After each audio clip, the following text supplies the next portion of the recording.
Are we ready? I know I am.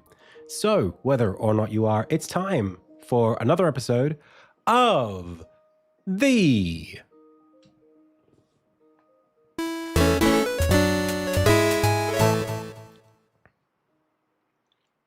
Indie Tales Game Dev live stream. Hey, my name is Adam. You are the Pixel Pals. I've already said the name of the show, so without further ado, it's time to go. Welcome everyone to the Tuesday edition of the stream. Well, let me just fix that up for you. There we go. Today we'll be working on some more Insignia dev. We're going to be working on some Chapter 2 tile sets as we were yesterday, just continuing on that little journey a little bit. I would like to get back onto some demo stuff a bit later on in the day, but for now we'll jump straight onto tile sets. I want to say a big welcome to everybody who's here in chat. Nobody's chatted yet, but welcome for those of you lurking on Twitch and on YouTube. Big thanks especially to most recent follower. How do I, hang on a second. Let's make that a bit bigger. Oh. Heed of 404 and Tartar Gravy for the most recent subscription. Thank you so much. Hey, Lomillion. Hey, Bilmy. Hey, Mr. A2D2. Welcome. Well, if it's vibes you want, it's vibes you'll get. I've been sneezing a lot today. I don't know why. Just dealing with that. But so I might be a little bit stuffy as I speak today. But I want to welcome you all and show you what I'm working on. Check it out. This is starting to feel like a place.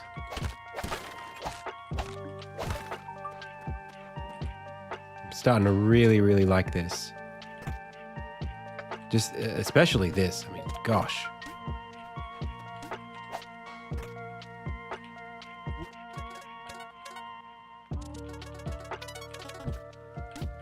It's just cool. The tile set's coming together. I've been working on non-repeating floors and ceilings. So I'm going to be doing a bit more work on ceilings and then maybe slopes today, as well as climbable walls. Okay, so pretty straightforward. All you have to do is update this. This is the only texture I'm working on right now. So I just have to, make sure that this kind of reflects this nicely.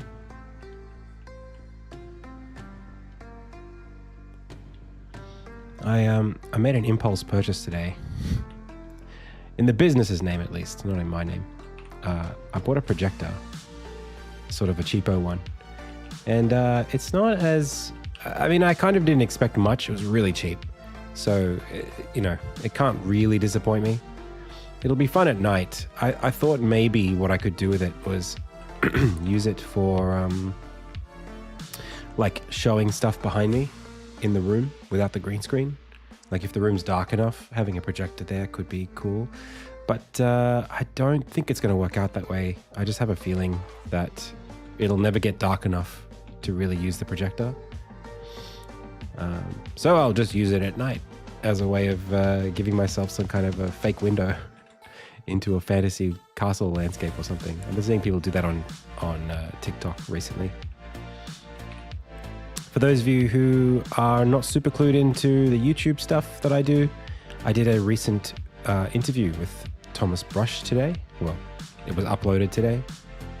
Hope you enjoy that. Let me know how you think about the interview, whether or not it went well, what you took from it. I'd like to get your impressions on just whatever, any of it, what we spoke about, whether I presented myself well.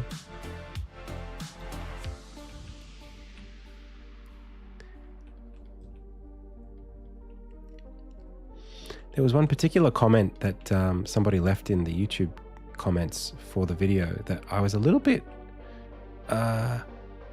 taken aback by, if I'm being honest, about someone saying that, as knowledgeable as I am, I come across as a real narcissist on this stream, like egomaniac style. And it wasn't nice to read that, but I've been thinking about it, today. Like, is that something that, that chat agrees with? Do you feel?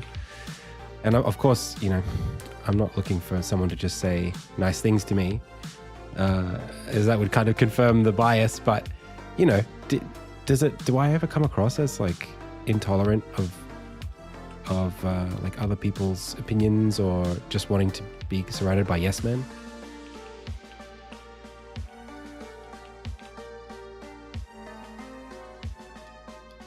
It's a little bit disheartening to hear that that's the impression somebody got after watching this content. Hey, Virtue versus Vice, thank you so much for watching.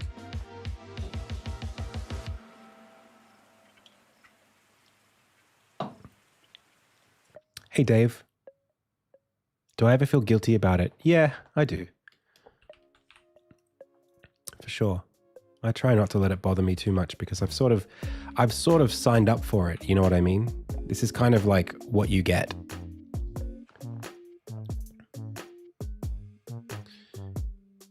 Some people just want to comment for the sake of commenting. Yeah, I don't know.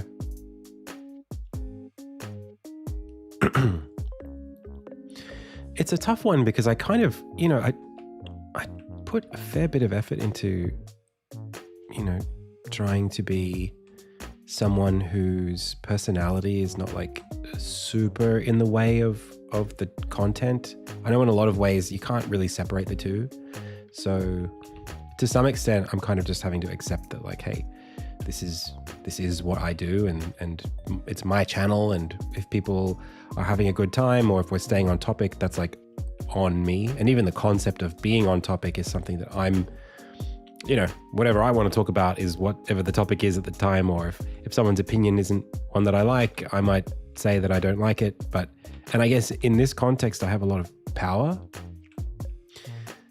And I guess I should be conscious of that. But I also wonder, like, how else one might conduct themselves if they're running a Twitch stream.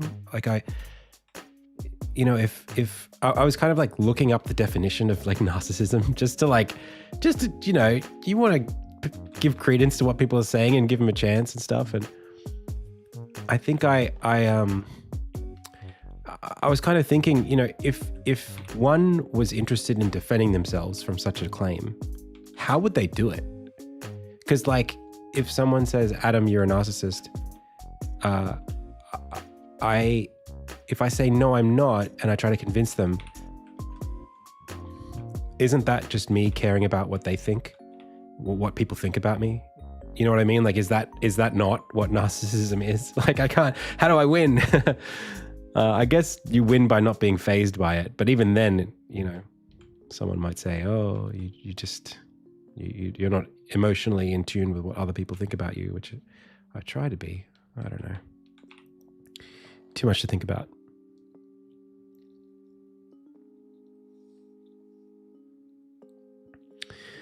Yeah, I was looking at some criteria that was on Wikipedia, of all places, and one of them was like, self-aggrandizing. And I mean, in a way, I almost feel like that's something that I almost feel like self-aggrandizing is another one that's really, really hard to refute against, because if you have ambitions, yeah, I mean, like, that's grand. Like, I do hope that my dreams can come true, and I'm going to work really hard for them, and I'm going to pursue my life in accordance with grand visions, because I want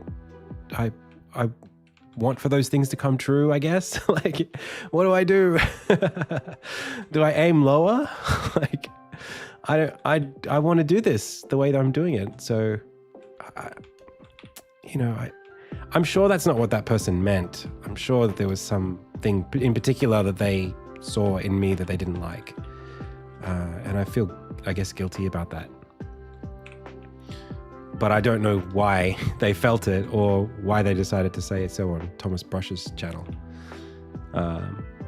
You know, of course, they're under no obligation to tell me directly that they feel that way about me, but it is a sort of, it makes me uncomfortable to read it, obviously. You know, I know I'm not perfect, obviously. I just, you know, I think when you have any kind of ambassadorship role, people's opinions do matter, because you have some sort of like responsibility to be someone that people, you know, think is worth representation, you know.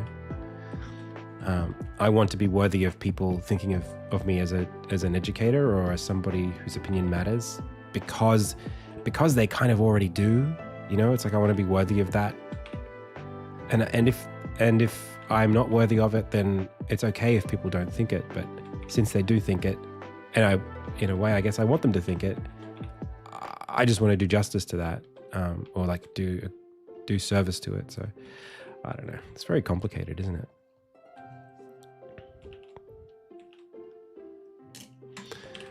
Now we're at the stage with the tile set here where I feel like I can make changes to it, and those changes are not really gonna make immediate differences, except right now it feels a little noisy.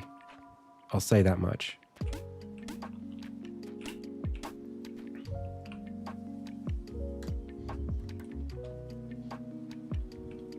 But maybe mostly on the corners.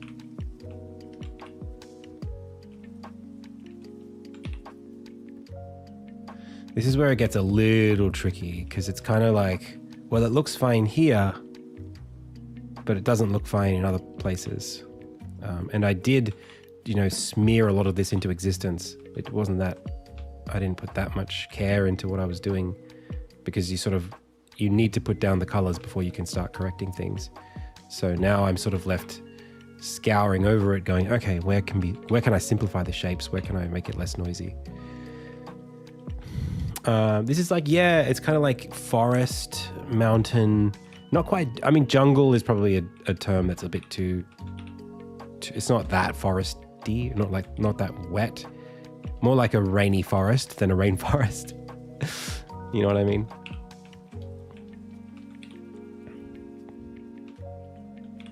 Jungle is way too dense. This is kind of more just, yeah, forest. Let's call it that.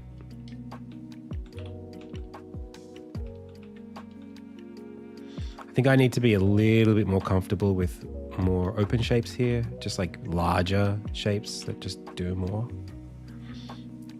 Right now I'm kind of,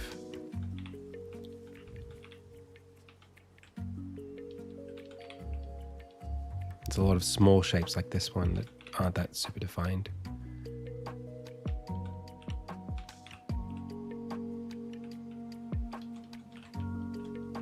I don't think this is that bad. I might just simplify some of this stuff here and here and here. I tend to get very granular with this kind of thing, just automatically. I just find myself doing it. That's looking pretty good right there, actually. That's not bad. It's still a little messy here, but I quite like how very it feels like there's a lot of clay in the soil here with this like bright orange. It feels very much like it's rich in iron.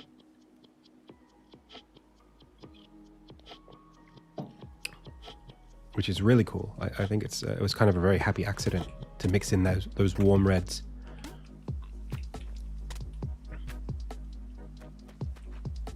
And it feels kind of a bit wet underneath here with the mint green, which is, it's great. It's what I want.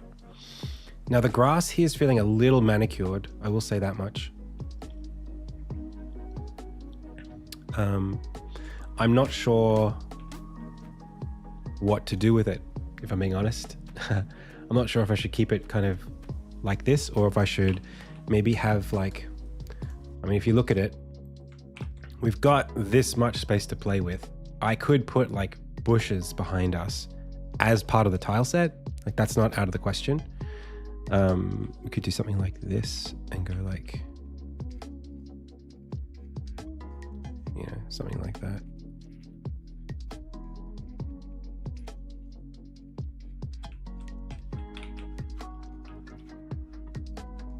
I mean, I could also just do that as an asset too. It doesn't have to be part of the tile set.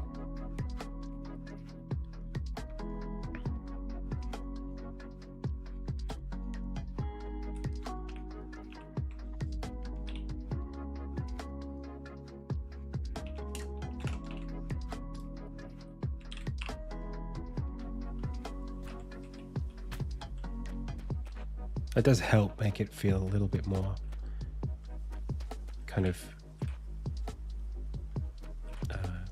chaotic.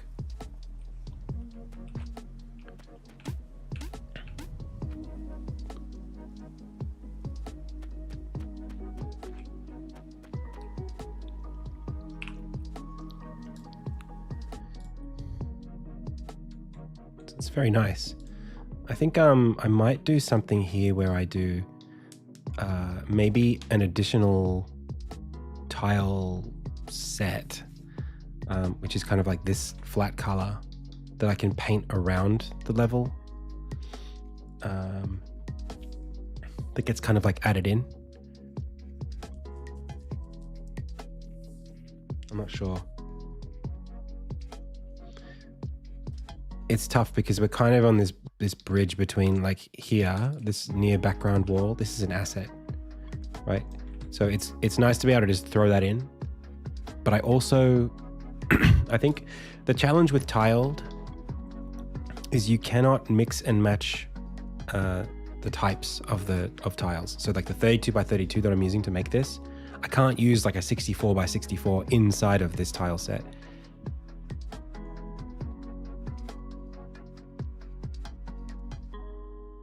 So what that means is like if we're working sort of like geometry first, what it means is if I wanted to put something behind this that's parallaxed, that's a larger or simpler shape, I don't want to have to create a new file for that because I can't see them at the same time. And I don't want to have to put two separate assets in Unity and have them only converge in Unity. I want them to look good here. So it's a little bit tricky. I haven't really done baked parallax layers inside of a tile set before, but I could definitely see myself doing it.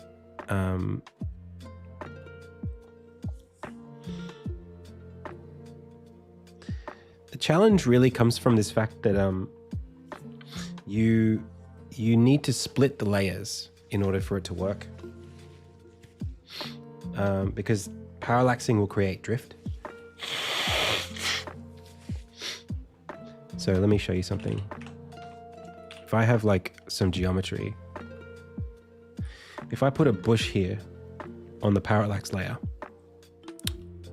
by placing it here, what I'm saying is when the player is over here, it'll be moved over by some amount. When the player is over here, it'll be moved over this way by some amount. And when the player is standing right here, it'll be right here. So that's fair. Now, if on the same canvas, we put another bush like this, where does the anchor get defined? Because what I would want to say is, well, when the player is standing here, the bush is here. But unfortunately, in order to do that, you would have to, you can't author that in the same view as this. Because if you have them at 1-to-1 scale, you know, they can't both, you can't have two separate anchors basically. So as this one, if this is correct when I'm standing here, well then this will also be correct. It'll align at the same point. And then if I run over here, now it'll treat it, if this was our anchor, it will treat this as the offset, and so it'll push this off to the left by this amount. And what that will do is it means that you can only have one asset be accurate exactly where the player is standing. There's only one frame of reference in space where the thing you designed is going to line up with how you designed it, unless you separate it into multiple layers. That's how I currently do it. So, you know, I could do this as a parallax asset, this as a parallax asset, this as a parallax asset, maybe even these rocks over here or this thing here. You can do all of that separately, and they can independently move and align when the player is up close to them. So this parallax by depth, for example, I can just do that with it. And so when I'm standing at it, it's fine. And then as I move to the left or to the right, it's going to shift basically to line up with the camera. But as I move, it's going to go off center. That's the whole point of the parallax layer. So that would be the intent.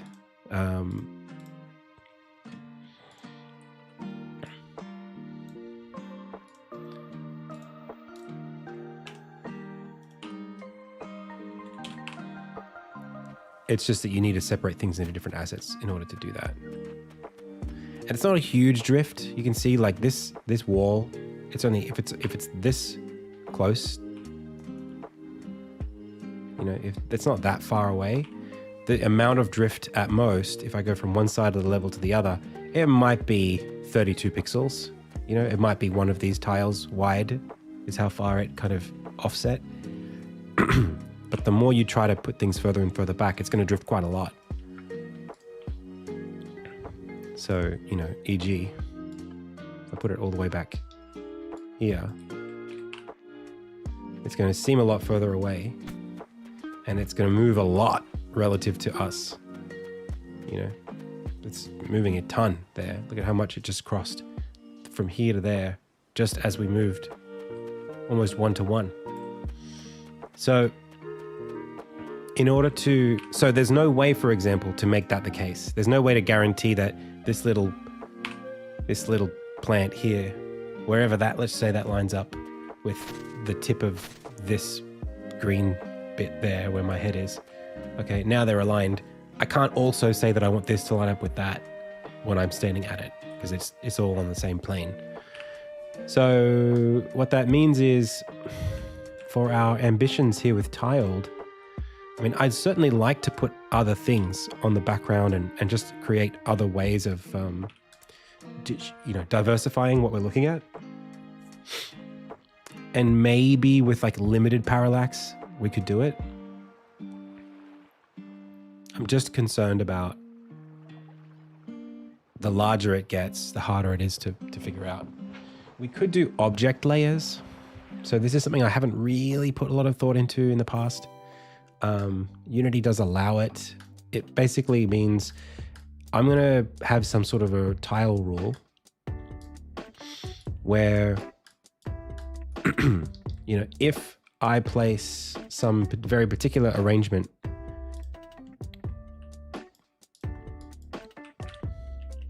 well, it's not even worth it. It's either like, hey, if I put this, you know, spawn an object into the level that looks like that, or like, you know, some specific configuration like this, for example. If you see that, spawn this object in the level with this parallax depth.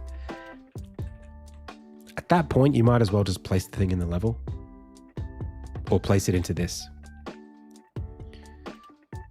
So like, you're already, the only reason to use tiled at all is to keep all the management on one layer in one asset, the tile file, and to minimize work by having it pick up, you know, the auto mapping rules.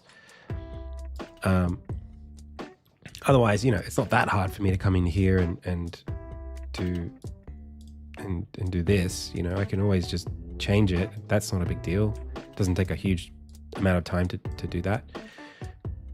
You know, whether it's in the tile file or not. So, I don't know.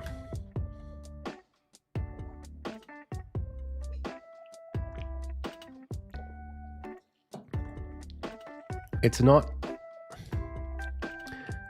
not something that feels very worth economizing.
Okay.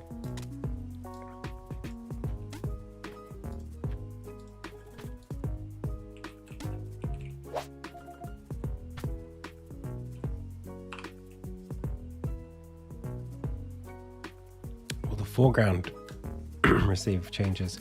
I mean, the night is just because I made it night in this level. I don't have to make it night. I can do changes to the tile set. It is possible. It looks like this.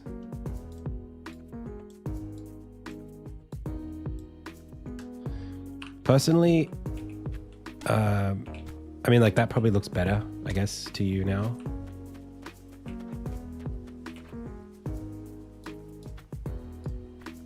Probably looks way better to you. It looks better to me.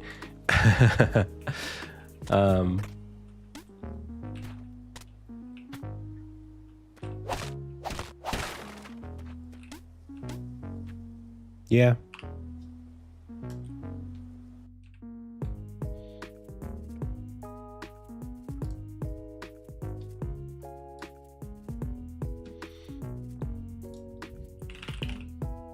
I have a lighting feature.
For me personally, I don't mind making the tile sets bright. It just feels like we were in like a movie and the scene lighting is on, you know, like the cameras are looking at this. But I know what you mean. I get it.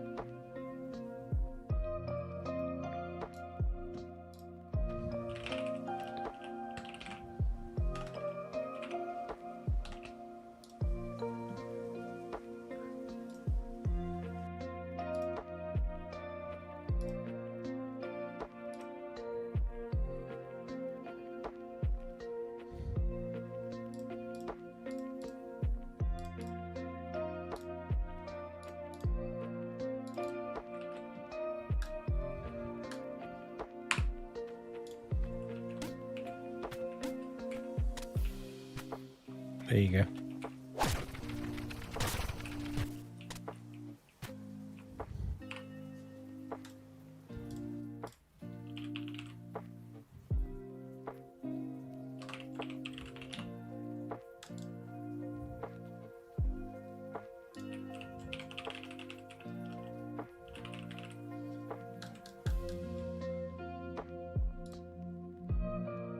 Oh, that is sprite lit. Interesting.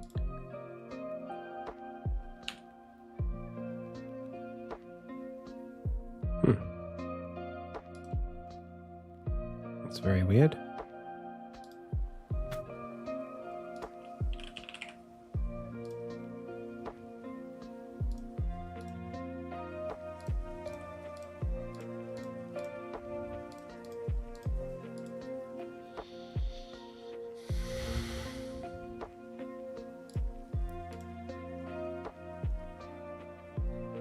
Oh, it's an image and not a sprite? What are you talking about? There's no way. Why would I do that?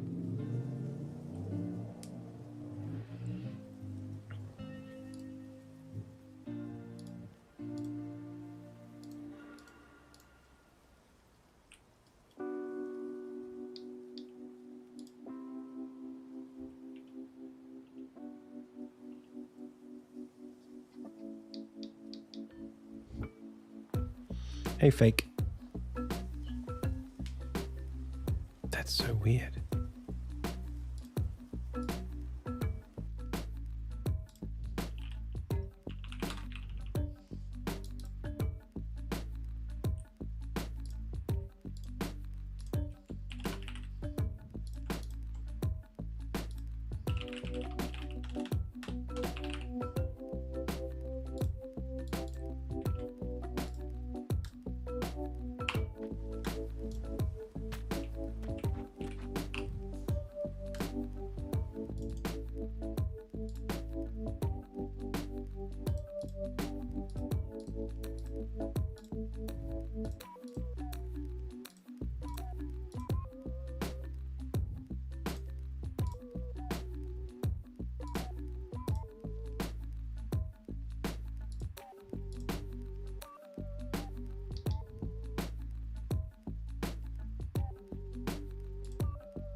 There we go.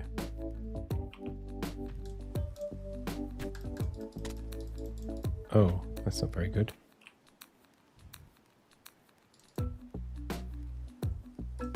What just happened?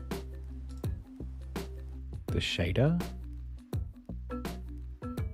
The shader's not maskable now?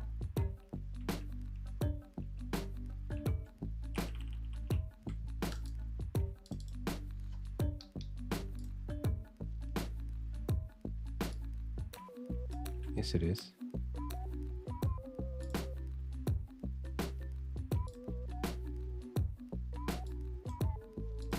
Oh, interesting. No, it's not. That's very strange.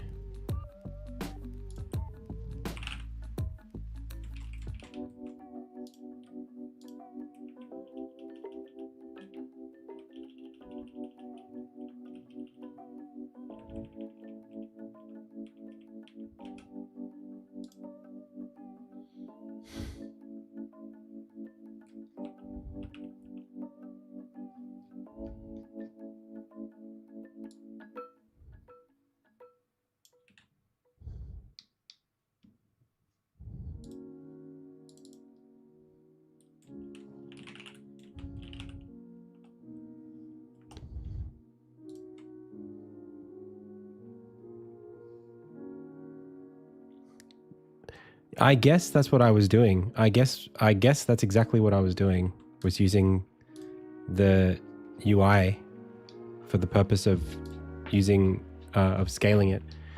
I don't understand how it would be. Oh, I think it's because I was like trying to have the rope move up and down. That said, I mean, what is masking this out? Is there a canvas? The canvas is between here and here. So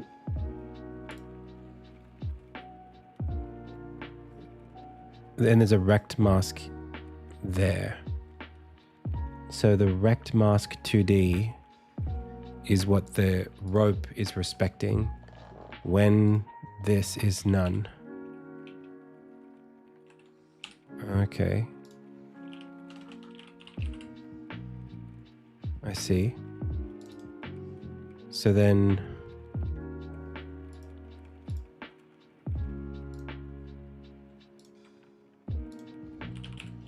what is it in the shader that makes it do that?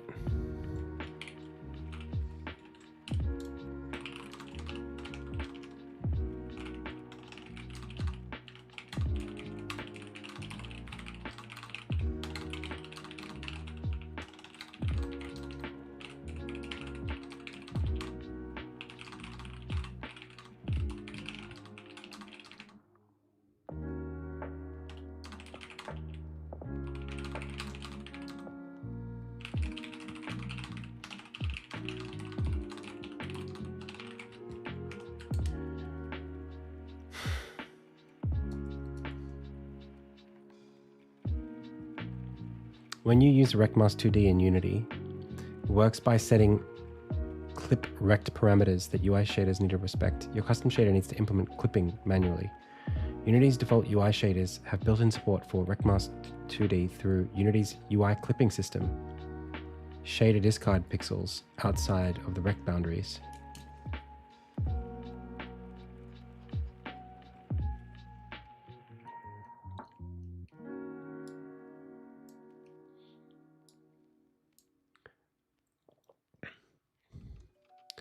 So there's this 2D clipping thing. Let's see if we can get something that works inside of Shader Graph that does something like that. There's nothing there about clipping.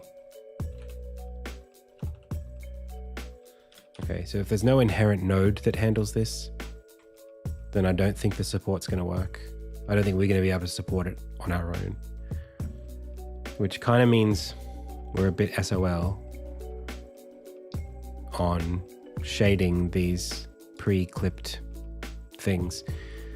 The only way else we could do it is with a sprite mask. And I'm still curious as to why we didn't do that in the first place.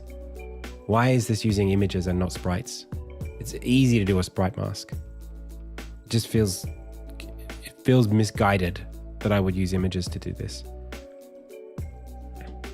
And I think if I kick the nest here a little bit, I'll probably find myself spending the next hour working on this specific thing, which I sort of don't want to do.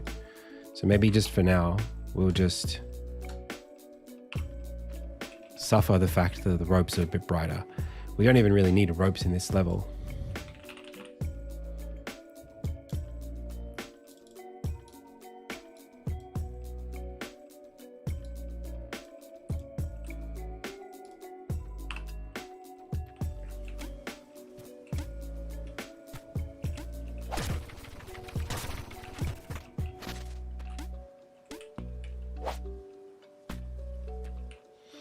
Okay.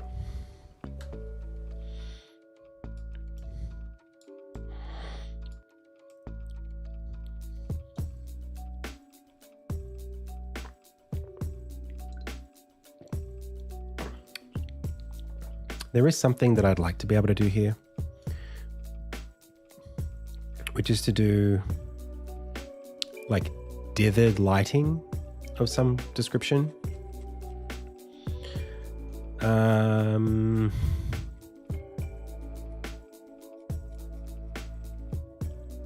That's probably a whole other can of worms.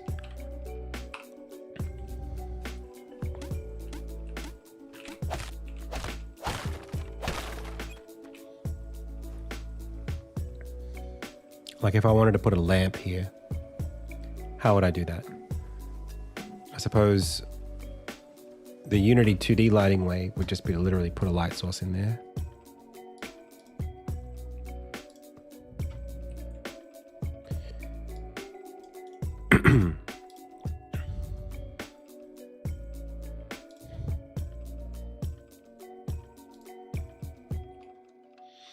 But, you know, I really don't think I like this system.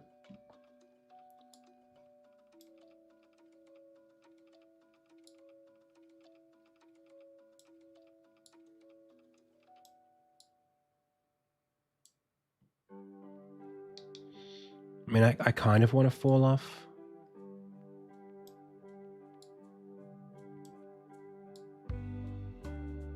You know, you want there to be fall off, but I think I want that fall off to be stepped.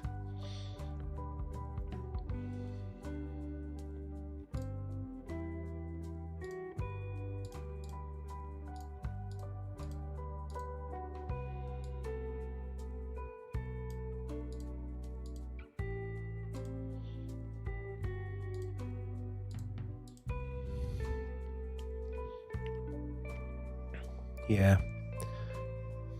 I wonder if I could make my own light.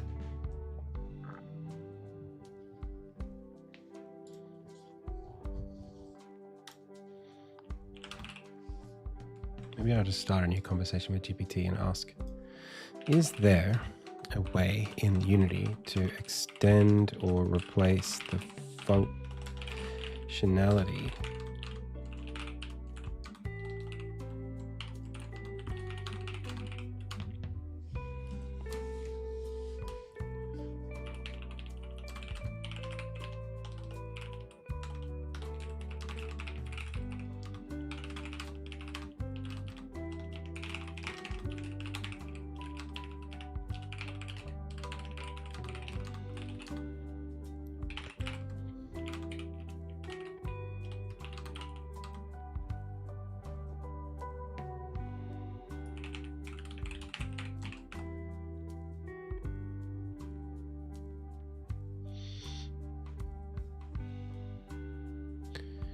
Custom 2D light shader. You can create a custom shader for Unity's URP 2D lights that quantizes the light fall off and applies dithering.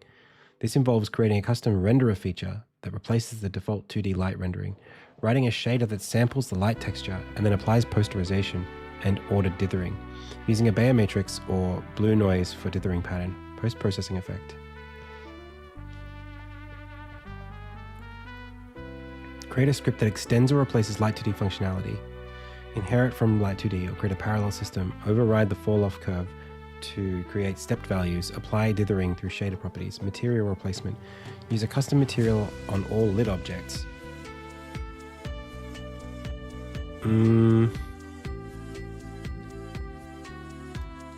How do sprite.lit objects currently determine their default?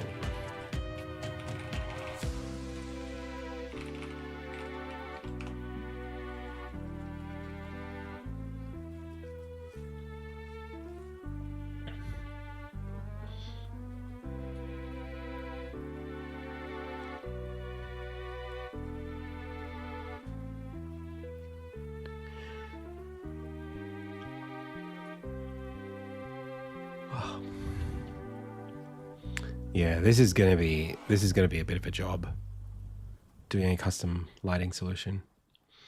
Renders each light 2D into shape light textures.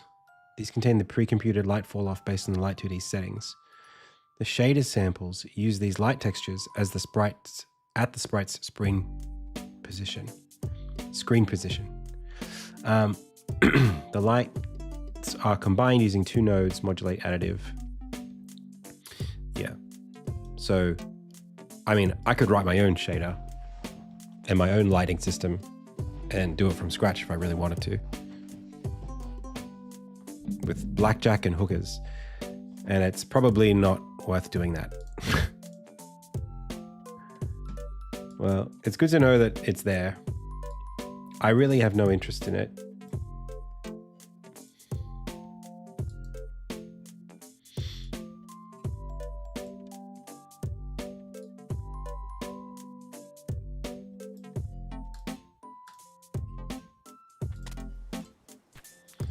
You know, I'm sure I could do something with this to make it, well, probably not actually.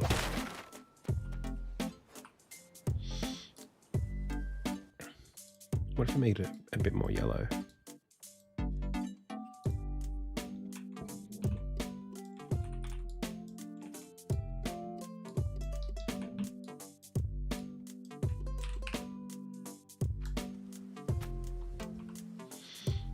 Yeah, I mean, it's okay. I guess the thing with lights is if you're not going to do shadows, then you might as well just do additive sprites. And that's the same thing as lighting.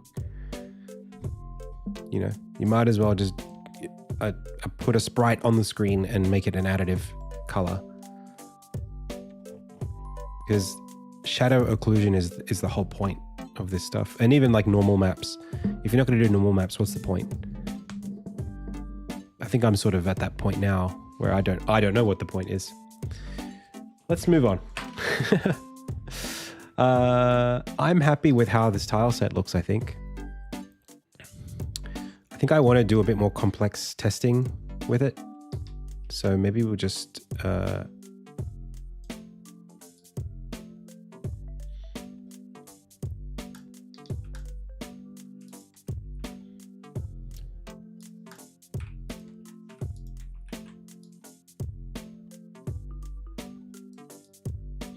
I mean, there are a bunch of other features that we are not currently doing a good job of supporting that my other tile maps have.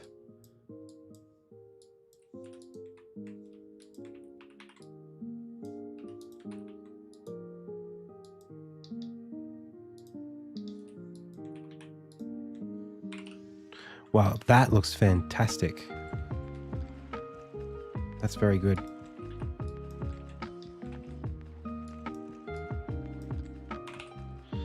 All right.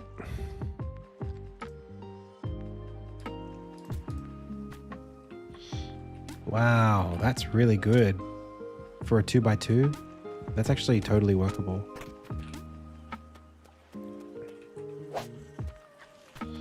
The rest of this is fine.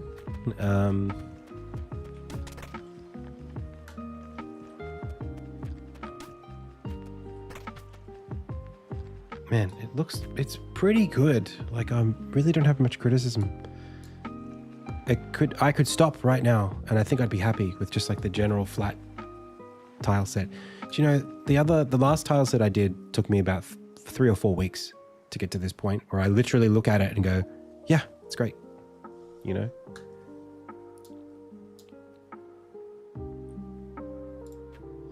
So I want to do a bit more. There are other like aspects that I need to support. So like one would be, okay, what happens when we have like a single tile?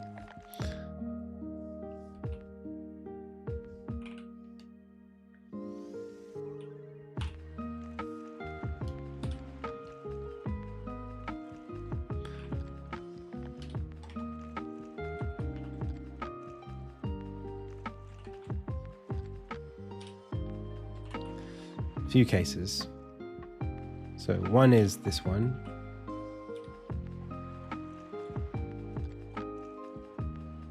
Or maybe we'll put it on a layer below.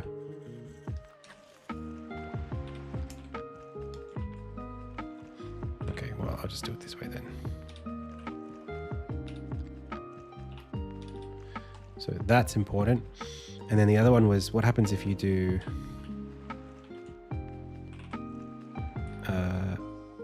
this into this?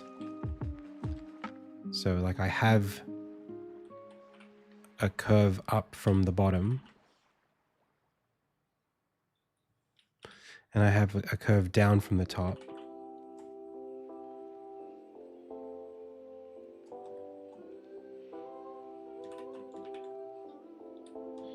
But I don't have something that goes right here.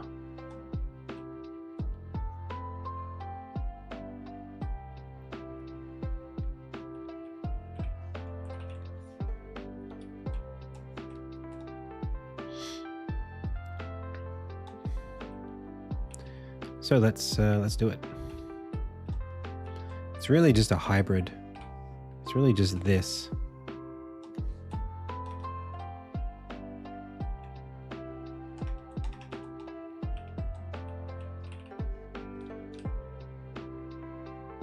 I'll take the bottom half of this, copy it, paste it here. I could probably just glue these together and have them work.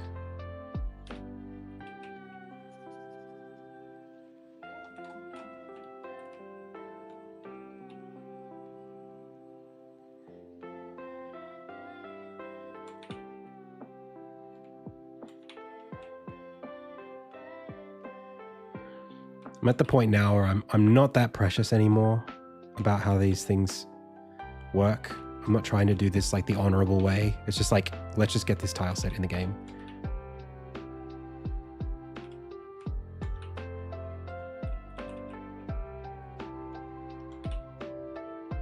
Put the tiles in the bag, you know?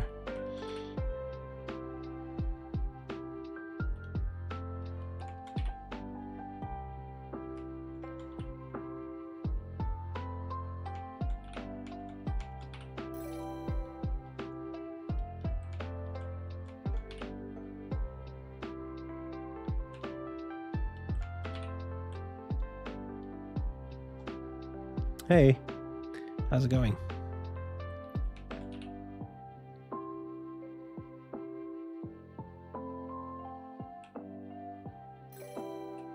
So literally this is the only tile we needed for that whole process.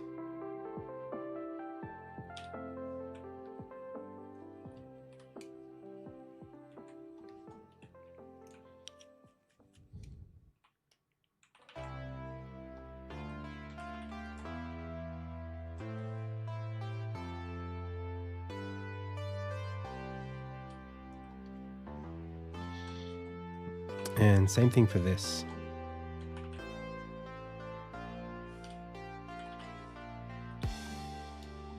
The idea being we need to take this and be able to go essentially like that. Wow, that actually works remarkably well already.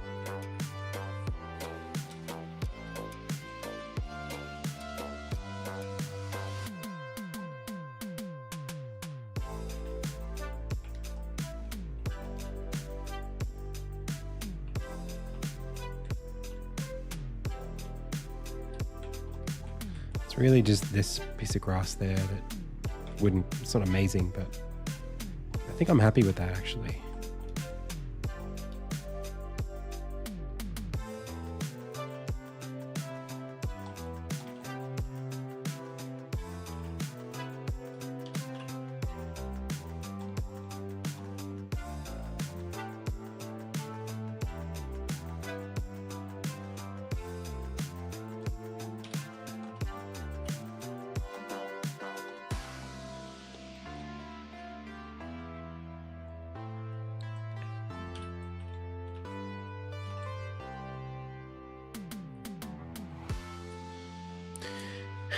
It's very nice. I like it a lot. I'm finding and there's so few rules. I'm doing such a good job of it. It's just coming together very easily. So this is now this. And that. Where this is air, that's air. Probably don't need the bottom. Well, we might need it. Something like that.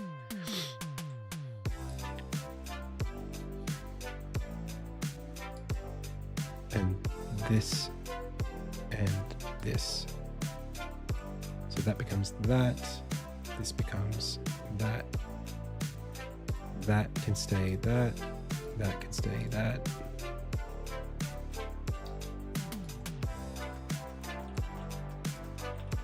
I think that's it.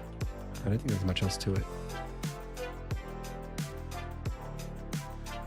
So the test is something like this. What happens when we do that?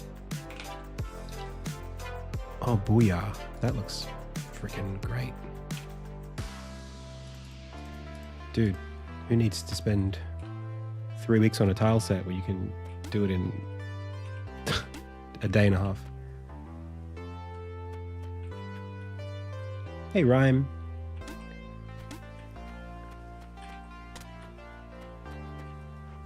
Man, that's super.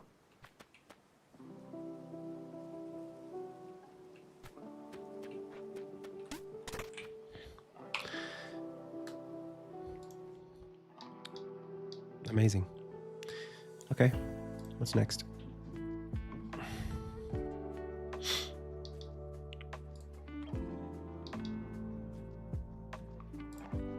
Oh, these like one-way bridges.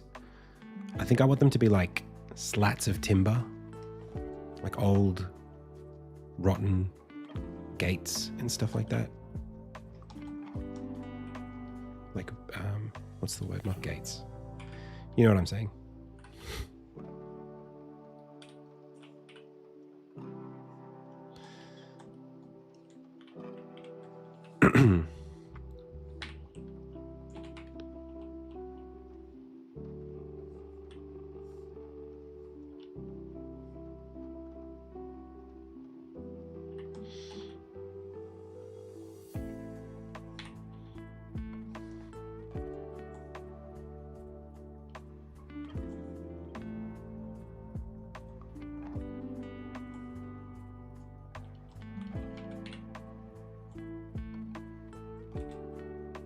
I think I'm already doing this in the Athenium, maybe.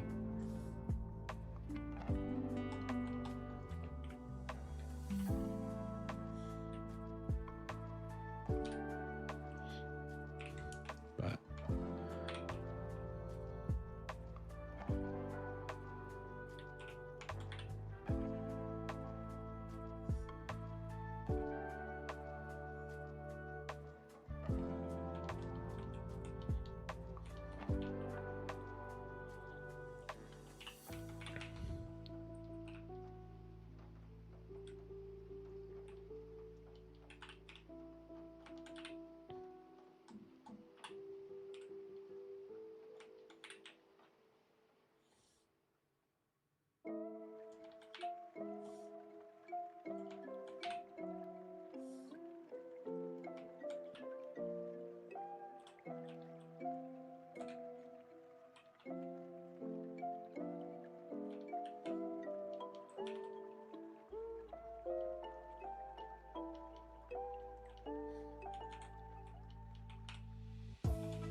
kind of like this rotted aesthetic.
We my partner and I, my wife and I, we're watching Evangelion at the moment.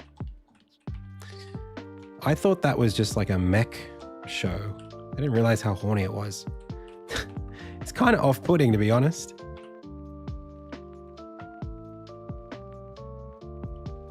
Struggling a little bit to get through it.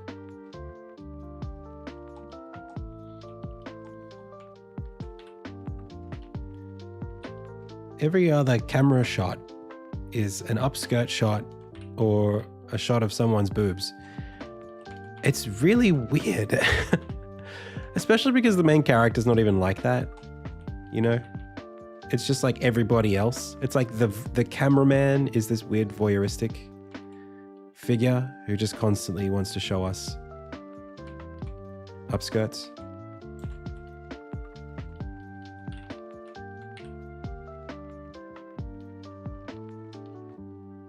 Very strange. It's not a bad show. We're not very far through it, like 5 or 6 episodes. Well, that's the thing. I've heard so much about how good it is, and I'm struggling to, you know, you got to get there at some point.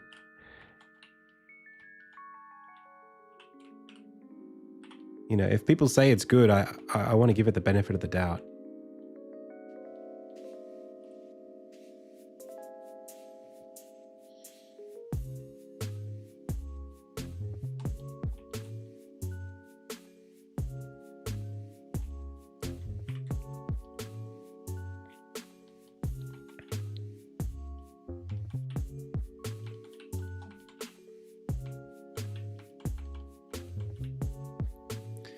We've only just met, I forget her name, Asuka maybe? The girl in the red. We've just met her. That's the episode I'm up to. They've just had the water conflict with the angel underwater.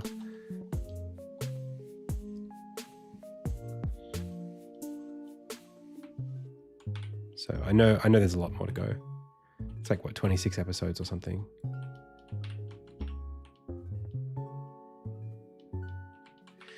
We've just come off the back of watching Berserk, and Berserk is insane. It's so good.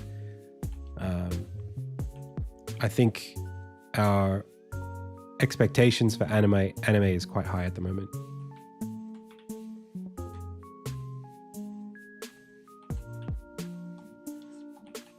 Very hard to beat Berserk.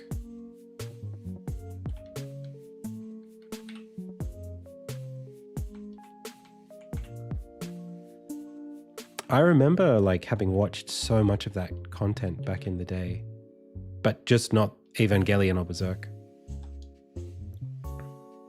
Well, that was the other thing. Like so when I met my wife, one of the first shows that she introduced me to was Code Geass, and she loves that.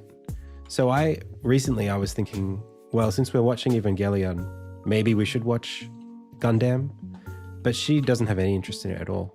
She was saying like she feels like the mech aspects of these shows are like the weakest parts for her. She likes the philosophy and the character drama.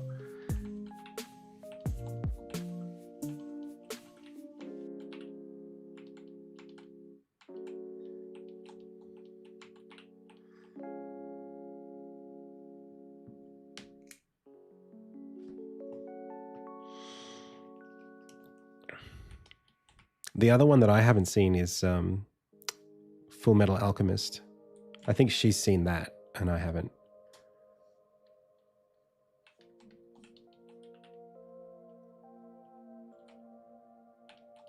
Full Metal Alchemist.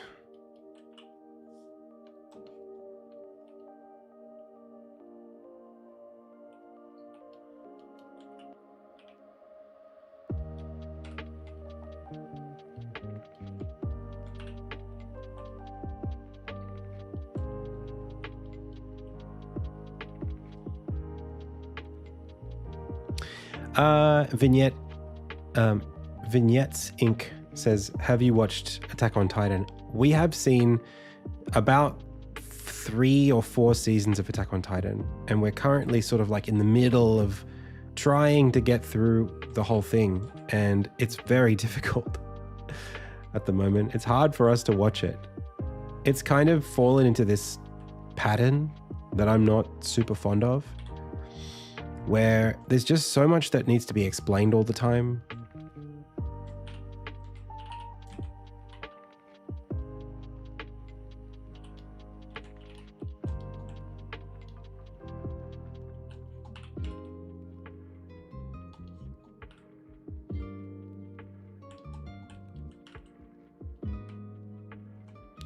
Like new things are getting introduced that like, I guess I just didn't, I guess I didn't factor in, or like, for me, that show was so great in its, original initial proposition of what it's about is one thing. And then everyone says it's great and you should finish watching it. So I'm open to it. But even as of like early season 2 or end of season 1, I think I was feeling like, oh, we're going to go down this road. I don't know. I'm open to it. We'll finish it. I'm just having personal issues with it. Well, it's just that it sort of changes what it's about, quite abruptly.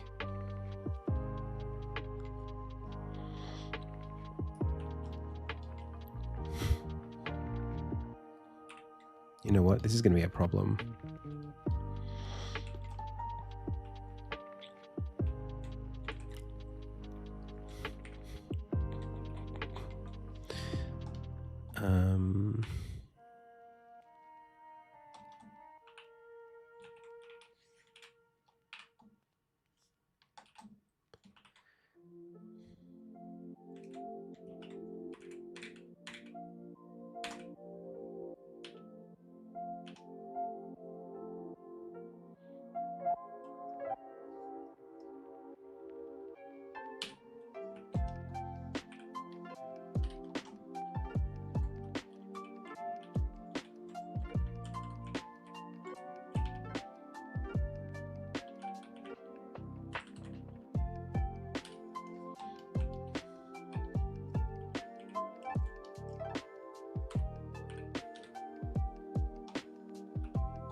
One Piece, I mean, I was watching that like way back in the day in like the 4Kids era.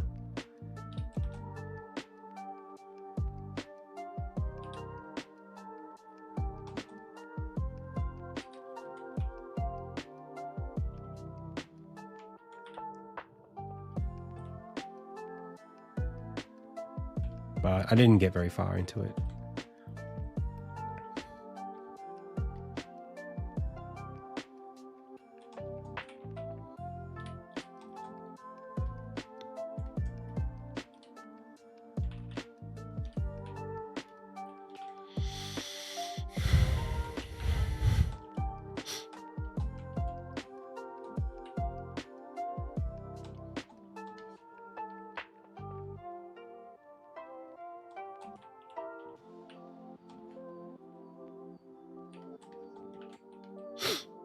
All right.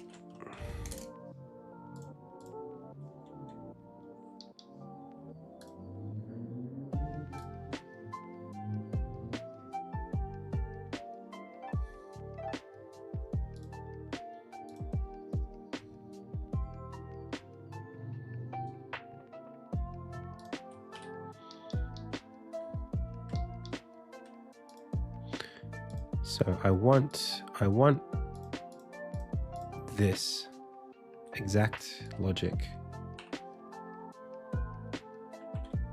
on my, I want some of this on my that. Okay, I think this is Control Shift. Nope. That worked. That worked. That worked. That worked. That worked. That worked. That worked.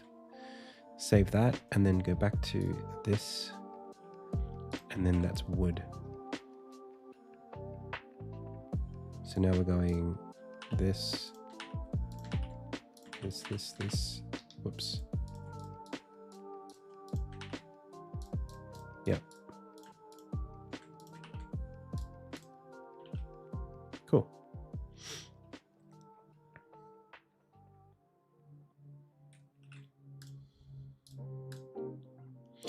So let's set up the rules.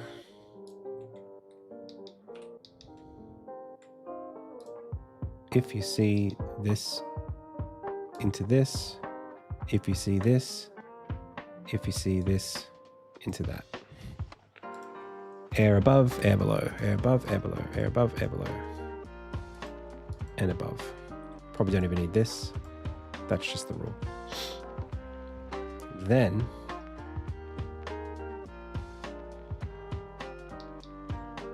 you will place on output ground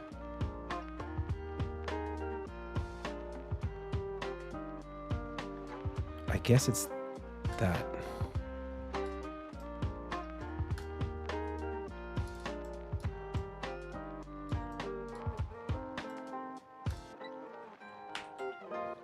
I think that's it.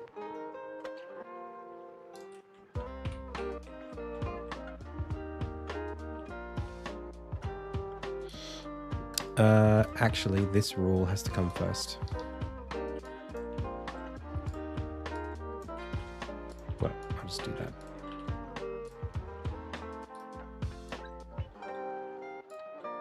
Boom. Okay, close. The other aspect was that we kind of don't want to delete the tiles, but in this case, we're going to have to... I see. There's a whole extra bit of logic here. We could add it on top or we could bake it. So when I look at this, the yellow here ends up being on top. And that's part of the walls layer, which is not part of ground. I don't think I want to do that here. I think instead, it's probably best to just bake the tile underneath. So actually what we'll do is we will cut this and we'll paste it back exactly where it was. And then we will take this and we'll take this cut paste and then this cut paste. And probably just move it over by one because it's a bit more comfortable. Something like that. Now that's going to screw up a bit of stuff that I'm working on here because it'll mean that these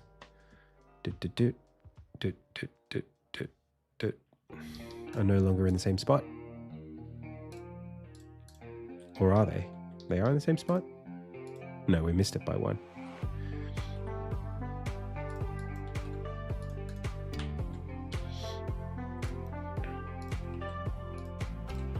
Now we're good. Okay, so assuming that's the same, now we can go back over to here and try it. That's not quite right. Let's go back over to this. So it's this goes there. This goes there. And this goes here.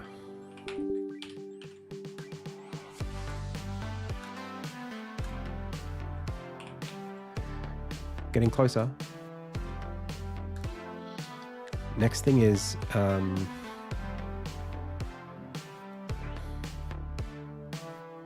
guess we specifically want to do nothing here. But why doesn't that do that? I mean, that's the rule. How do we still have...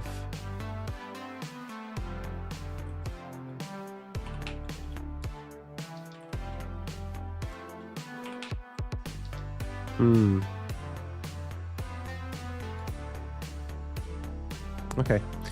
It only seems to affect the tiles where we did something to it. Or maybe... No, but we have... I mean, that's empty there. That's what it should be replacing it with. That's the whole point. We can force an empty tile. Maybe just like this.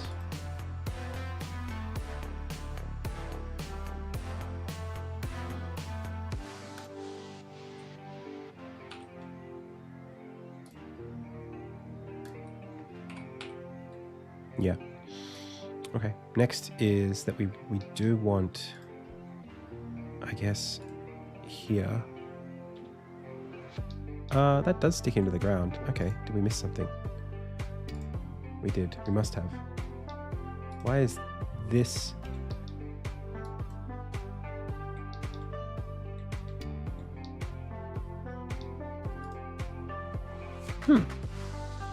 Okay. Well, no matter. We'll just reuse this.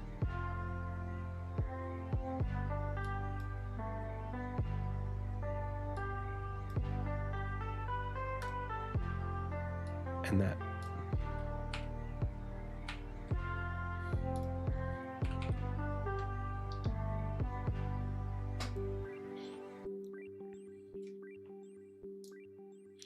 The only other thing is this I kind of designed to have an extra bit on it.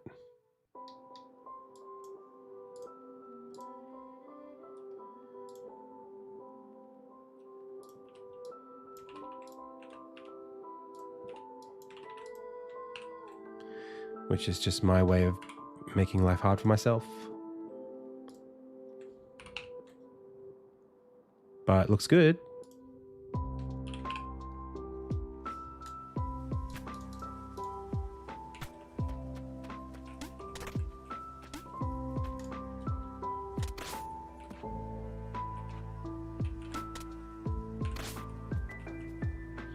Okay, we've got some problems with colliders. We can fix those.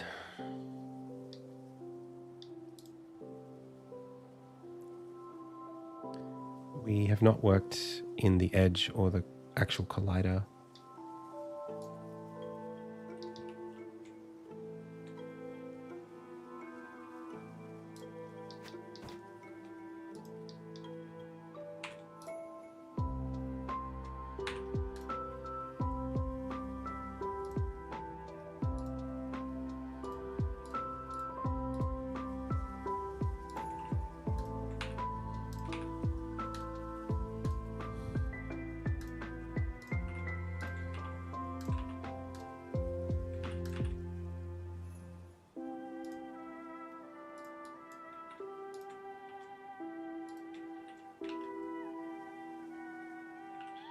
Okay.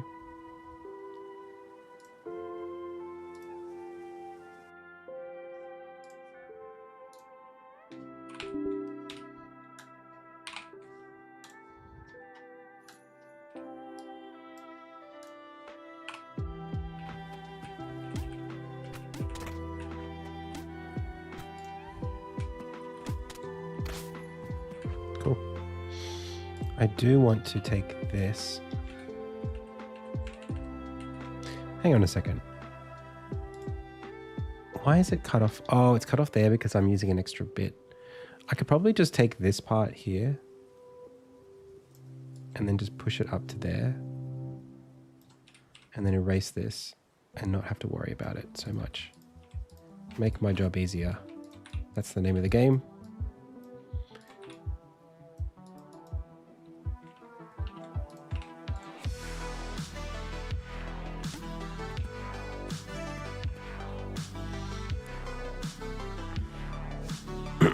Volts says, what do you think about cheat developers for online games?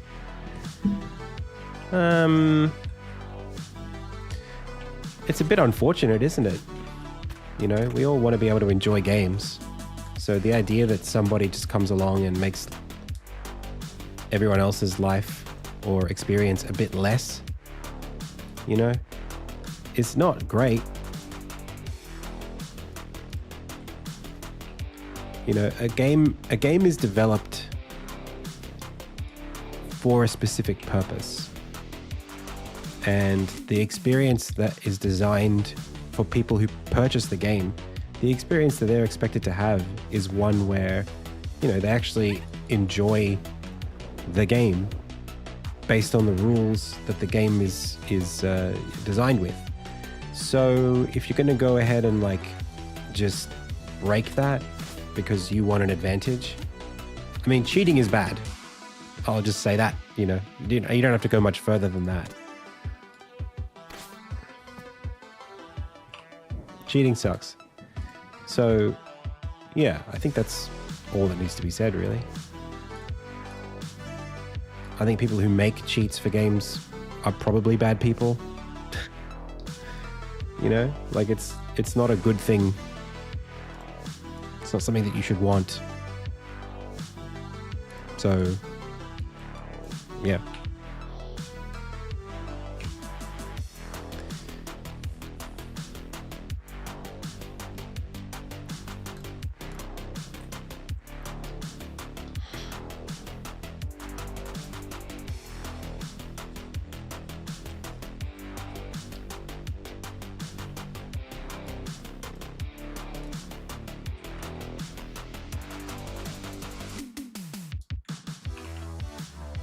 That's a shame.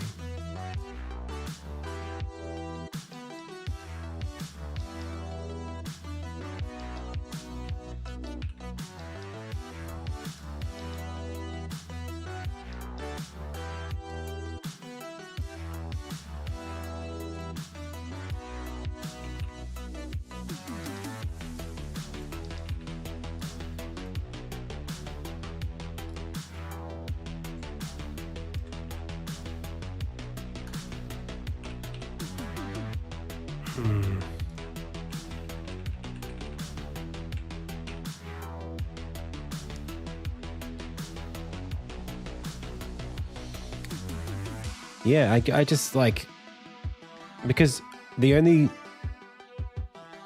business that exists for somebody who makes cheats is to sell cheats. And that sucks, because it means that people who have money have an easier time beating people who don't. It turns games into pay to win. Makes everyone's experience worse. Nobody wants that.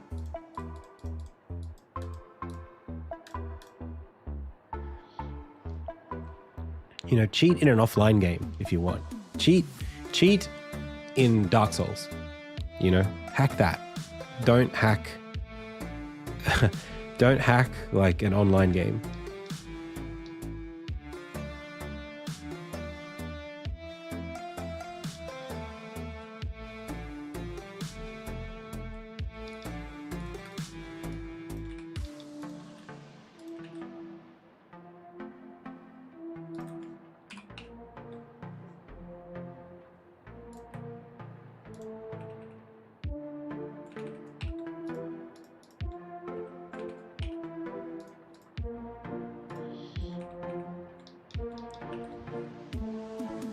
Online DS.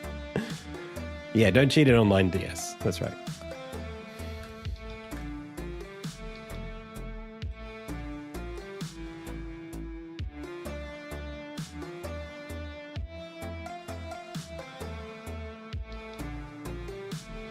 Can I just... Not easy to do this.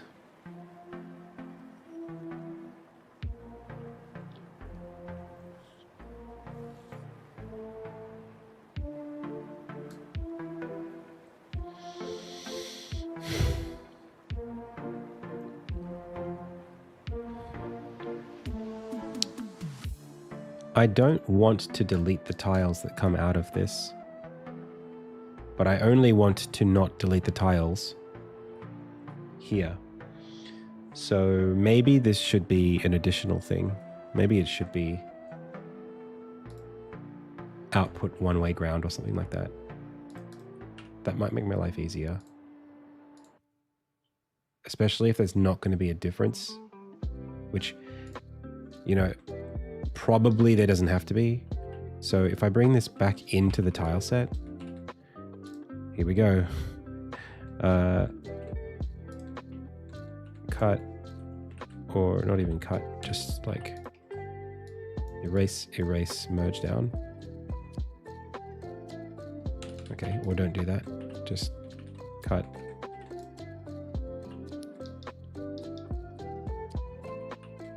Why can't I paste onto the layer? There we go.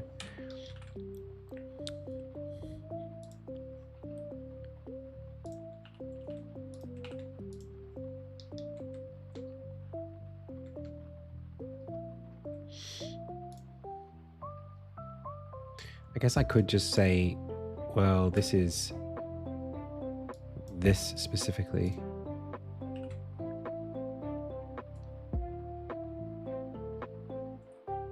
Or not even that, just say output and then make a new output called output one-way ground. And then just put this on that.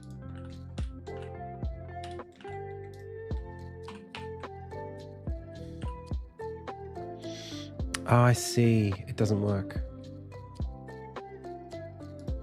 That's a shame. I would still have to do it just the exact same way.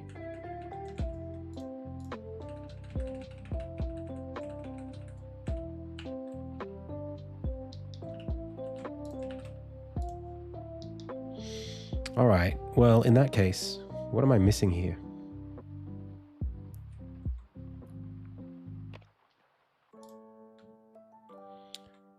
It's the fact that the corners probably want to get processed. Yeah. Yeah, okay. I'm kind of back to making it more complicated.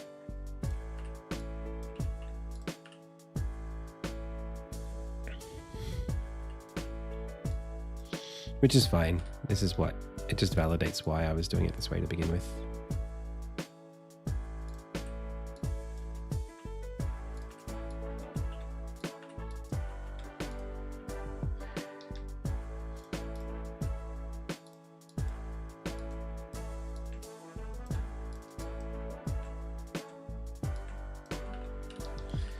So basically you have to do this.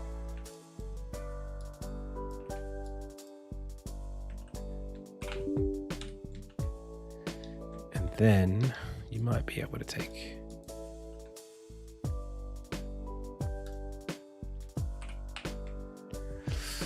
close.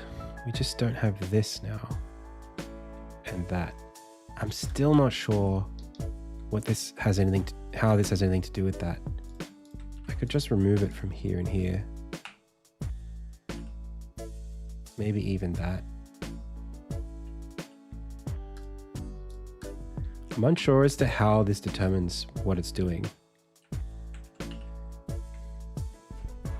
It's a bit late answering an earlier question about a comment you got on your YouTube video with Thomas. I was also taken aback by the comment. I don't feel you're like that. If I was just to guess, it's just about you doing what you feel most comfortable with, and in those cases, you hold your guns on implementation because it's what you understand. Yeah, maybe. Hey Maui Makes Games. This is tiled. I prefer it because I know it, but I haven't spent enough time on LDTK to know whether or not that would be better or worse.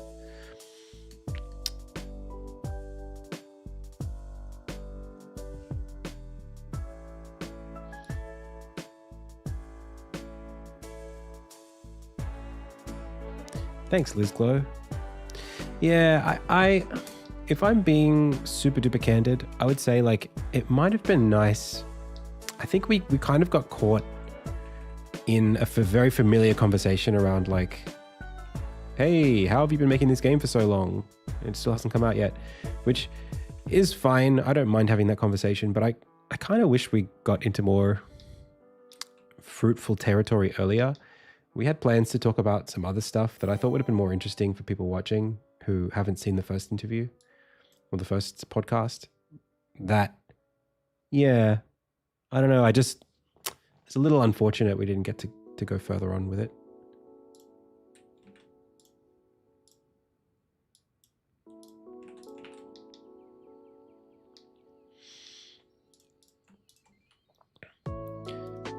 Yeah. Although I'm sure, I bet, no matter how many people know about my story, there are probably plenty who don't. So I'm not like complaining, about a chance to just tell my story. It's great to be able to do that. I just know that there are interesting conversations that I want to have, with Tom or with whoever, to do with the games we play, and we kind of got into it a little bit. There we go.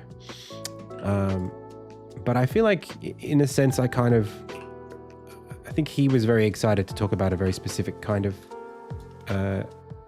phenomenon that's happening, and I was happy to go along with it. But sometimes I feel like I might not have a very strong opinion about a topic, and so I need to like be very clear about what I want to say. Yeah, the Kickstarter thing is one that, I'm happy, I'm happy to take people's advice in general on any topic, if it could help me. Maybe, I don't know if that was super useful for the audience to hear that side of the conversation. And then the conversation on like friend slop is one that slop is really interesting to me. Friend slop as a pejorative, and whether or not that's like a worthwhile thing to call specific kind of games, I'm less interested in that. I think for me, it's more just like, are people making valuable experiences or not? Are games that are coming out today memorable? And is it harder today to make a memorable game? That's kind of just what I'm interested in, just maybe selfishly. This idea about memorable.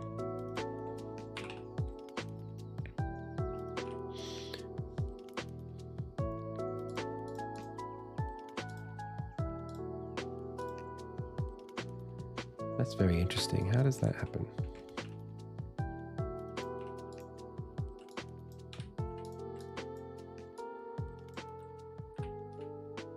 Oh, we've still got this. That can go away. Cool.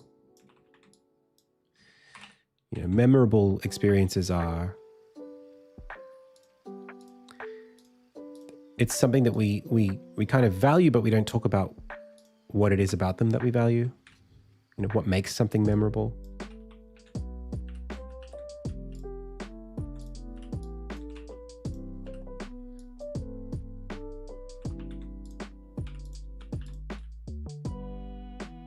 Where's the line between like media and like an experience?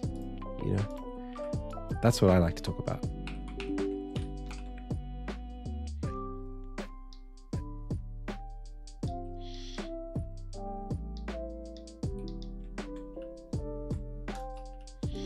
Because games are so broad.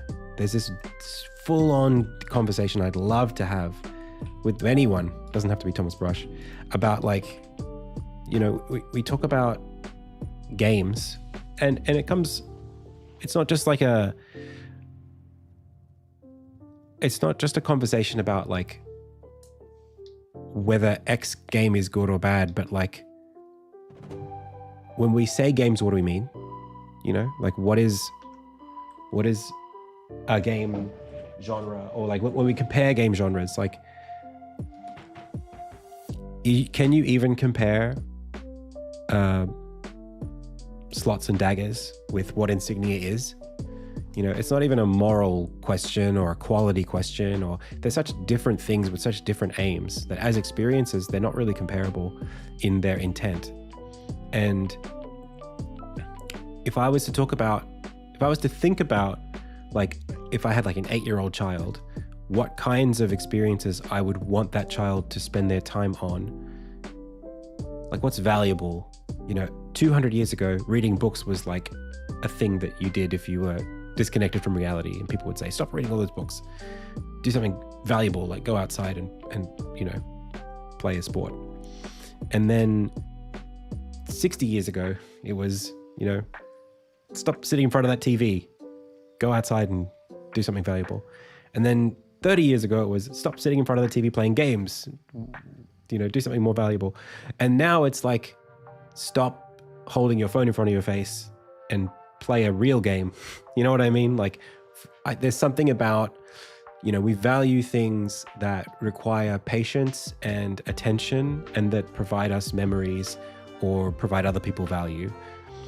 And we don't value things that are less memorable, more disposable, more accessible. There's this conversation around like nutrition that seems to come up in these conversations of like, what is vegetables gameplay and what is like sugar rush gameplay. And I think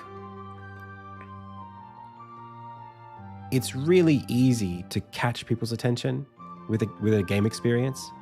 Making something that's bright and colorful and juicy is certainly, you know, as you're learning game dev, that stuff is the fastest thing that you can change and the easiest thing to learn to make your game look and feel good.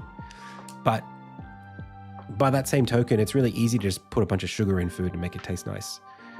You know, having something that has like that takes a longer time to break down in your digestion, your mental digestion, you know, an experience that you play and then you consider, you know, and you think about it, and you remember it 6 months later or 2 years later or 10 years later, and you say, that was so good, and I learned a lot from that, or I really enjoyed that.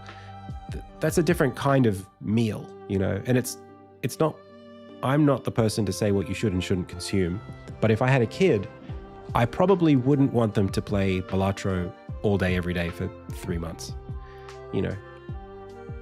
But I probably wouldn't mind if they were playing different games, you know, like a variety of games.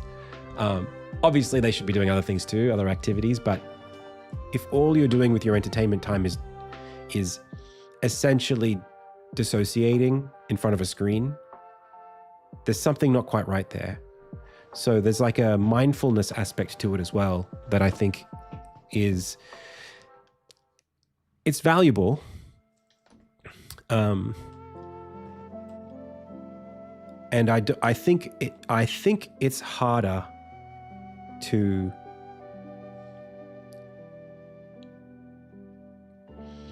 capture somebody for a long period of time with something that's not as attention grabby, but respects their attention more. Rhyme says, I'm not quite sure I fully understand your opinions, but with how focused on story, I think you can have nutritious mechanical games without stories. I agree. Yeah. I mean, this is the other side of it is like games can be experiences in the abstract.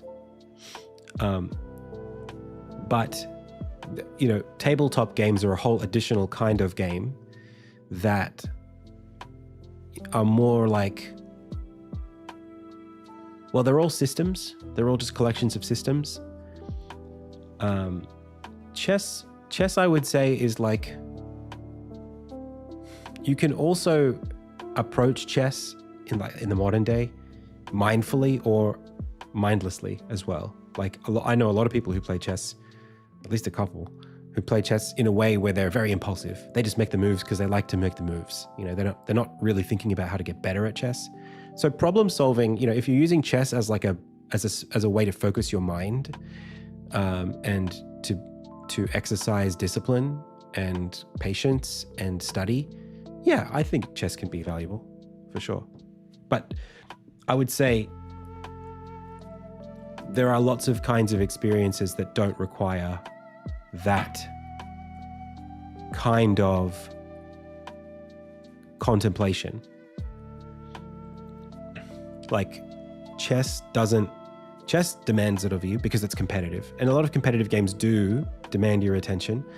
But there's also, I wouldn't put Fortnite and chess in the same headspace. I wouldn't even put my favorite game, Age of Empires 2, in that same space. Like Age of Empires 2 is a game that I love genuinely. I think it's an incredible feat of design and engineering and the rest of it.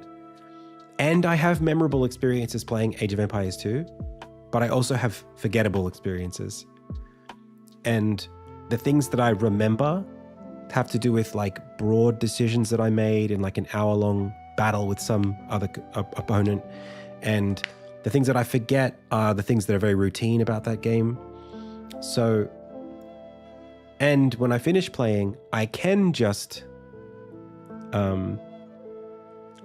fixate on my rank or things that I did right or wrong. And you can treat it like a thing to study and focus your mind on, but it's also very, it requires so much of your immediate attention span when playing the game that it's kind of hard to, it's easy to abuse any competitive any competitive game. It's very easy to abuse that if it's real time, to abuse that aspect to use it as a kind of dissociation. Like you're not processing emotions that happen in your day when you're playing a competitive game, because you're so occupied by the problem that you're not actually, there's no digestion. You're sort of scarfing down food, mindfulness is really valuable. And games don't have to be tools for mindfulness or memory making. They don't have to be that. I just value it as a developer. And I think I'll finish that sentence after I read Liz Glow Art's comment, because I think it's going to dovetail into it nicely. Liz Glow says, I just feel it can be perceived as gatekeeping creators. I understand maybe a lot is behind the intent of the art versus the money aspect of it, but people who make it for the money will continue to do it regardless. So these conversations for people who do it for the art and the learning can get discouraged by this conversation. I think it should be had, but I just think it could be more nuanced. But that's maybe my hot take. Look, I've said this every time I've had this conversation, but I think it's worth repeating every time as well. I'm not saying you shouldn't make games like Balatro or Slots and Daggers or any jam-sized game that has a short gameplay loop. I think those games are great to make. I think they're fun to play as well. I played a lot of Balatro this year. And me breezing through that statement shouldn't detract from it. Like, please know that I don't think that you shouldn't make those kinds of games. Make them, especially as learning tools. But even if you want to make a whole career out of it, if that's your calling, go for it. By that same token, if your calling is to make tabletop games, go for it. Like I can't police you creatively. That's insane. All I'm saying is, and this is specifically coming at this from a game development advocacy angle. Like for me, as someone who sees the industry, especially locally, sees the games that people make as their first game and the kinds of games that they are encouraged to make by the market forces, and then the kinds of games that they end up making,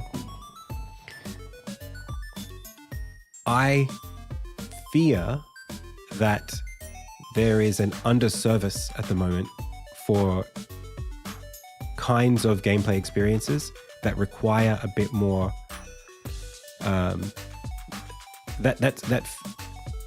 the kinds of experiences that are more memorable, that feed longer term interests in a player.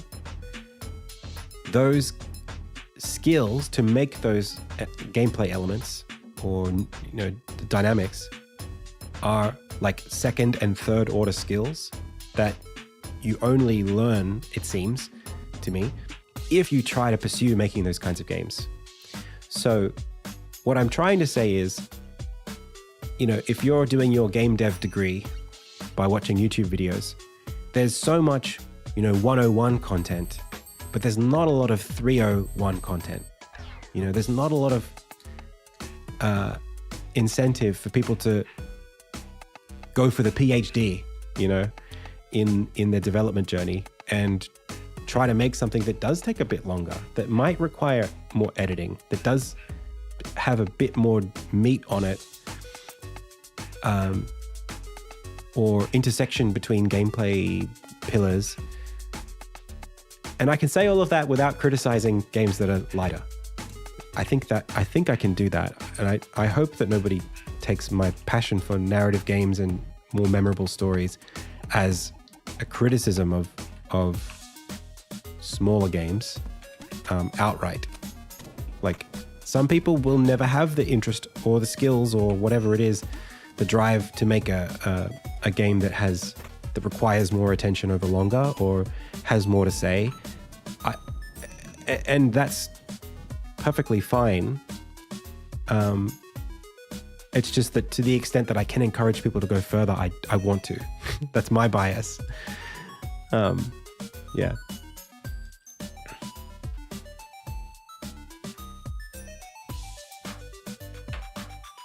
And it's not, I'm in a way, like, gatekeeping would kind of imply that I'm trying to discourage people from doing what they enjoy.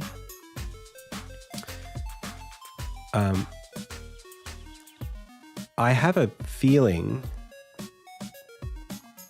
that most people who are excited to make games, and I could be wrong about this, actually, and I might be more wrong about this. To the extent that I'm wrong about this, it might be gendered. I feel like women who are getting into game development today may have a different relationship with gaming than men on average making games today, because I think 15 years ago, gaming was kind of male dominated more than it is today. And so the kinds of experiences that I think of as formative for me and that inspired me to make games those experiences may not have been had by a lot of people. And even as I get older, I wonder if this is becoming more the case, that, like, well, if you weren't around during the Game Boy Advance days, you just don't have a relationship with those kinds of games. If you weren't around during the PS1 era of RPGs or the Super Nintendo era, where you had to manually save, and every time you died to a boss, you just go back to the last save point and you have to start, do the whole run back again,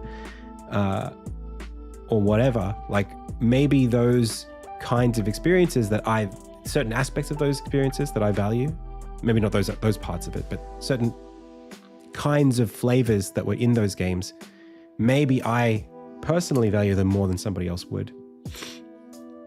But I also feel like, having played all of the kinds of games,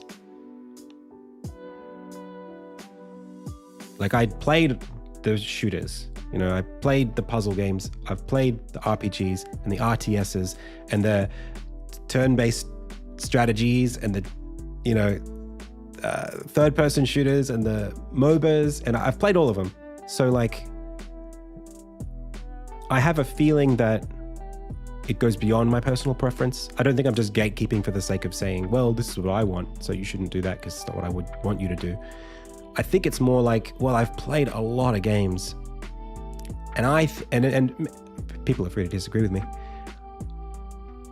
When I see people get bored of genres or complain about genres of games or the market, to me, it's like, well, because you're not making, we're not making as many of this kind of game. That's probably why you feel that way. If all you're playing is accessible experiences that kind of get old quickly, or that become quite repetitive, or make use of, like, very derivative loops, you probably are going to get bored, or if you find yourself playing Fortnite like every single day for like 5 years, like, maybe you'll get bored of that eventually. And, like, another shooter that's also service-based and free-to-play multiplayer is probably not going to fill the void that you're feeling.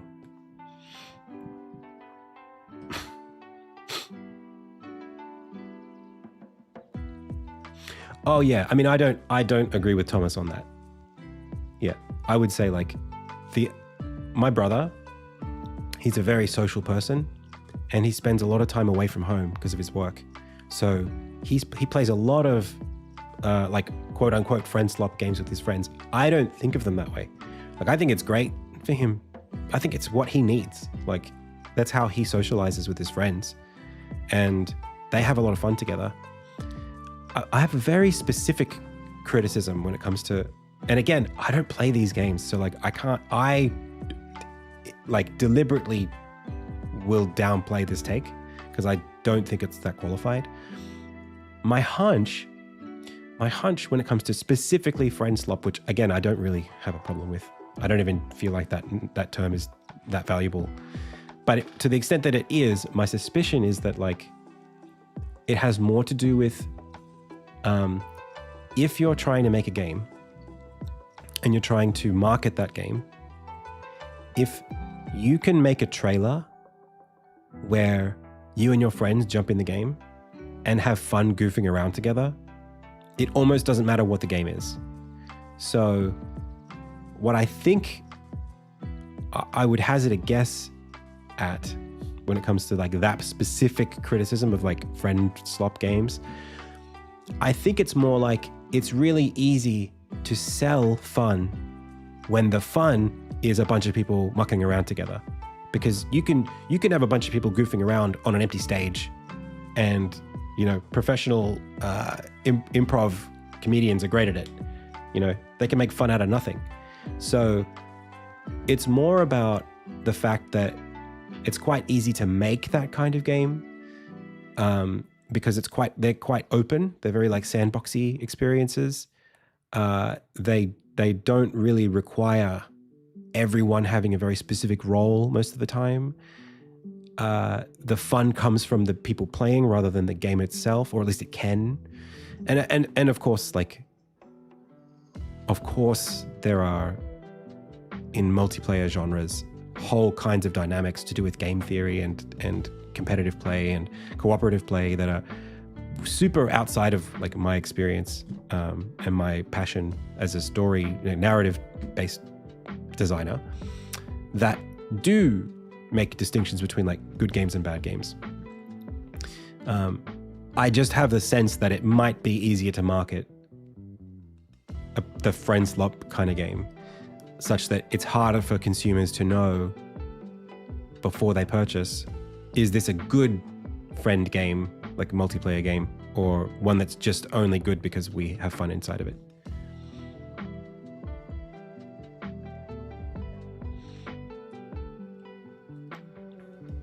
Like, I can't make Insignia look better than it is.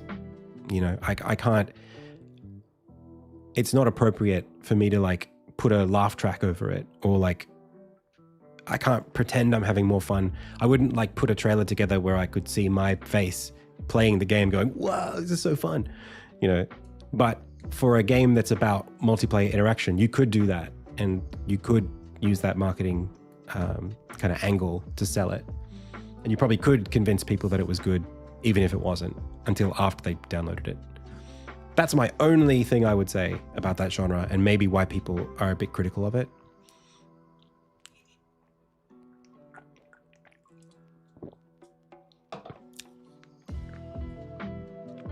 But like, I don't have a problem with it existing, the genre existing, or those kinds of games being made. It's more just like, I think broadly it's about accountability. Like broadly, I think consumers want to know that whatever it is that they're playing has had an appropriate amount of care put into it. Pardon me, an appropriate amount of care put into it, and that it can't be like cheesed. You can't like fake. You can't put like a fake amount of effort into something.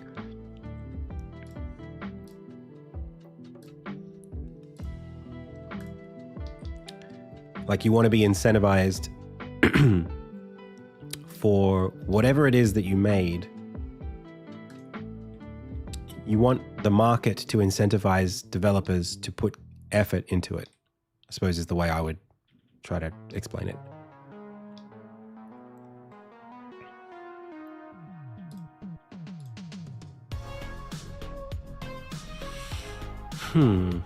So this here is a bit difficult. I feel like this should come last, I suppose.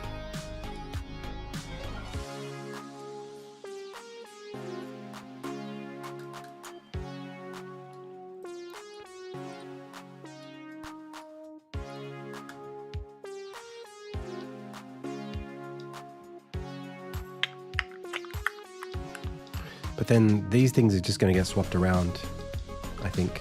If I put these after this. Yeah, now this doesn't work. I don't think that was the problem.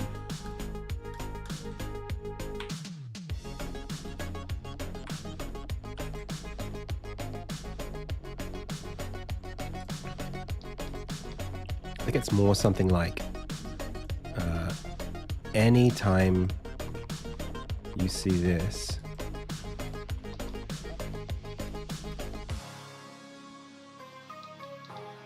you should just do this and this.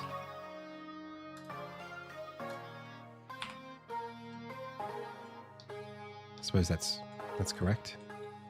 It's not amazing, but you know, it is what it is.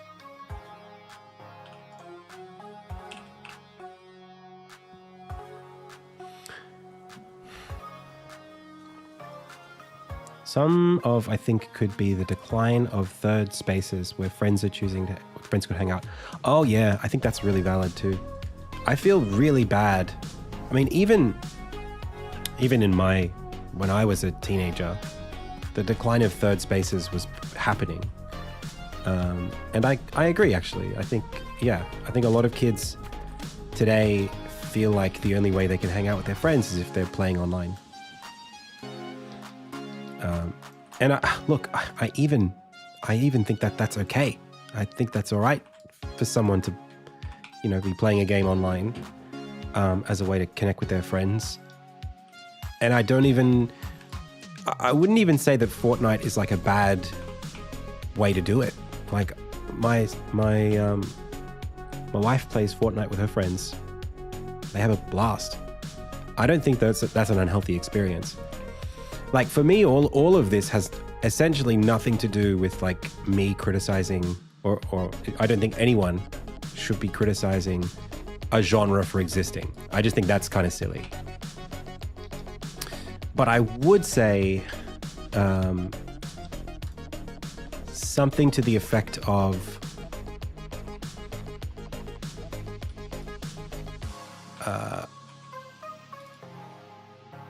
when an entire market reflects is drawn towards a very specific kind of experience at the cost of another.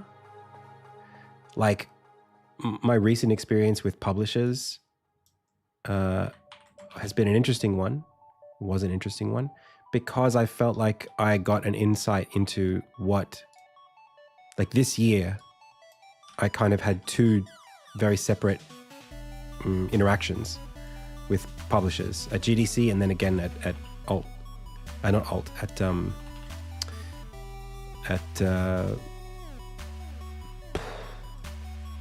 my dude, what is this called? At Play Now. And my concern has to do with like that at a certain point, there becomes a perception that like, oh, that kind of game doesn't sell well. And people don't want to play that kind of game anymore because it doesn't sell well. To me, I get very, I'm happy to be very defensive about that. I don't like it.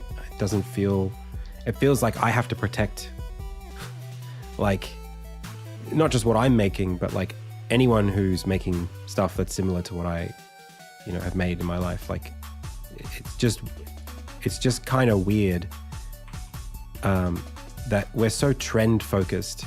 It's like everything is the stock market, it's like everyone's trying to think about like what's hot right now and what do people like to play and what don't people like to play. People don't like to play that kind of thing anymore. To me, that's the thing where it's not about gatekeeping. It's more just like making sure that the voice of, that there is a voice for the kinds of games that I like to make and play. And particularly like this kind of like, I don't know if you guys have noticed this, but there's like a combined, like a collective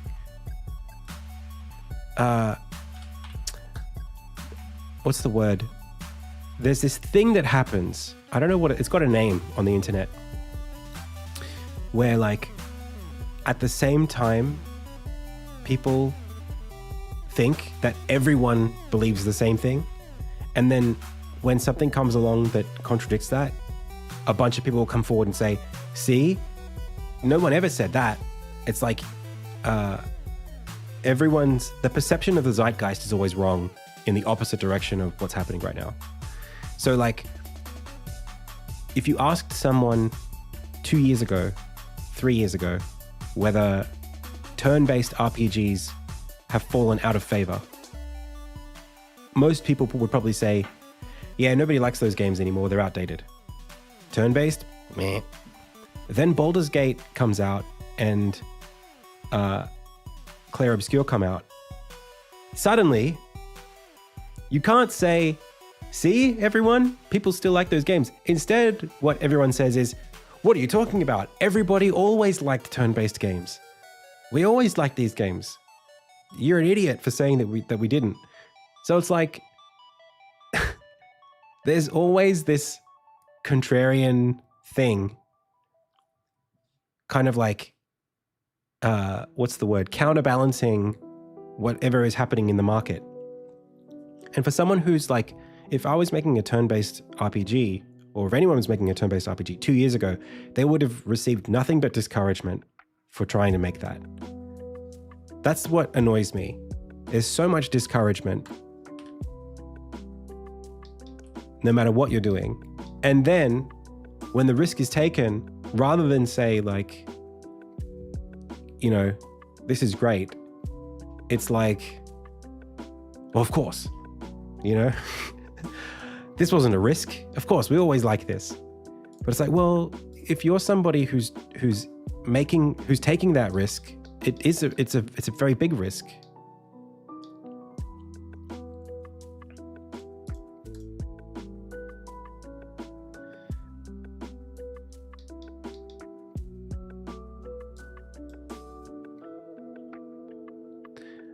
All this is to say that, like, people will make the games that they make, and I want that to keep happening. And I'm never going to tell someone they shouldn't make something they're passionate about. I just find it funny that like,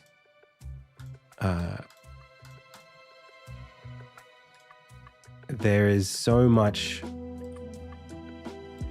What's the word? There's so much speculation that goes into the process of making things. And I feel like devs just have to like, I don't know.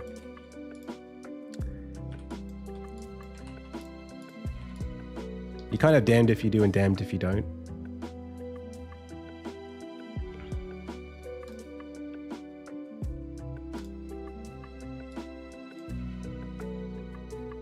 And I want, like, I guess I just want to be like, I'm just here enjoying what I think, I guess academically, how I think games work. Like that's, for me, it's just that. It's just like, hey, games are so fun and interesting, and there are so many different like ways to make them and think about them, and this is great. How do these experiences make me feel? and what do I have to do to, you know, pull this string and this thing happens, and I pull this string and this thing happens, and that's cool. I don't actually like the constant speculation as to what is good and what is bad, and as a trend thing. It's kind of what's the word? It's exhausting to think about games in that way, as like as fashion.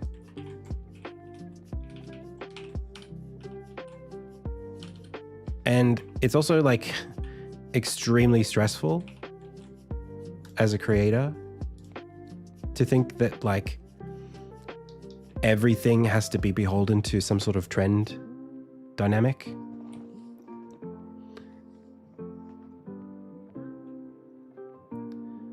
It's frustrating because it kind of reduces the academic aspect of it to just like just zeitgeist, just fashion. Like it would be nice to know that like, hey, if you make something that's good, no matter what it is, if it's worth people's time, it will find success. Like I would love to think that, you know, and I don't know if it's an appropriate thing to think or responsible. But like, gee, wouldn't it be nice if you could just like make something that was meaningful to you and other people found it meaningful as a result?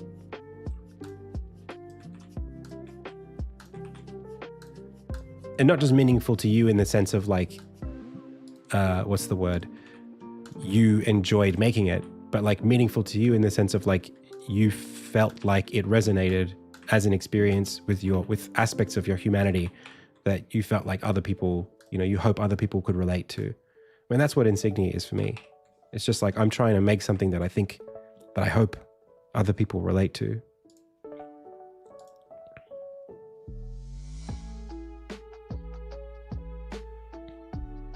It's not like a selfish thing.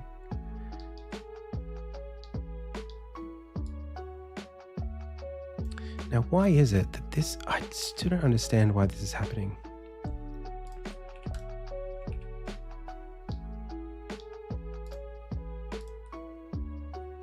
Oh, I think I understand. Is that it?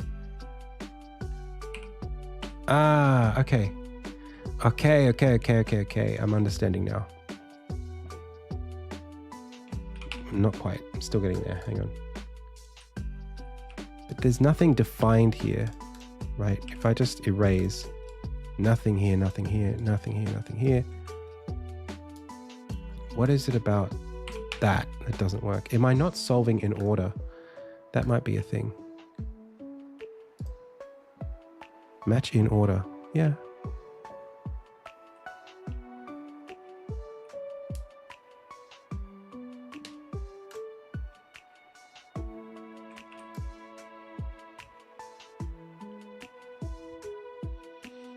Like, yeah.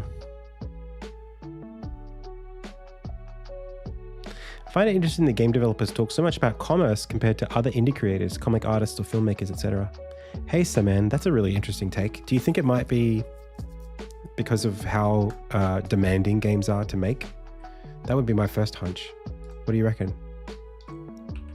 Like, if you want to make games, it's not really that feasible. Like, making games as a hobby is not as feasible as making comic books as a hobby. You could make whatever comic you wanted on your weekends, but you couldn't make your favorite AAA game on the weekends.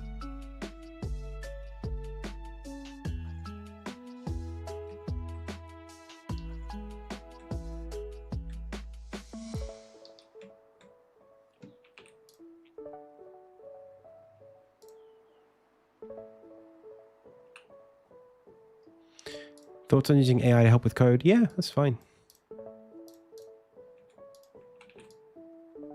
I do it. To help with code? Yeah. Why not?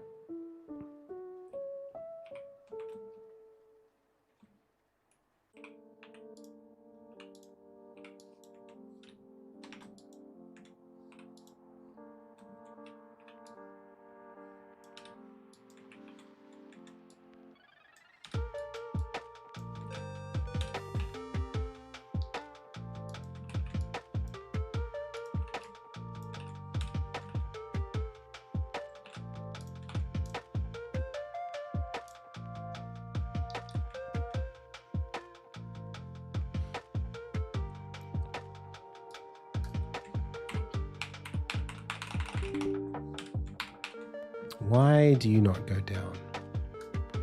That just bothers me. It doesn't make any sense. I could remove it from the test. Still doesn't do anything. What is it about this that this doesn't like? Because if I look at the rules,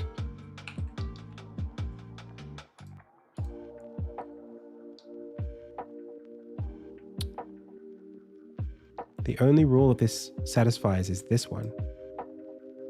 So we're looking at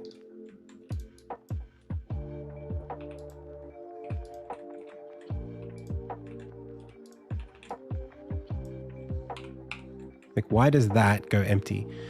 Oh, is it because of this local rule of this shape here needing to be an L shape? But I think I got rid of that already, didn't I? Ah, no, it is there. So actually it satisfies that and then it overwrites that, I think, with this. But still doesn't, well, I guess it overwrites that. Yeah. Yeah. Okay. I see what's happening. Unfortunate, but you kind of have to, you can't handle all the permutations. You have to manually do it. And then you end up having to do it both ways too.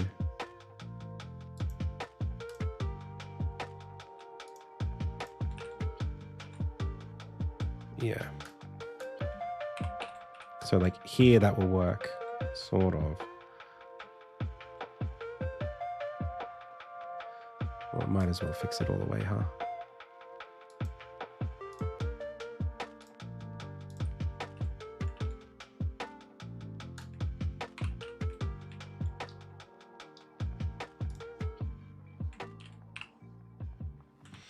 I mean, this is looking pretty good.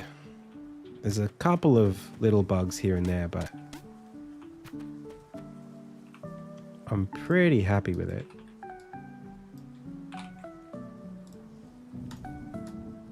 Hey, Saman. Thank you so much. Thanks for the sub. Like, look at that. That's looking clean. One day after we made it, too.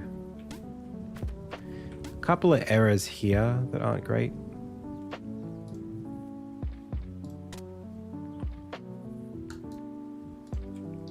Probably just some ambiguity in that, but I don't think we need to see that anyway.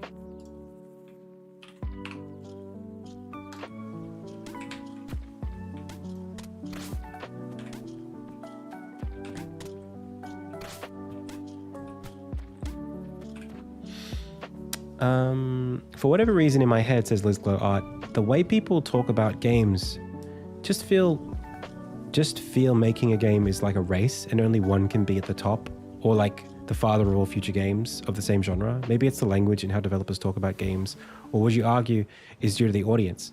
It can be just my own perception. No, I agree. It feels extremely competitive and extremely defensive, the game market right now. It feels like everybody is, it's almost like, you know, like a commodity, like a gold rush. This is what I'm saying. I agree with this, and I hate that this is the way that it is. I hate the concept that it's like we have to race to find the thing that people are interested in, and the person who finds it first is the winner, and they make $1 bajillion, and then everyone else loses and makes nothing. That sucks. I mean, it's not. If it is that way, it shouldn't be that way. And even like, just I hope it's never that way. I hope that's just not how it is ever.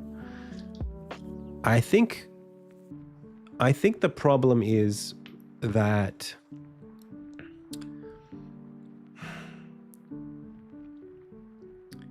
and I do imagine this would be the case with other media as well. I don't think it's just games. I think that a lot of things are competing for people's attention today. Like everything is virally marketed. So it's that to get anything in front of anybody, you have to be very loud and there's so much risk involved in putting any emotional effort into making anything creative. I think NT has said the right thing here, which is that the time investment is also huge. So you have to put a huge amount of energy and risk into making something in the first place. If you were to make an album, you make your music, you spend 6 months on the album, you release it. If it does well, great. If it doesn't, oh well. And then 3 albums down the line, or at least you've made 3 albums, you might make it big one day, and that's fine. You get to do what you're doing. With game development, every investment into making a game is existential. Like, if this game doesn't work, it's like, what am I going to do next? How could I even make another game if I don't have any income? Because this game didn't sell or whatever. So I think there is just where the business aspect is relevant, which with games it is, and especially because games are expensive. Like, you wouldn't, the idea of asking somebody to pay $30 to $100, like movies are essentially devalued these days. A movie will come out on Netflix, you pay $0 for the movie. You pay for the Netflix subscription, but you pay nothing for the movie. So the value of a movie, still millions of dollars, but the value as a commodity, essentially nothing. Games are in a similar position where like you spend millions of dollars on a game, but you still need to convince every consumer who's going to consume that game to purchase the game. So I think consumer behavior in general is also pretty risk averse. People don't like to spend $80 on a game, $60 on a game that they don't know is going to be good or not. So everyone is kind of in this mood of, and I'm guilty of this too as a consumer, it's like, tell me at the end of the year, tell me the 5 games that were worth playing and I'll play those games. Like, which game won game of the year? I'll play that one, and I'm not going to sit here and spend $300 every couple of months playing every new game that comes out for 3 or 4 hours each and then sticking to the ones that I like and ignoring the ones that I didn't.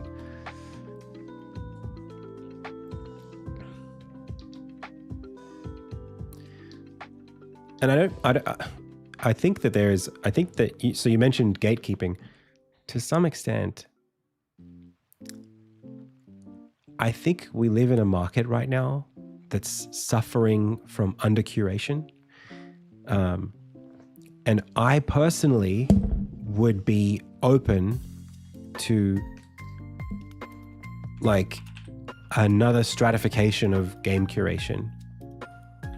I don't think that it's healthy for the games market to be this like giant lump and then like one game does well every year, or 2 games or 3 games. Like, I don't think that it should be like this, where everything across the spectrum is just high volume. There's just an ocean of games, and you kind of get one thing resonate out a year, or a couple of things, three or 4 things in this like giant vat of games. Instead, I think that's fine for that to exist. And everybody I have this thing, I think with morals or ethics,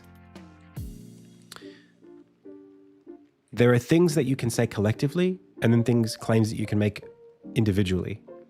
And I feel this way with like diversity in game studios, for example, or like diversity in game expression.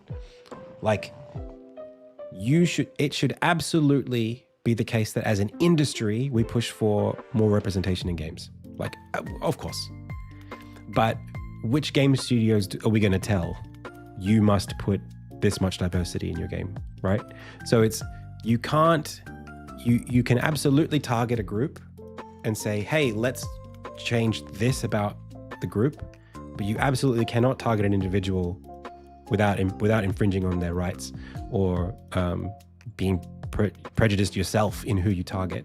So I would say a similar thing should happen there's a similar problem in game curation right now, which is that like everybody should be making the game that they want to make.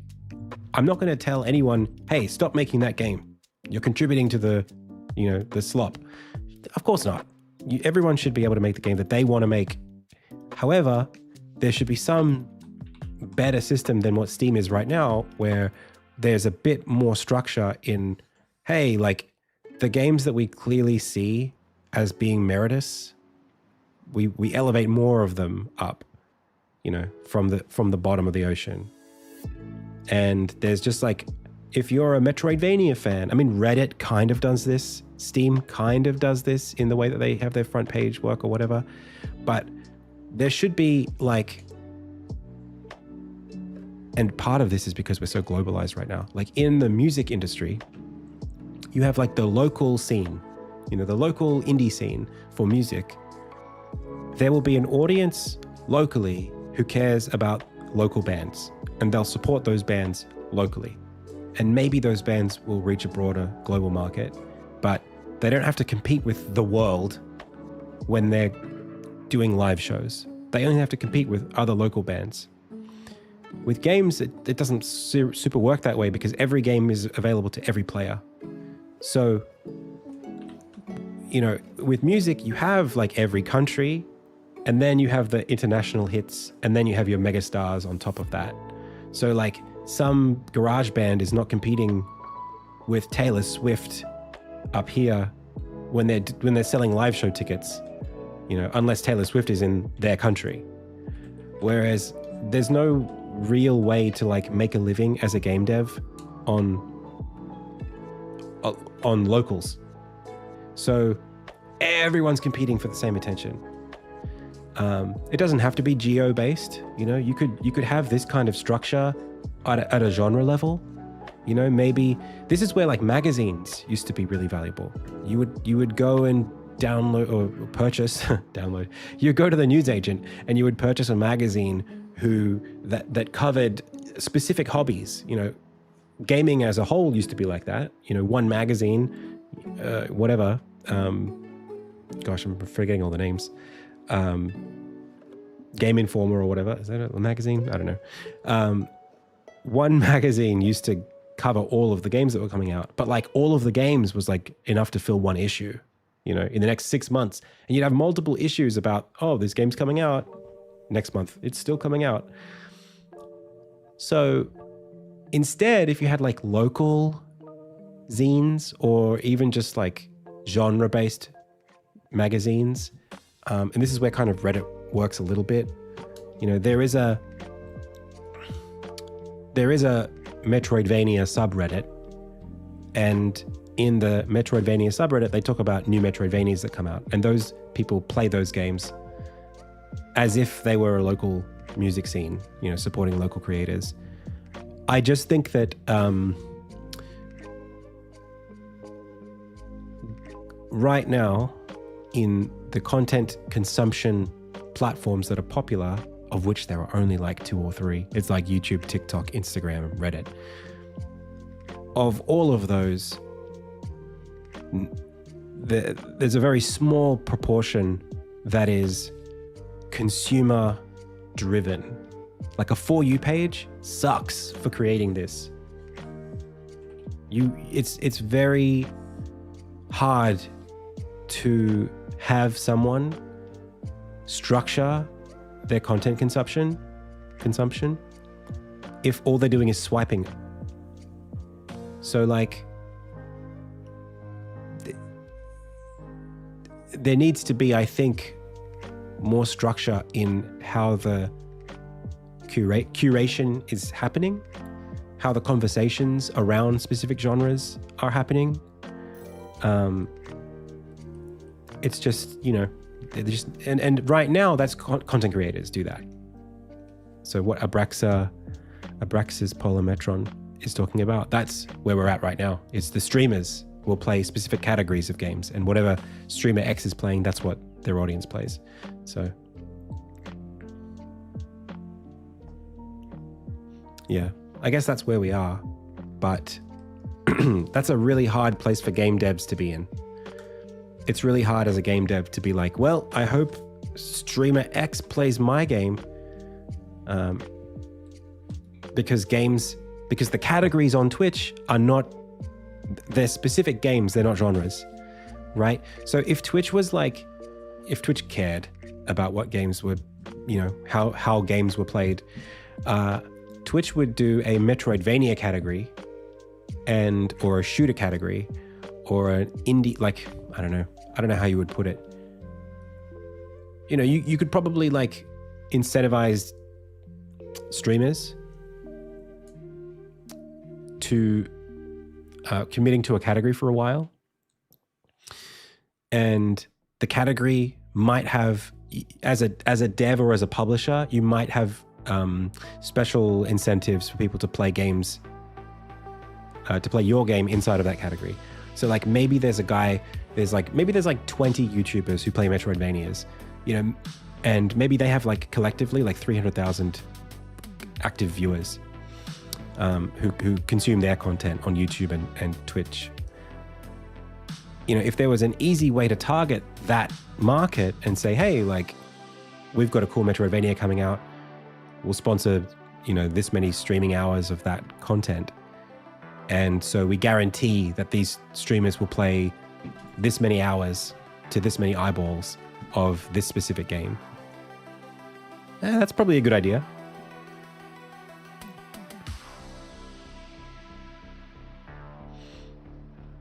Yeah, fighting games are an amazing community for this reason. Yeah, the fighting game community will like Maximilian dude is the fighting game ambassador. But beyond that, you've got your Justin Wongs and your Chris G's and whatever. I quite like the fighting game community, and even as someone who used to play fighting games more than I do, I feel like I'm on top of whatever's coming out, and I feel like I know, you know, 2XKO is pretty good or not that great, or, you know, whatever. And I'll see creators talk about it. That's kind of how it already works, right? You just have to do the outreach yourself. Yeah, but it's not an enshrined dynamic. You know, it's not baked into the way we consume content and the way we just like the discovery/creation wheel does not turn that way unless you try really, really hard as an individual to market that way. But you know, it's sort of like, it would be great if the platforms who made the money off of all this stuff cared more about how they curated them. Hey, NT, thanks for the follow. I'm talking about like specifically Twitch and Steam should be doing the stuff I just talked about. They have such an opportunity, but from their perspective, it doesn't matter because it doesn't make a difference. People are going to watch something. They're going to watch XQC anyway. So like, you know.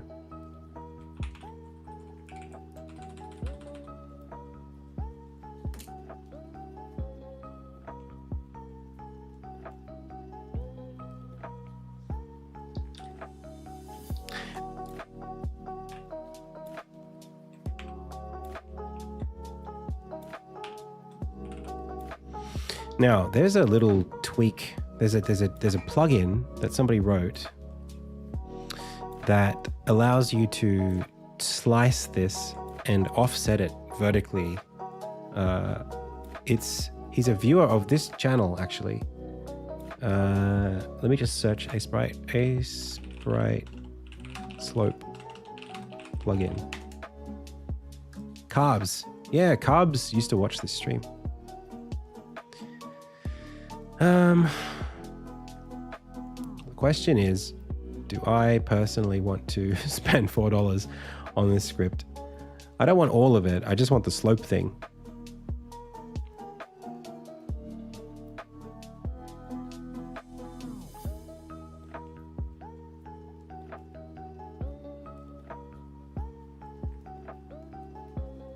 It'll honestly be faster for me to do it myself this way. Hey, Neat Games. Native? No, I don't think so. The slope generator? Are you sure? What am I missing? Like, I don't know if you know what I'm talking about, but the thing I'm talking about is basically you take all of this and you push it down by like 1 pixel. And then you take all of this minus that, and then you push that down by like 1 pixel. And then you take like all of this minus those two, and you push it down. And you can see here, we're creating a slope in this way. So by the time I'm done with this, it will be a 45-degree angle all the way down.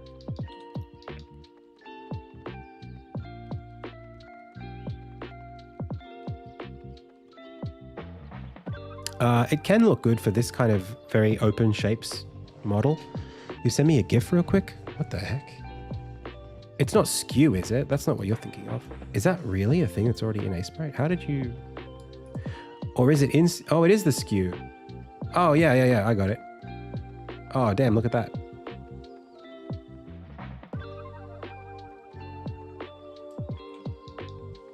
I got it, Squig, don't worry. Sweet. Oh, it didn't even like clock to me that that was a thing I could do.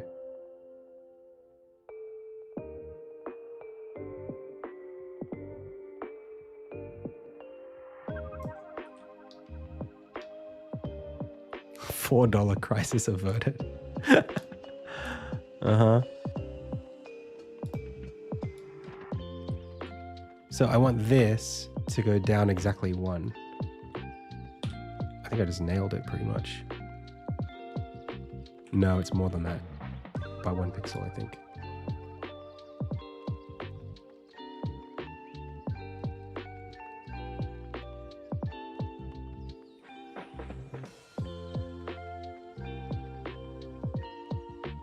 It's weird that it's not exactly, like I want it to be 2 pixels all the way down. Like every single pixel becomes 2 on the way down, but it doesn't do that. I guess it's because it's over 3, right? Which means that's actually wrong. So I have to do it over 2 at a time. Ah, that's true. Yeah. So what I'll do is instead I'll turn this into 8. 1, 2. And then it's 4 goes down.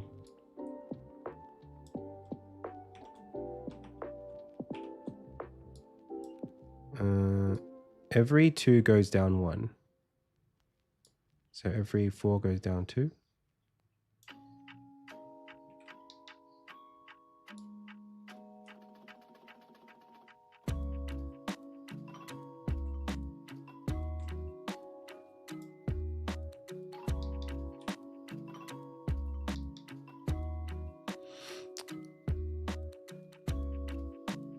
You think Road Sprite is helping? It might be. I'll just fix it with this.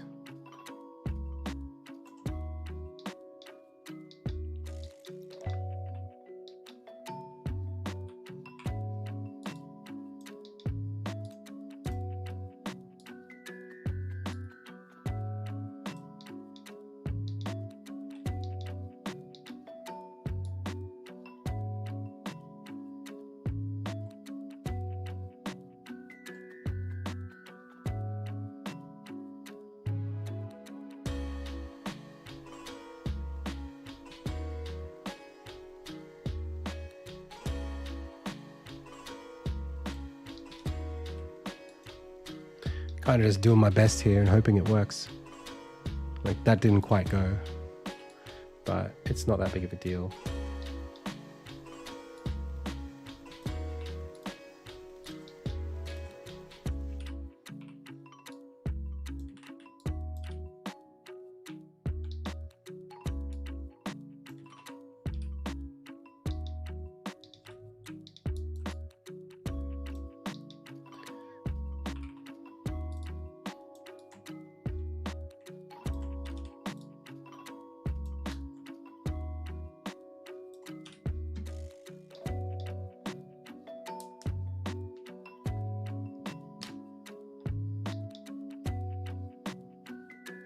I probably don't even really need to do it this way.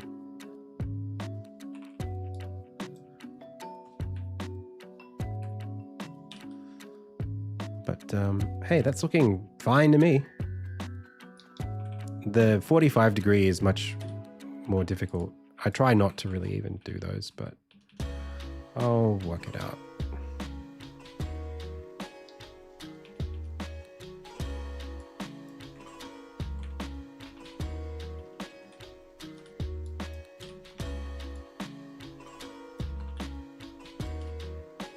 I wonder if doing it twice like this is going to make it harder.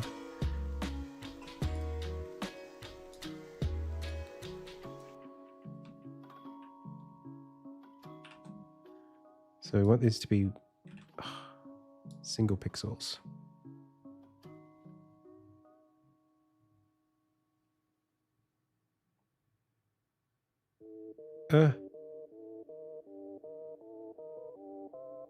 That's got to be close enough.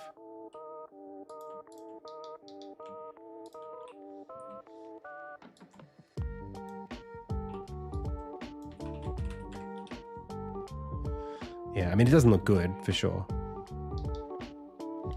Certainly.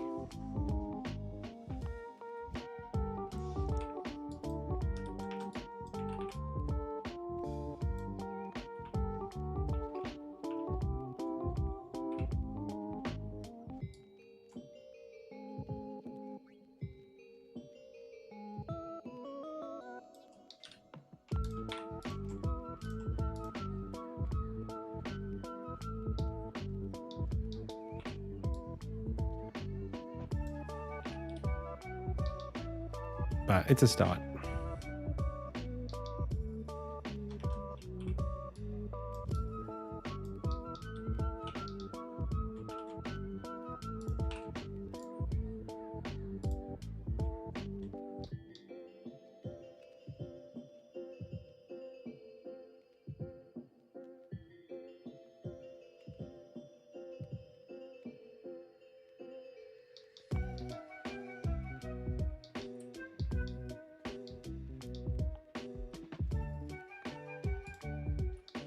Okay.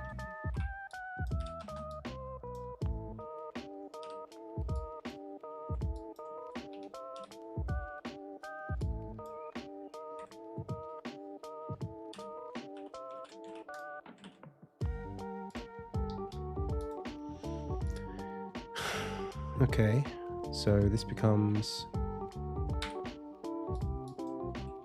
that.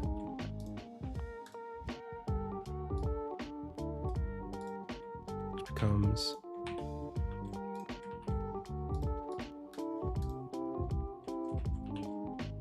that. And then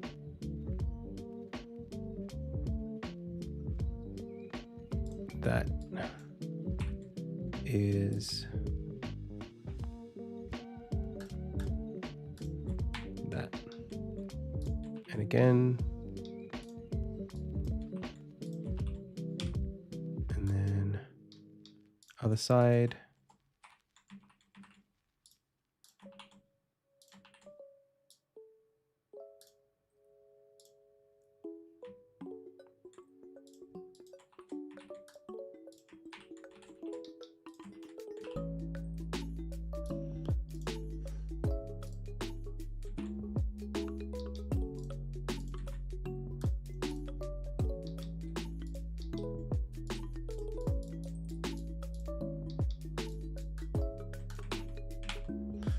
Cool. And then 45.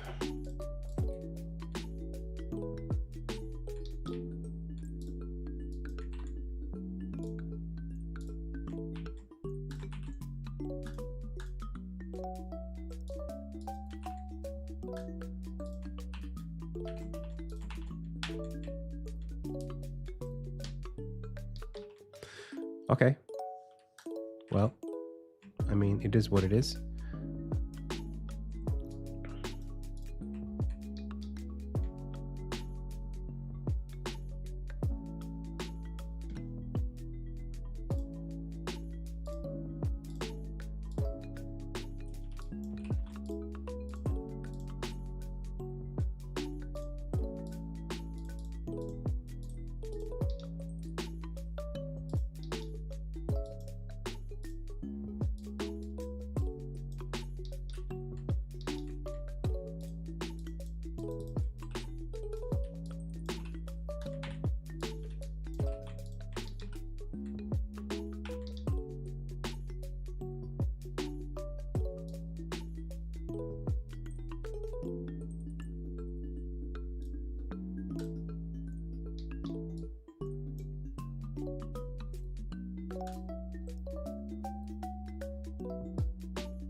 And the bottom of these needs to be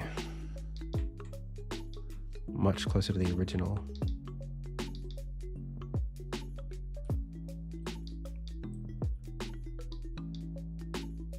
I mean, for now we can just do this.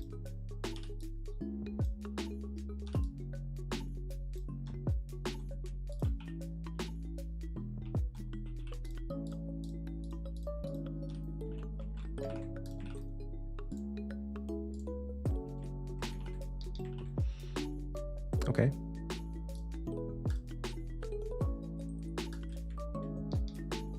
So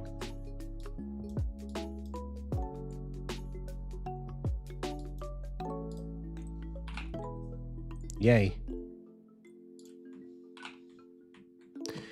That's not hard.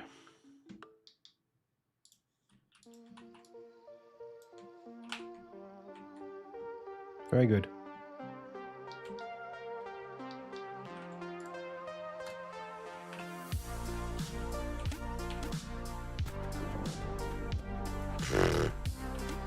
Trivial.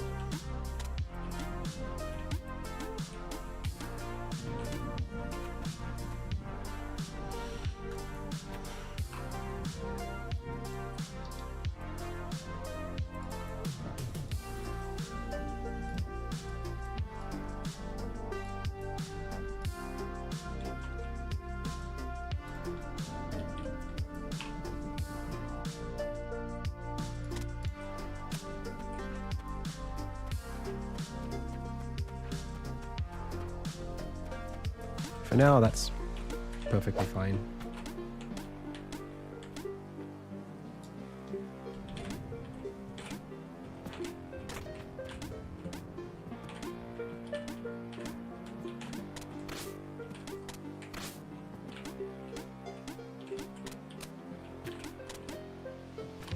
Sweet. Okay. Beyond this, what else would we do? It's 4:49. 4:49 already. Oh, damn. We've only got like an hour left of the stream. What the heck? That is insane. Where does my day go?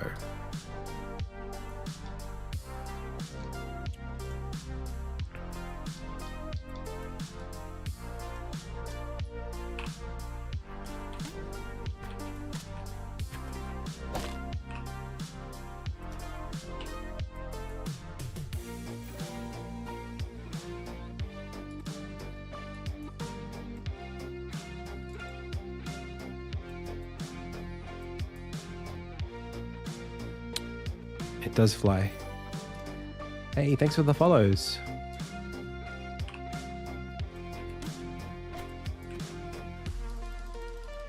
I like this quite a lot. This scene, like this with the moon. Very nice.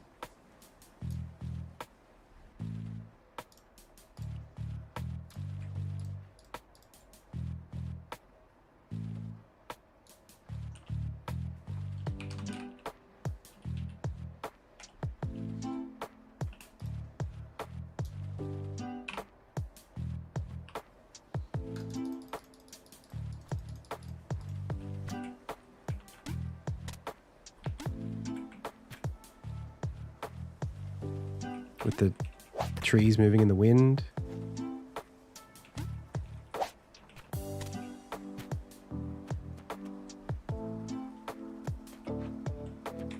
Feels good.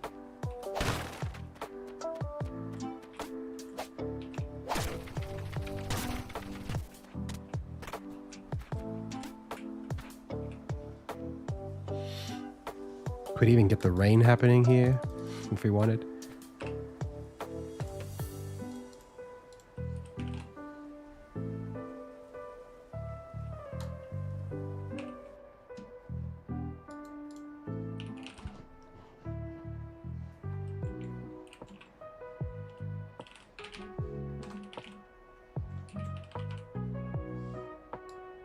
What about some snow?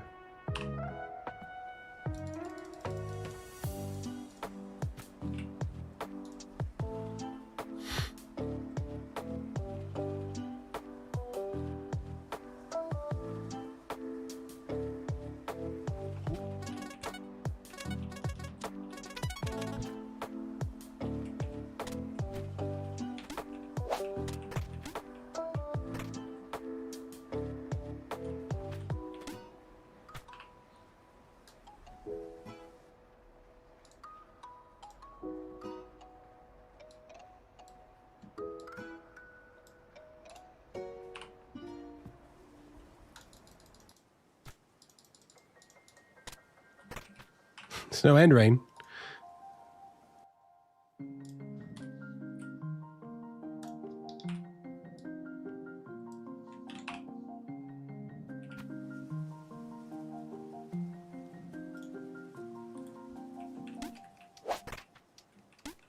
Like that feels like a video game I want to play.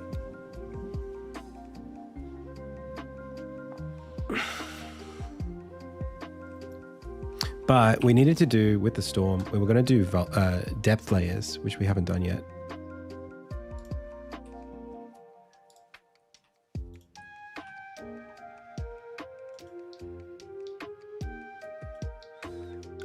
And I'm not sure if, I guess what we would have to do is make them,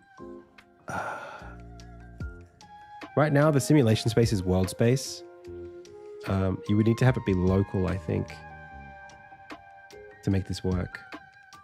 Because you need to be able to parallax it.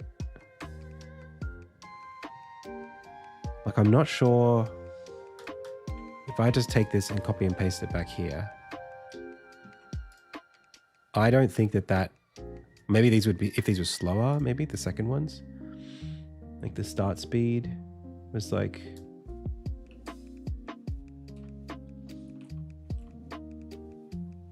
this, and then the gravity modifier was like less.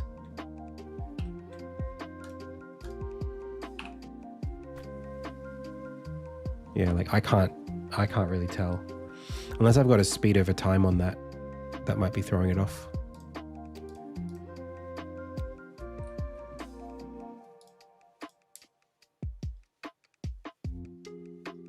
No.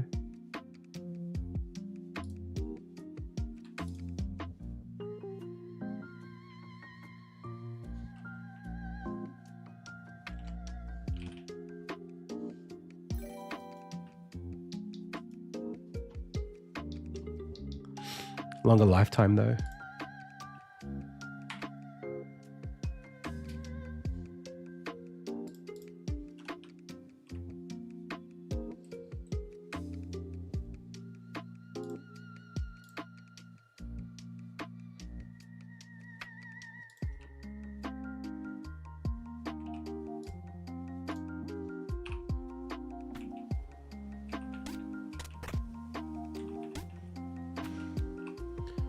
I think that they're gonna feel like they are on the same plane no matter what, as long as we don't have this parallaxing on a separate layer. And to do that, we would need to make it be local space. I'd probably kill the collision and then we could put a parallax modifier on this.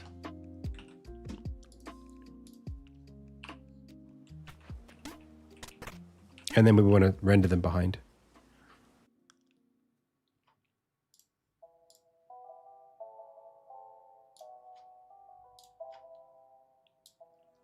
So it would be like middle ground 1, -10 or something.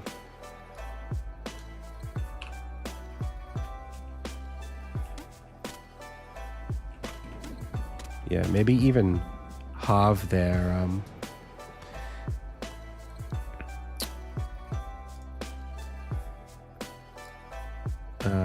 what's the word? Opacity.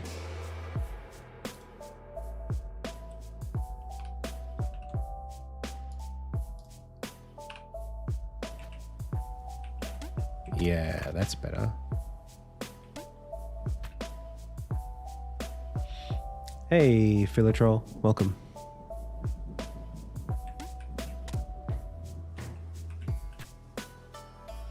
And then I would do one more version of the front ones without collision at way, way lower emission speed. Maybe even like 50. That were on the foreground layer.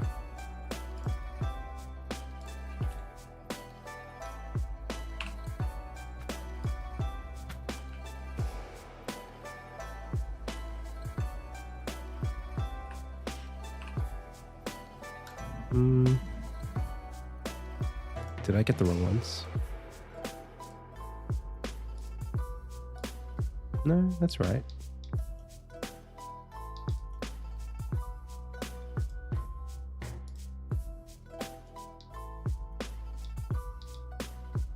Collision off.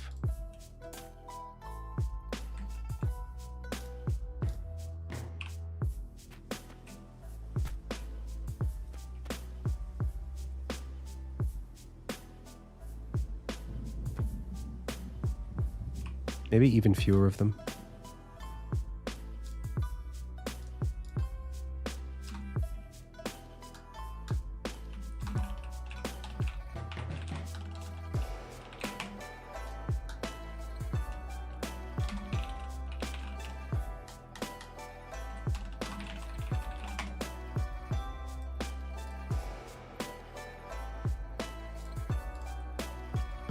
$25. Maybe even a little faster as well.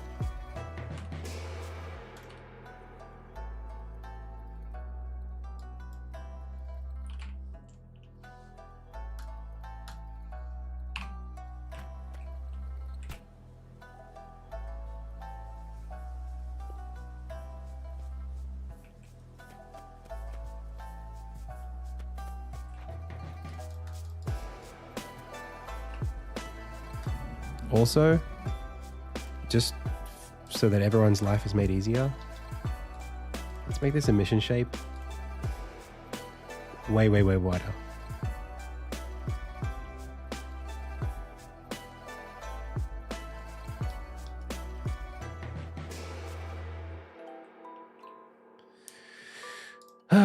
So it's in a shape which is in a box emitting from the volume with a rotation scale of 9. Let's make that 20, which is probably going to halve the emission visually, but I think it's better this way anyway.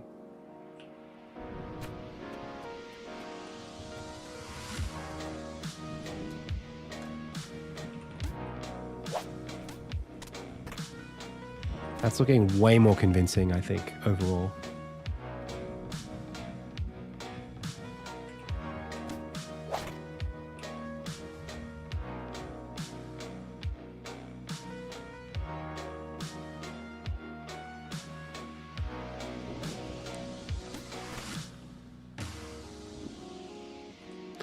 It's not really hail. It's supposed to be just raindrops. It's just a pixel is so big in this game that it looks like a hailstone.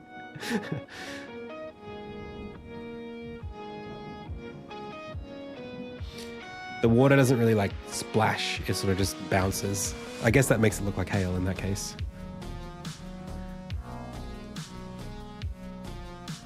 Well, they are transparent.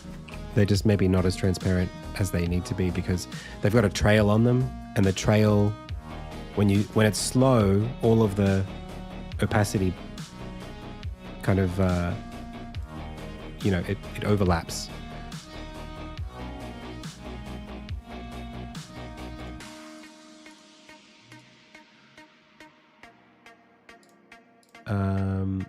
I could look to see if the trail has opacity. Well, it's got the same opacity as this, which is whatever. We can make it a little less, 30 instead of 39. Not sure how much further I could go though.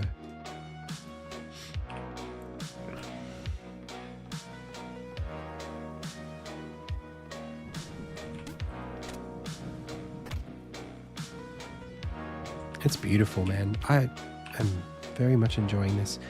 I feel like I have to, it's not, sometimes I worry that I'm coming across as bragging.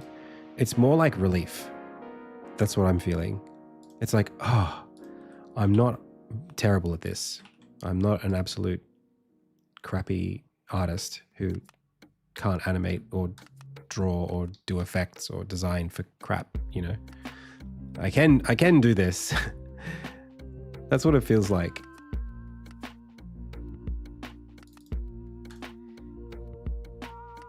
Just like, yeah.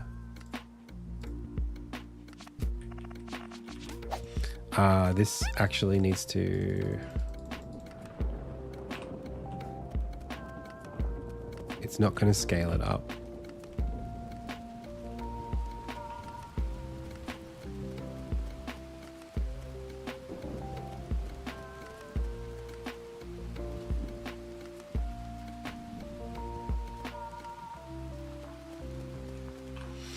Hang on. The script isn't going to work because I just doubled the thing. Wait, where is the script? There it is. That's for the lightning. What about the script for the rain?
Hey, J-Blow.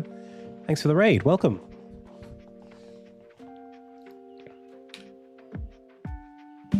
What's new?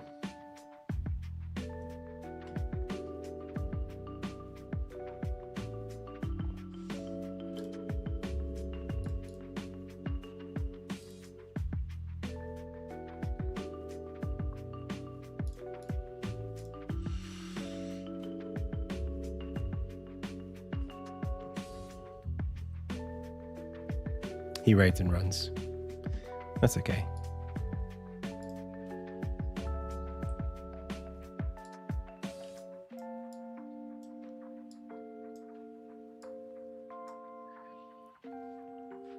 I've met Casey. I've never met Jonathan.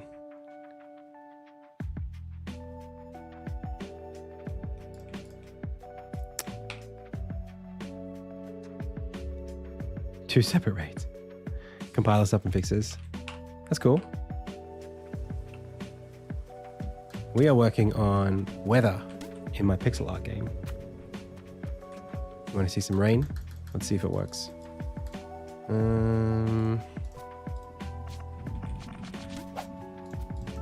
There's a trigger somewhere. Here we go, it's starting.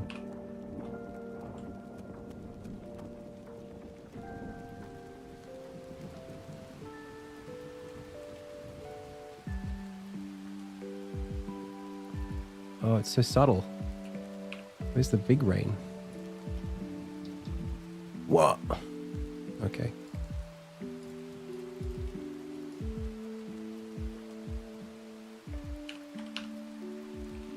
Interesting. I don't remember them in the prefab. They're not really moved over that far. In the prefab, they're all in the one spot. Which probably should be on the y-axis, just 0. I mean, on the x-axis, 0. Y-axis can be 3. That's fine. Sounds fine to me. The storm is directly on the camera. And then, in fact, preferably, actually, these would be all in the same spot at 0. And then, but the lightning's there. Okay, so let's call it that. Sure. So then why did that not work?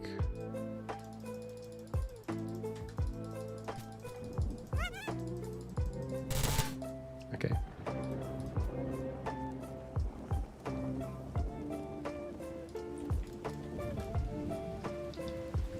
Yeah, there is an offset.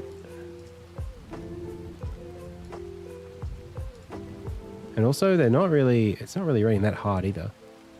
But I'm certain that it's not because of anything other than, I think it's our script. That would be my hunch. For each, during update, if intensity is animating update, for each particle system, rain in R in rain, var emission equals R emission, rate over time equals, oh, I see. These need to be different for each of them. This intensity is fine, but the initial emission rate, this needs to be a list of floats now called emission rates.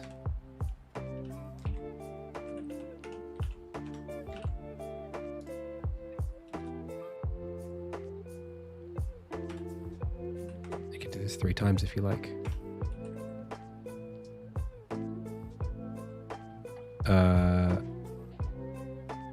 No.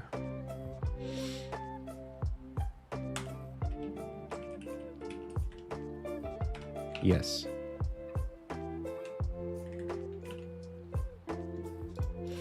But then what do we do with the initial emission rates? Okay. Yes, that's correct. We're multiplying up to the editor value. We're lerping up from 0 to that. So we need to store it and then we can set it. So that can happen then. Yep. That's good. Okay, let's give it a go.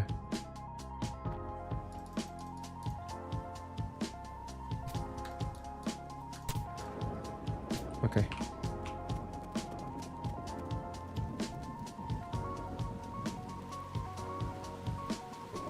Yes.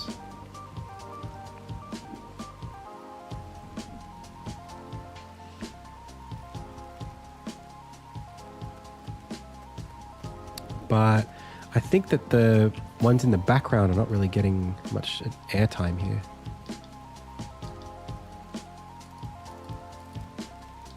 Yeah, what the hell are they doing out there?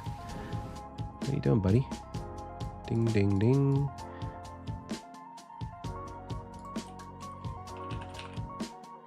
I'm not updating their position.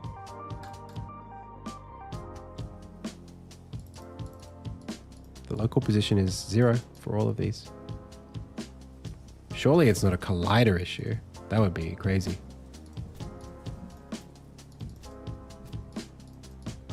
Cross the trigger.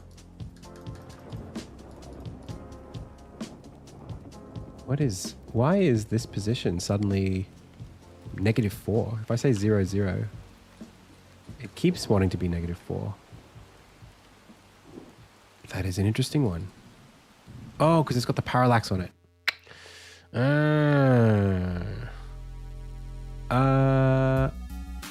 Remove that. Apply. We don't need to parallax it. We're already technically parallaxing by virtue of making them be slower, really. Okay. Yeah, no, you're right. It was the parallaxing was hard setting its position every frame. Okay. There we go. Now we got the background, the midground, and the foreground. It's great. Beautiful. Philotrol says, Adam, I'm currently migrating from web dev industry to game dev. I got a degree in software engineering and I'm currently taking part in a jam. And I sign up for some, maybe I'm participating with my team, with some friends, and we're planning to build a studio. I'm planning to start looking for jobs in the game industry. I've got like 2 years of experience in web and probably gonna have 3 small game jam projects. Do you have any tips for me to focus, to improve, to maybe find a job in the game industry? Whoa, there's a lot there. I feel like we're sort of jumping between different things here. Like getting a job in the industry is a little different from starting your own studio. You know, those are different things. And so if you were to ask me how to start a studio, I would have different advice for you, for compared to like starting a career at an industry job. So I would say, like, if you want an industry job, then certainly having a portfolio helps. Getting your resume out there and making sure that people can see that you have initiative as someone who's looking to fill a very specific role. You know, maybe you're a tech artist, maybe you're an engineer. In this case, you're an engineer. So showing that you know how to build stuff that falls within the demand of what people are trying to make, that's great. You should be doing that. But that's very different from starting a studio, right? Starting a studio is more like, I mean, you don't need to prove to anyone else that you can do that. So having a portfolio is not that important.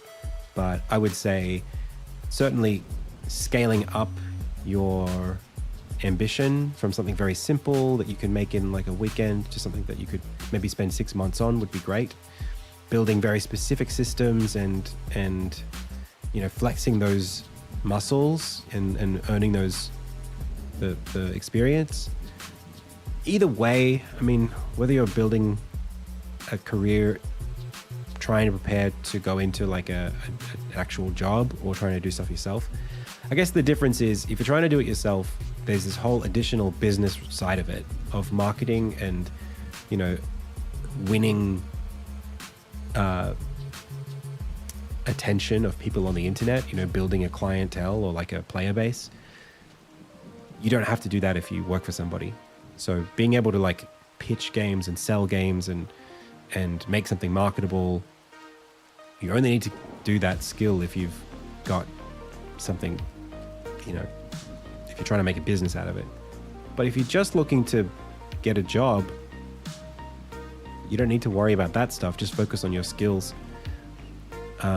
And, you know, there are things you can do to get in a little earlier or to try to like kickstart your little career. Like if you do some volunteer work or if you do some work for indie studios at like a revenue share, you'll be able to get your name onto projects that ship without having to sort of be a salaried employee.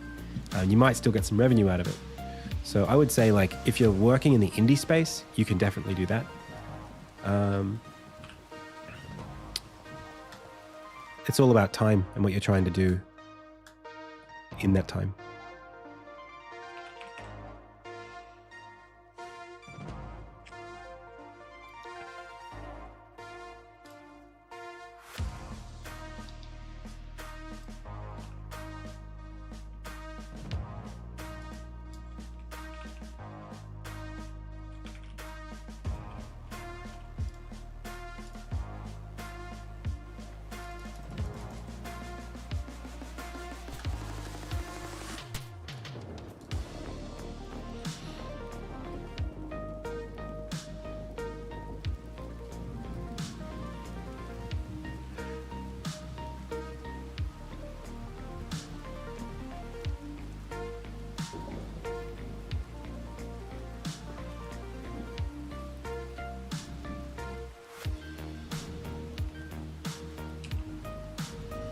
Trying to make it so that when he sits, the rain bounces off his head. And the reason why that's not happening right now is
I mean, it's tough and it's a long journey. Like, I feel like it's taken me 10 years to get to the place, or yeah, about 10 years to get to the place where I feel like, you know, there would be a place for me at a studio if I wanted it.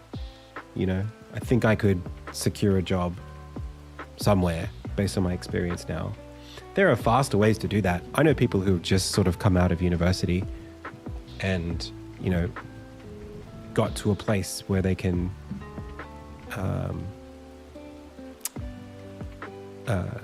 get hired.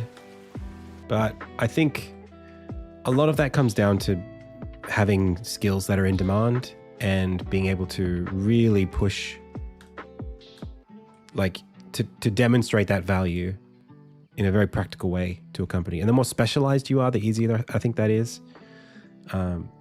If you're just a programmer, I think there's like a lot of people who are just programmers. And so it's like, okay, what are you doing? You know, what's the word? How legit are your skills? You know, can you prove that you would be the best person for this role? And someone who's got an existing portfolio is just going to beat you. If they've got a resume that's got a lot of games on it, they're going to beat you at that because, you know, they've got proof. Whereas like if you're like a lighting guy and all you do is lighting, then showing that you can do lighting is valuable, you know?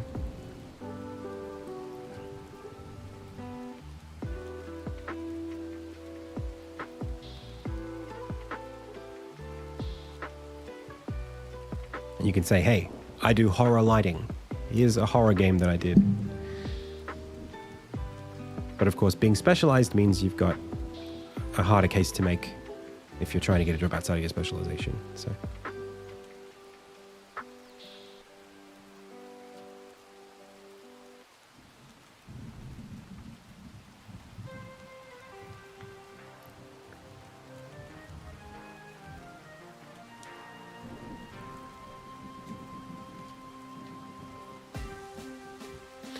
it's just about like how much you're prepared to do, really. Like a lot of people, I think like, and this was the case at university too. Like, I would say like 80% of the people that I went to university with, and we did a design degree, 80% of those people weren't that passionate about design. They just wanted a job, you know? If you're that kind of person who's just like, I want to get into games because I just want a job and games seems cool, it's going to be hard because you're not really going to do things that go the extra mile to separate you from the pack. You're just going to do the minimum and hope that that's enough. There are so many industries where you can do that. Games is probably not one of them. Like just showing up and getting the paycheck, you know, in a creative industry, that's very rare, I think. Unless you want to be in like a manager role, like a project manager, something like that. But even then, it's a very demanding job.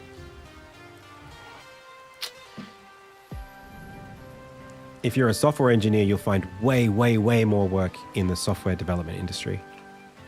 You know, that's just like random, just jobs. Just you come in, you write code, you do your pull requests, you do your code reviews, and you go home.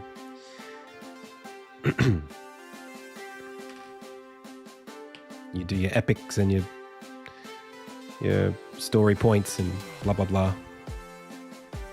You can do that. Hey, Toasted Gears, how's it going? I'm going to take a break. We'll flip over to demo work for the last hour. And yeah, I'll see you in a bit.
Okay, let's get to it. Next half an hour, demo only.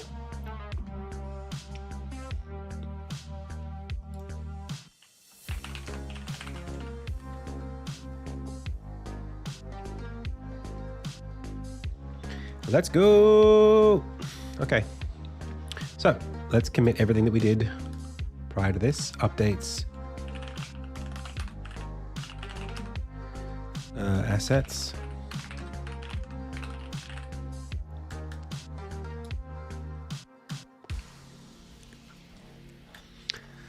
okay. So there were a couple of things that were added recently to these cutscenes that I'd like to update.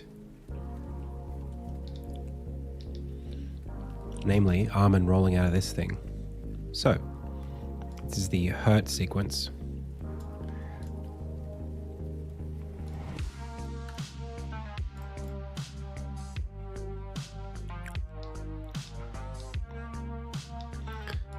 Armin gets whoosh, spat out there.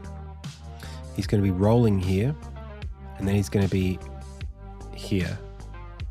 Now, the challenge here is that we need Armin to navigate, or the dummy to be moved along that space. And I've managed to sort of, I guess, you know, Armin has, well, does he move?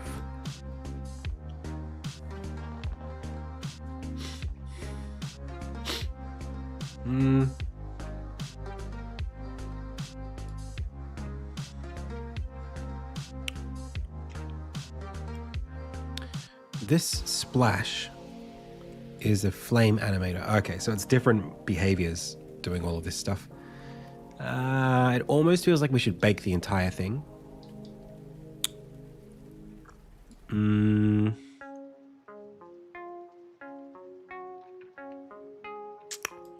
Because it's not that far that we have to move. Nonetheless, let's just manually animate it. It's not a big deal. So this thing, we're going to chuck an animator on it.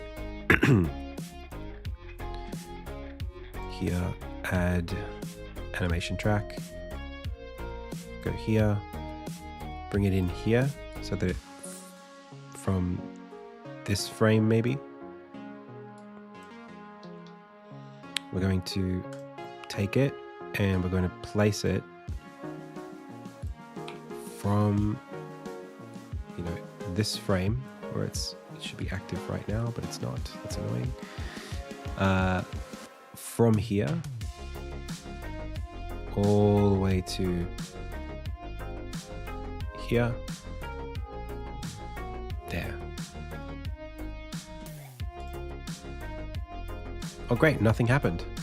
Fantastic. Oh shoot, it was the wrong one. We literally animated the wrong thing. Okay, let's try that again. Start recording. Here he is. On this frame, he's going to be here. And on this frame, he's going to be here. So we can go boom. And this is going to be linear. So we don't want this like that. We want it more like pretty much a straight line. Boom, bang. Perfect. And then during this animation, during this motion, we want to add a new animation for Armin where he is rolling.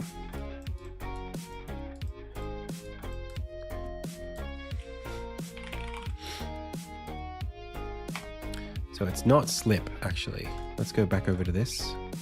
I will need to, I think, pull from animation to get this into the project. Let's have a look. Armin balance. Yeah.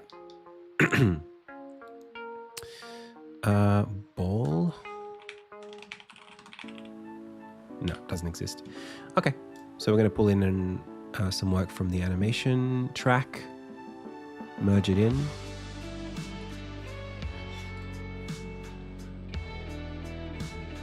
Yes, please fast forward. Amazing. And then we should be able to see at least The file? No? Okay, close this. Open this. Okay, here we go. Sweet. Oh, Morgan went that extra mile and smeared it out. Okay. So, I kind of want this the other way.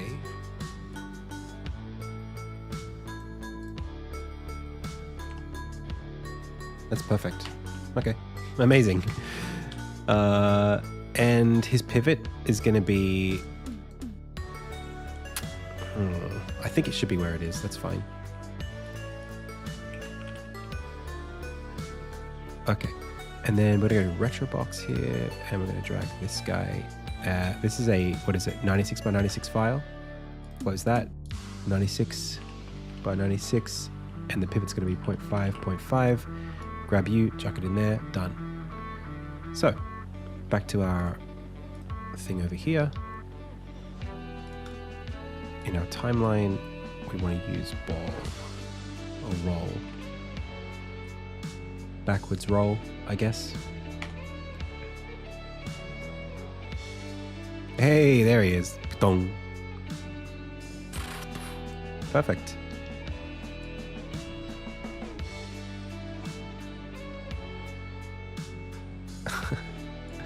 Frame rate can be like literally like 18 for this one, and we do want it to loop.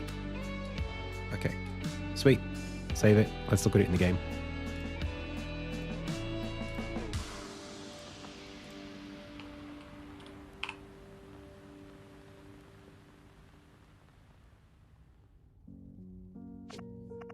Way faster. Needs to be way faster than that.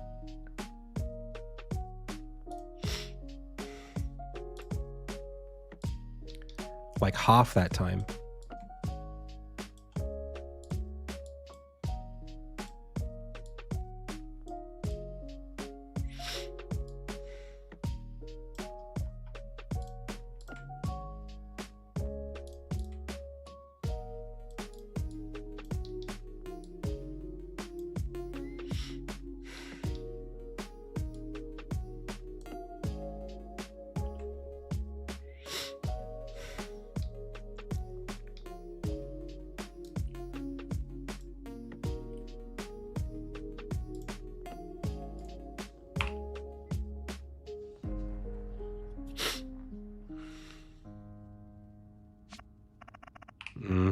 A little slower. And definitely a big screen shake when he hits the ground.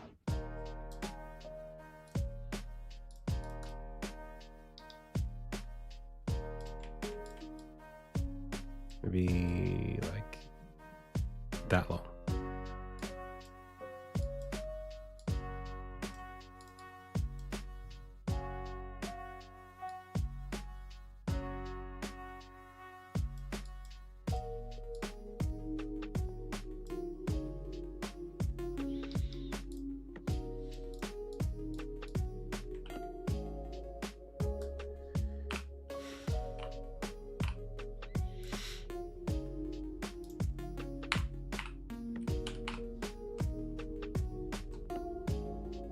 Yeah, that was good. One more time, maybe? Just to confirm. It felt pretty good. Yeah, that's perfect. It just needs maybe like a moment.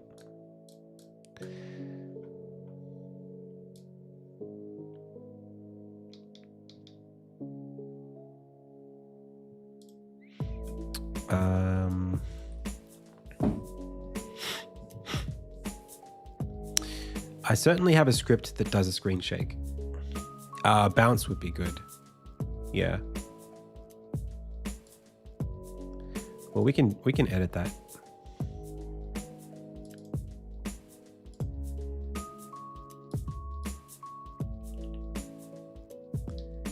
So that on this keyframe,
Perfect.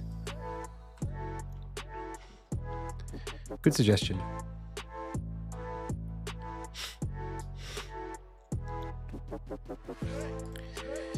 So, I mean, maybe we could even have that be in the wall rather than in the, like in the roll, sorry. So it's more like, maybe somewhere in the middle. Nah, let's keep it the way it was. So, screen shake.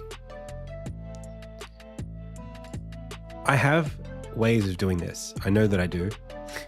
I just don't know. I think what I do is I go to this. I go to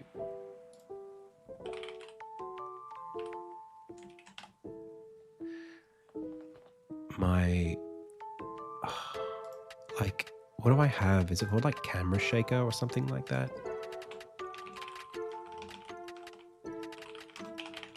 I think I literally do have something called camera shaker. And then I just animate that property. That's fine. I'll just do that.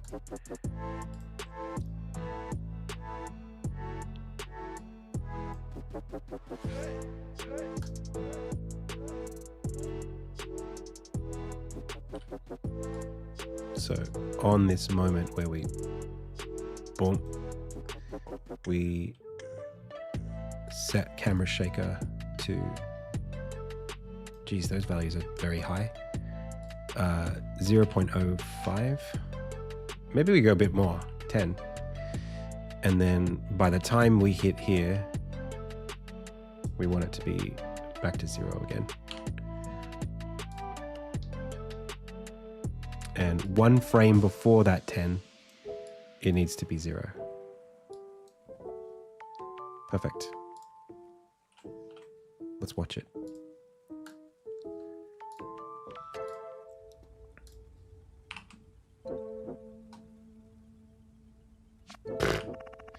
Great.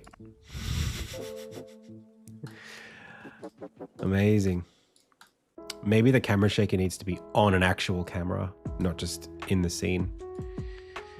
Let's have a look. How do you work?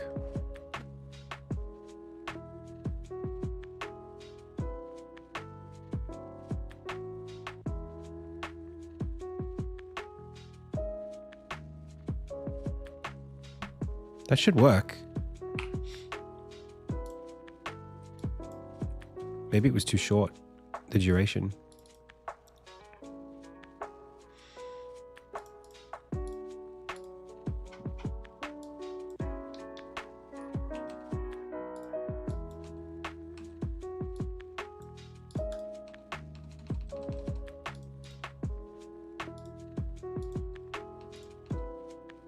Nah, that should definitely have worked. Oh, this is in pixels. I'm stupid. I already helped myself, and I assumed that I didn't help myself.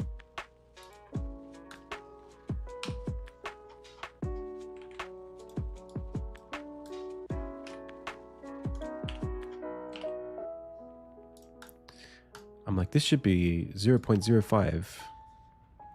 And it's like, no, this just needs to be... where are we? This one.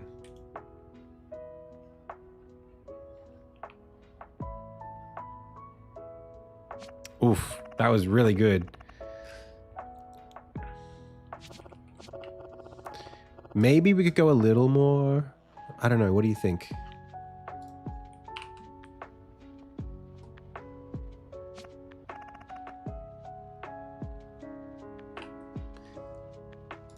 I feel like faster and a stronger shake are both possible.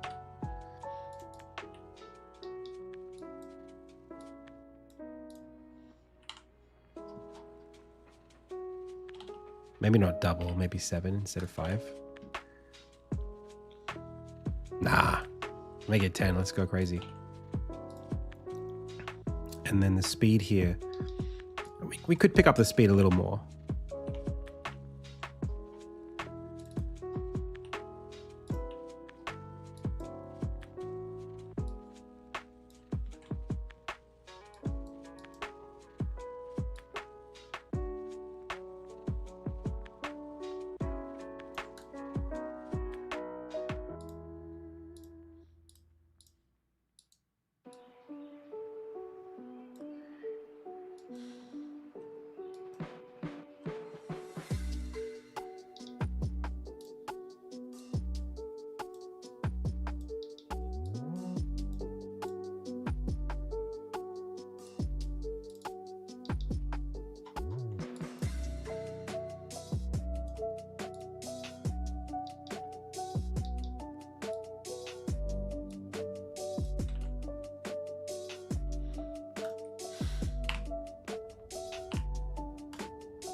Also, the camera, I think, could do a bit more work here for us. That's better.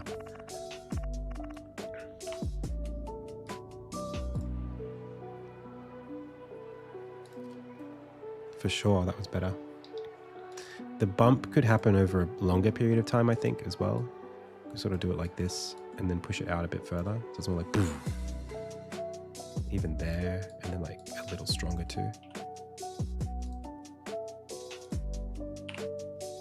Getting pretty close now. I know I'm being exacting here.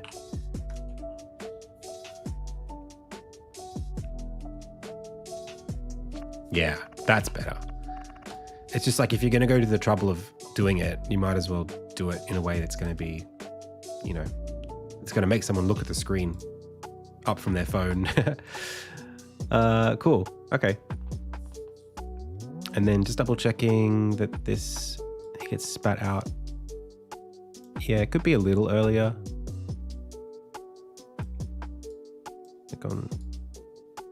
Nah. This frame. This frame. At the...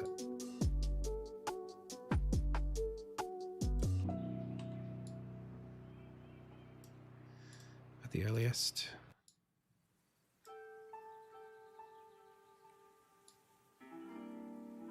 Cool.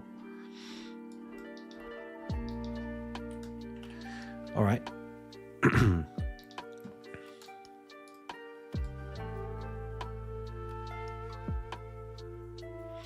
And then he says, where am I?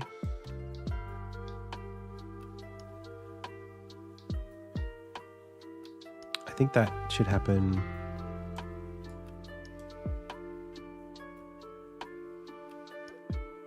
Maybe up till there. Yep.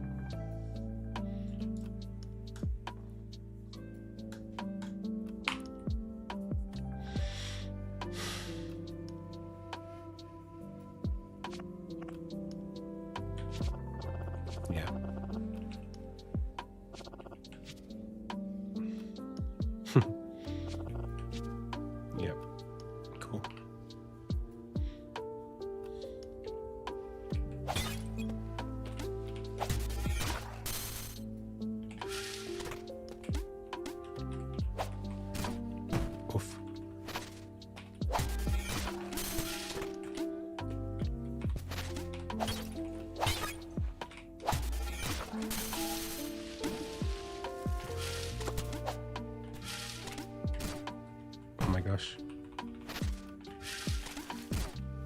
There's a trick I'm trying to do here. I promise I'm not bad at my own game.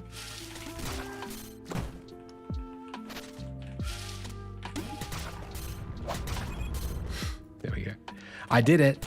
I did the trick shot.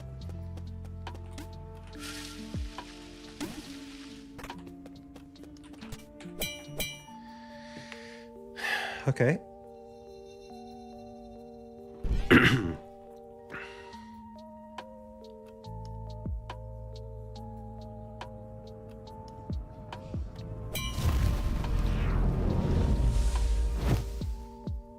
But I'm not. Okay. Lots of good starts here.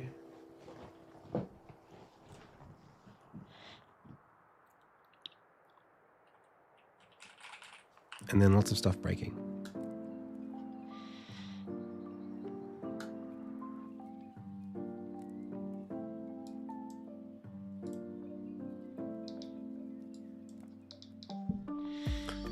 So there probably should be a line of dialogue as he finishes this little bit.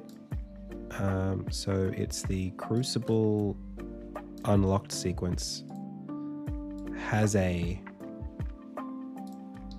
state that we can assign, and we want to do an override right here where we have some dialogue that Armin says now that he's unlocked the first Crucible.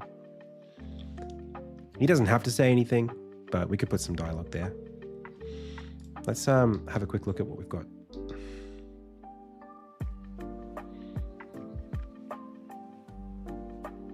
Yeah, this is important too.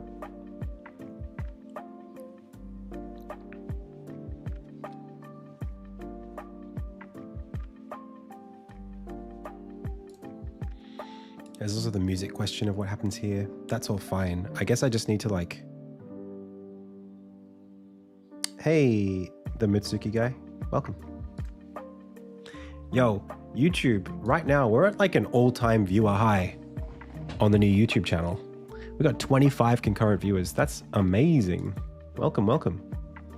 So, the Mitsuki guy says, hello, a bit new here, but I'm working on a game and wanted to ask how important slopes are for a Metroidvania so I don't waste time coding a lot. Okay, I have slopes in my game, but honestly, I feel like they're not that important. I know like Blasphemous doesn't really have them, and that's a really popular Metroidvania. I don't actually know any Metroidvanias that have slopes except for maybe like Castlevania Symphony of the Night. You're not missing out on much if you don't put them in your game. I'll say that much. I like just implemented some for this tile set, and the reality is like if you don't have gameplay that can take advantage of this terrain, there's no point having the slopes. Like if you have an enemy that can do something on a slope, oh that's not very good. If you have an enemy that can do something on a slope, as I'm demonstrating, it breaks.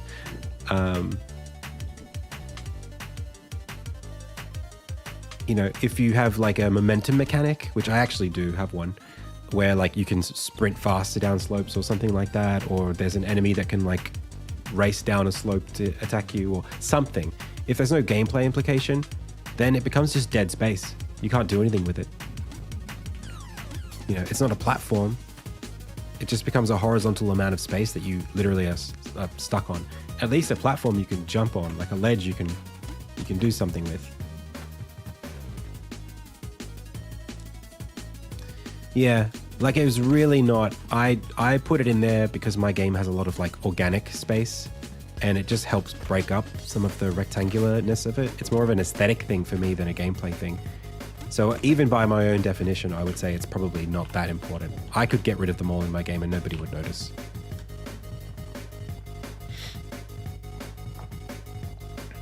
I feel that way. I generally don't use them that much. There are just, sometimes I'll use them as kind of like a little, I mean, if you look here, you can see like this little divot here that's kind of nice. Here, I like to create little like, sometimes you want to create a space where you're guiding the player to think of an area as like an arena or something like that. Like this here, it's kind of like its own little like nook. So a slope can help there just to create that sense. Same thing here. It's like there's the starting, where you start the level, and then it's sort of like coming down that little slope helps introduce this little fight context. The enemy is okay on the slope. He doesn't suffer, but it's more just to create a transition without making it be a hard edge. That's the only time I really use them these days.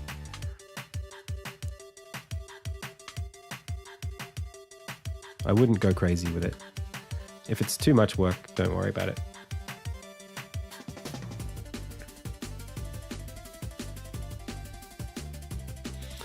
All right. So, why, when we unlocked this, did we get an error here?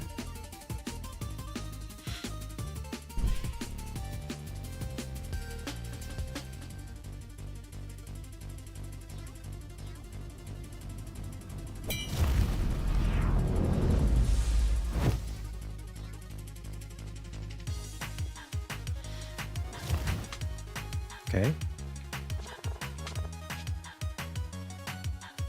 Okay. Mm-hmm. And then what? And now we're stuck.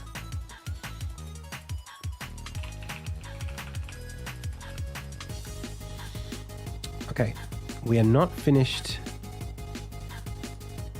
Fast travel Insignia explained sequence. Oh yeah, there should be dialogue here.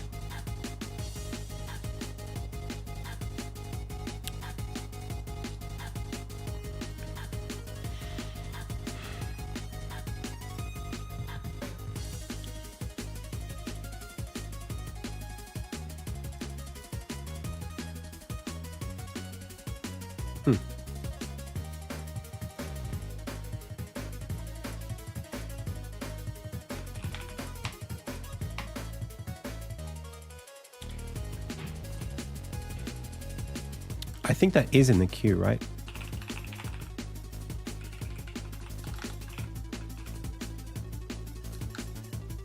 It's there. And then the toggle state is there. So these are in here.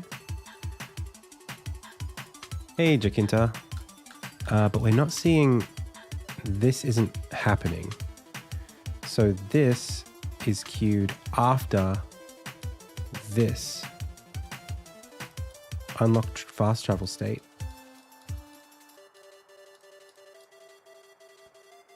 So then we must be still inside of this somehow. That's not good. I think these need much better names also. Just wondering something. When you're working on this game, as for designing your assets, are you considering your default resolution as 1080p? No. I'm considering my default resolution as 640 by 360, and then I scale that up by 3x. The assets don't scale, the camera scales in Unity games. So the camera can be bigger or smaller, which makes it feel like you're zooming out or in. And the asset sizes are the same, no matter what.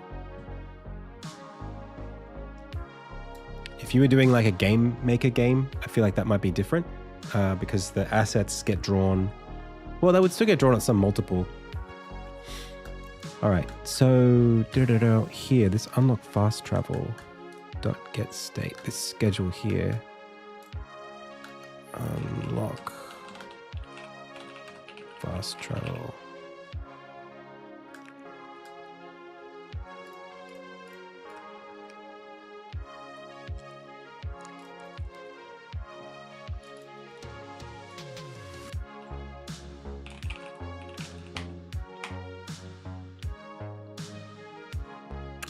Yeah.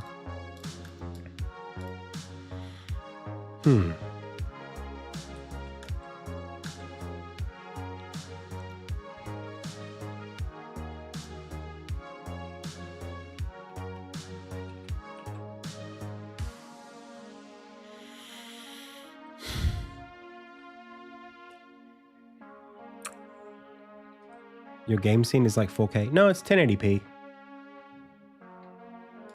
Well, it's not even... Unity doesn't have sizes in terms of resolution. I mean, you can, but like the camera has a size. The camera size is, in this case, like 1.8, which is 360 divided by 100 divided by 2. That's how Unity handles it. So that's like the size of the camera. And then, yeah, I'm viewing the game through 1080p, but if I switch it up to 4K, it looks the same because it's a pixel art game. So you're not going to see a difference at 4K. You will see a difference if I go down, because I've got some down sampling happening here. So let me take that away.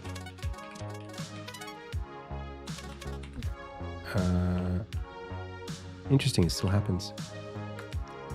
Let's try this again. Interesting. I don't know why that happens.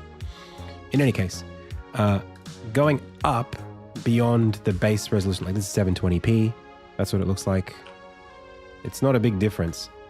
It's basically, you can't tell.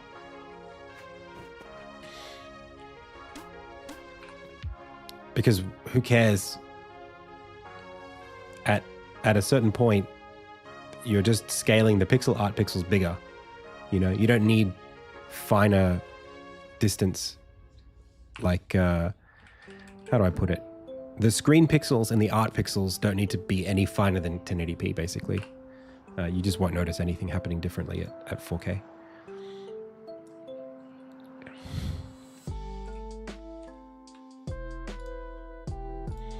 So I think I need these names at the global schedule. The name uses this get name function, which is virtual. So when I go to these, what I think I want to be able to see is like time codes and the current state name. So when I go mini state, I guess what I want is to like public override void string get name.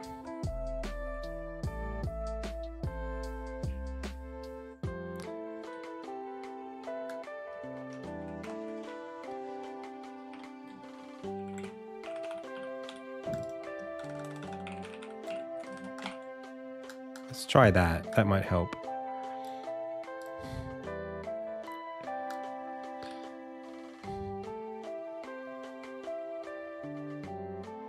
And we want more granular than that. Right now we're just using the word QState for everything, which probably, this isn't even nested, so it's not even going to do that. Hey Arya, thanks for the sub. Welcome back. 52-month streak is actually insane. We don't need to be here to do this. I bet you this works now. Let's go this one. Actually, that won't work. It's this one. Not this one. It's teleporter. You go.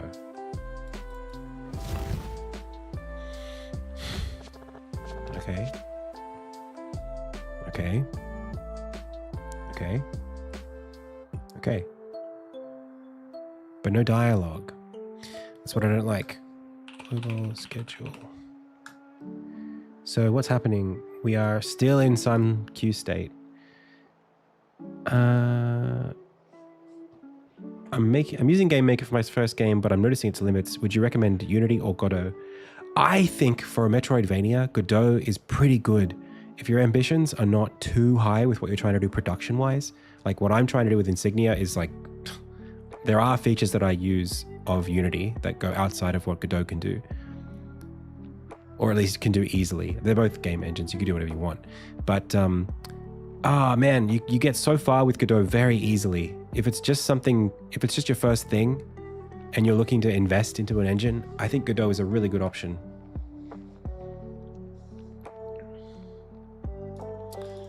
Yeah, this really sucks because I'm not getting any kind of, what's the word? Feedback from this thing. It's not even any bugs. It just stops.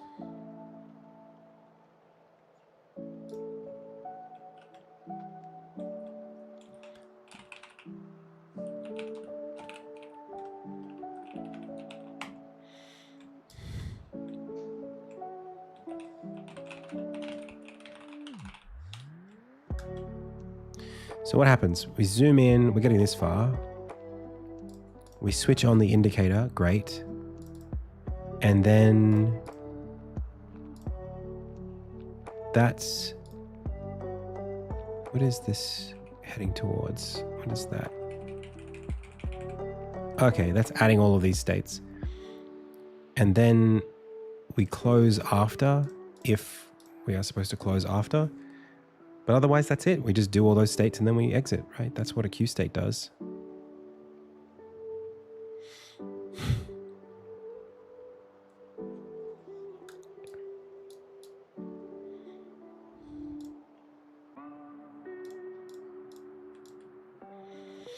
We could probably do some sort of debug.log on this thing.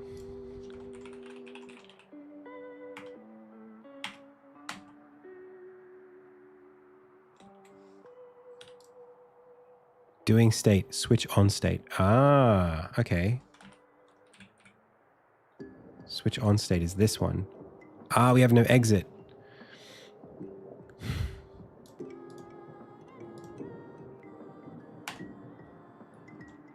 Oh, this didn't happen?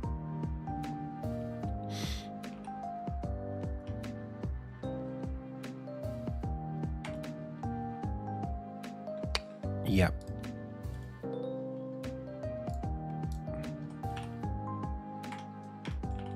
Yep. Got it.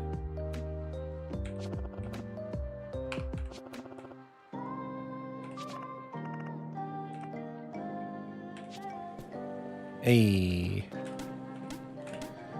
Okay. So that was just me not finishing what I was doing last time I was programming. I have I'll show you what that's supposed to do in a second. Basically, I made like a little visual animation on the world map when you unlock a new state, a new fast travel point.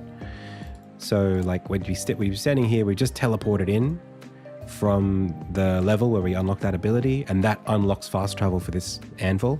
So here we're going to like teleport into the scene. Now we're here, and then it tells us now we can travel between this and other sites, and then we go to the map and we unlock this little triangle, and the visual effect of the little particles popping out and the light turning on and that kind of stuff, that needs to happen in a state. Everything states for me in this game. So that didn't have an exit condition.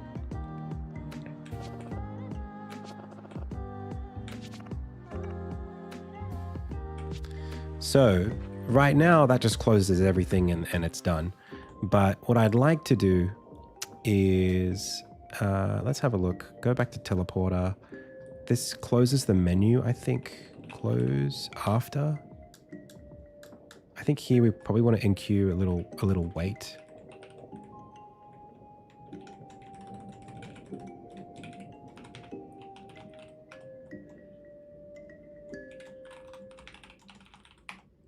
Of like half a second. But actually, what would be nice is there's a task I have that I haven't completed yet, which is give the player a task at the end of the insignia. So basically what needs to happen is, and you will understand this if you play it, the next thing the player has to do is go unlock other anvils that they've seen in the chapter. So there's one off to the left that they have to unlock.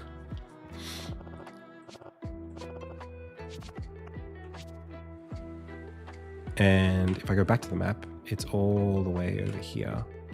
So this will have a red beacon on it. But I think I want the game to sort of like look at that beacon, hold, and then close. Something like that. Even if there's no dialogue, it should just like trail off at the next one, you know, something like that.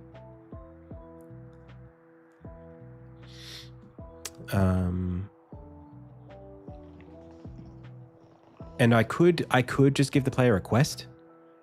Just give them a good old quest that says go there. And I have done that before. And when you make a quest part of the main quest, that will already happen. The game will open up the map. It'll look at a certain point on the screen, and it will then close the map. So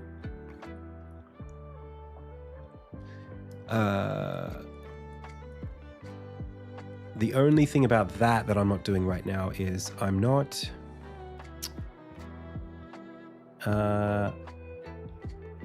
I guess what I would want to do is like update that every time you progress, or do like another one. Yeah, I guess I'm just like, hey, E.T. Capwin. Yeah, I guess I just need to do like one extra layer of like, yeah, what is the information? How do I guide the player here? I don't want to do the Stranger Things thing where everybody announces their plans all the time. That's not necessary, but it would be nice to just have some kind of guidance. Maybe just in that cutscene there. Maybe as the character, as the voice from beyond is talking to us, it's the camera's tracking over the different places. So Insignia explained sequence is what we're talking about here, which is this, and then it would be something here that would then describe, like, yeah, preferably between these dots. So our power is scattered, make your pilgrimage, boom, reforge the insignia, boom. Maybe there's one more line, so 2 lines of dialogue, one that takes you to the workshop, and then the next one taking you to the yellow. Or yellow first and then red. If it's a recency bias, I send you to the red one first. If it's about telling you the order, I send you to the red one second. I don't know which one I should do. I mean, you physically can't get to the yellow one until you've done the red one, so maybe I end on the red one just for recency bias. Okay, so then all I need to do is have a factory pattern for moving the map to a specific icon that I can insert here, which is not that hard. It's actually called point of interest, reveal point of interest. It's literally there already. Perfect. So, explain insignia is what I'm looking for.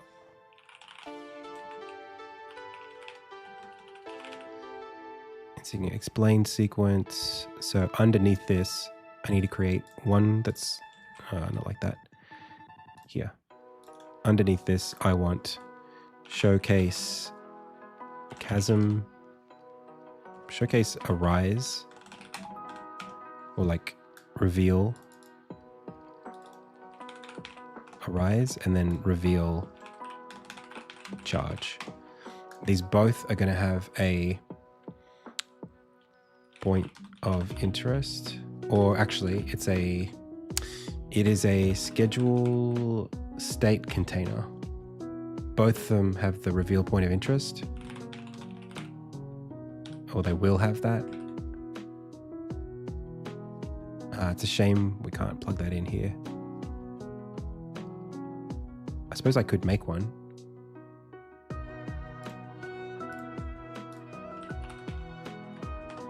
Yeah, plug this one in there, plug this one in here, and Why do we have a flag and an icon? I'm not sure. From cutscene, yes. Oh, I see. Ah, thanks. Yeah, I like that video too. It's not reveal point of interest. It's navigate to something.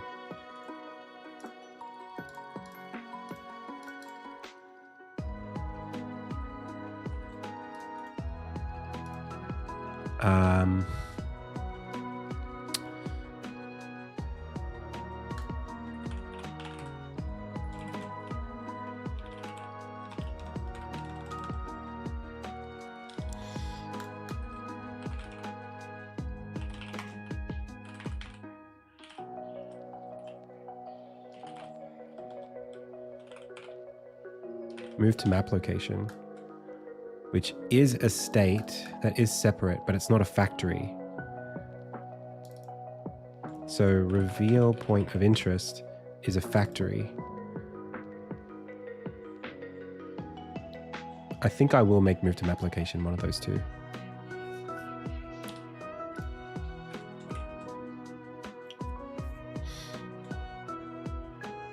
And is a factory also a state?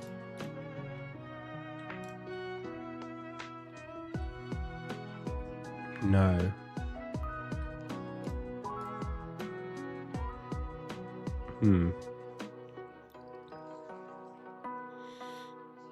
So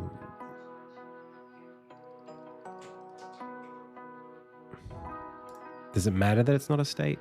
I don't know what's going to happen if I change it. Let's find out.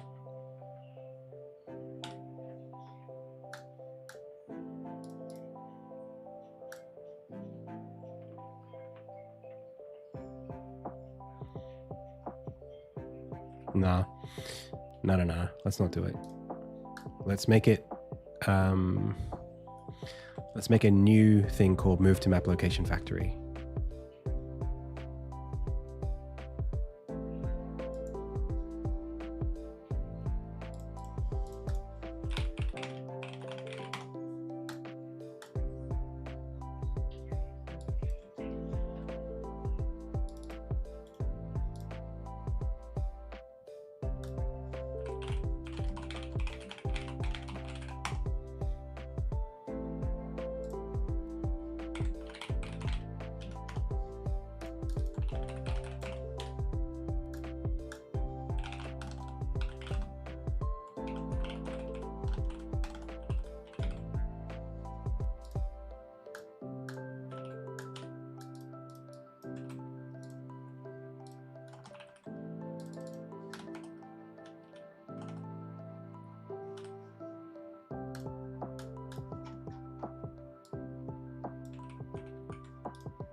So this arguments is an internal class.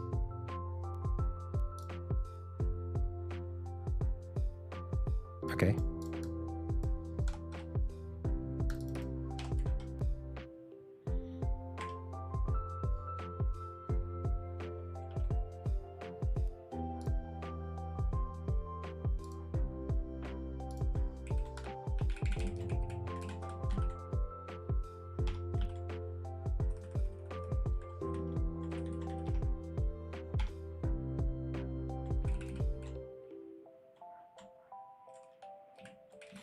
And then I think I just want, so wait, so this needs like the node and then whether we're going halfway.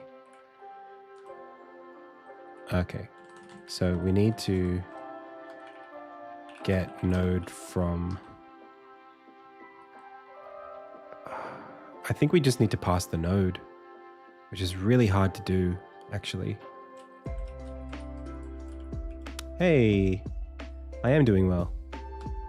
I guess what we want to pass in here is a scene meta.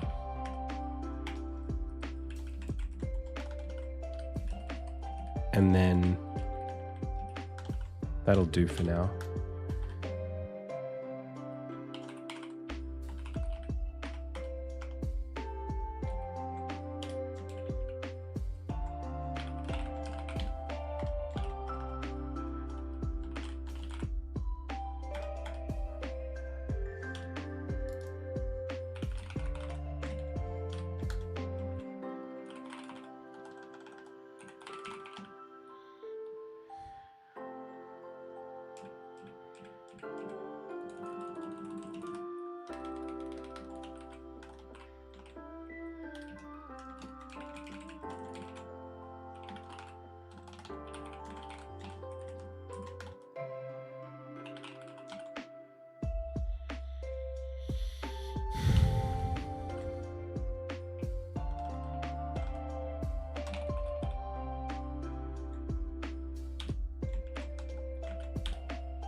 Okay.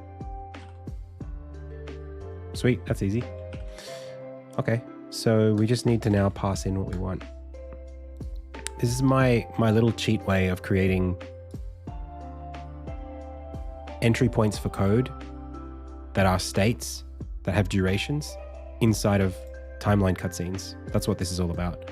So what I'm going to do is add in our little factory, move to map location factory. And we're going to pass this into here and pass this into here. And then these don't have these arguments. That's wrong. What's wrong with this?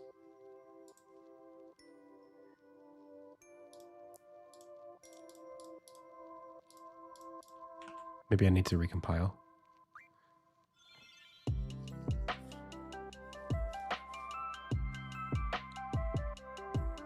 Cool. So now we need to say which scene meta we're going to, which is a little bit difficult here. I know which one it is. So charge is Magnus Workshop, but I don't like counting on doing it this way. And then this is Chasm, which I think that's right. We can check here. It is right. Okay. So now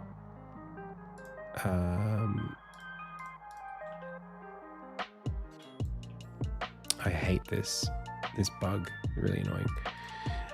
Now we can, I think if I check overrides, maybe on this, I can remove, oh gosh, unused overrides.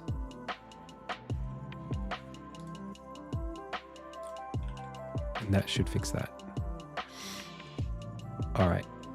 So now inside of this cutscene, I basically just need to pass in these as a scheduled track with two schedule states.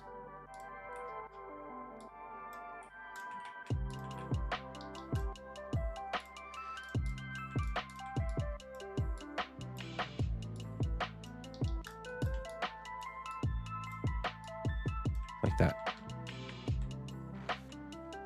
So this one is going to require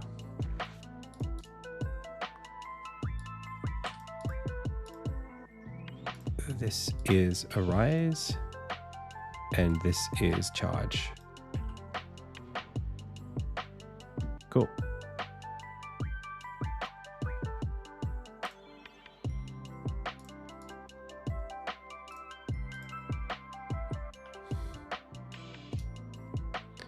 Now, let's see if that works.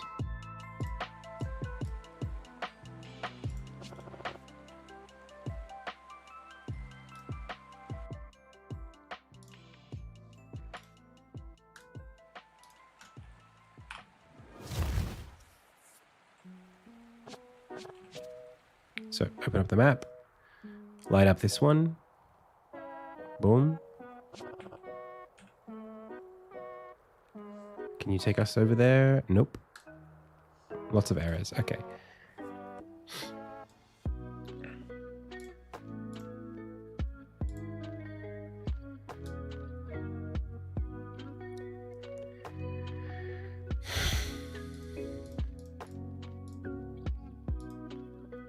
I don't know why that would be wrong. Did this not get assigned? Sometimes it doesn't do that, right? Looks good to me.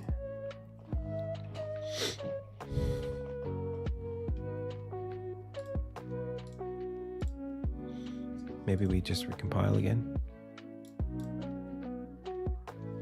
Move to map location factory, move to map location. Yeah, when we get the state, we return this. Unless get node from meta didn't do anything.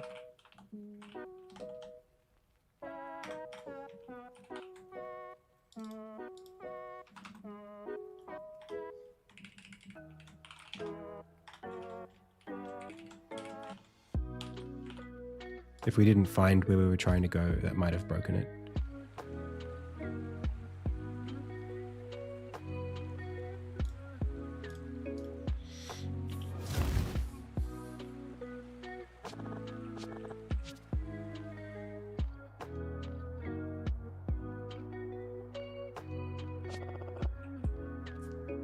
Okay.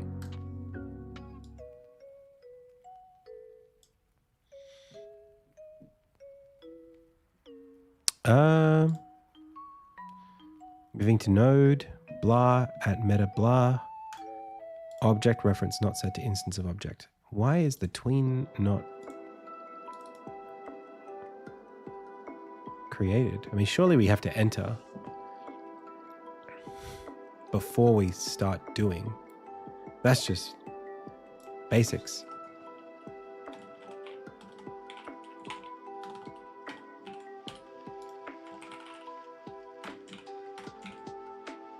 I don't know. It could be to do with how it's doing it on the timeline.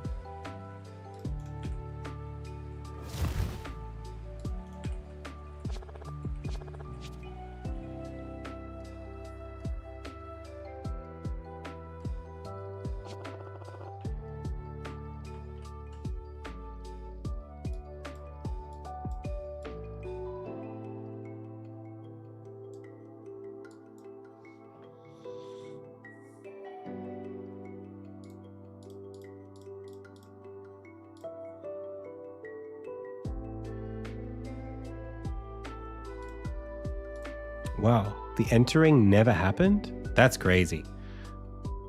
That's crazy. We never called enter on this?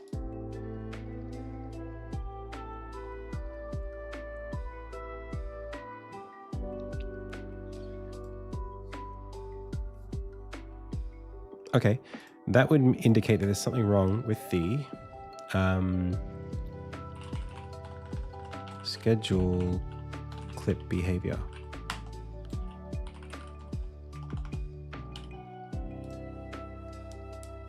Hey Samsonite, thank you so much. Let me know how you like it. So set up schedule inline. If wrapper is not null, wrapper.enter. And then when this enters,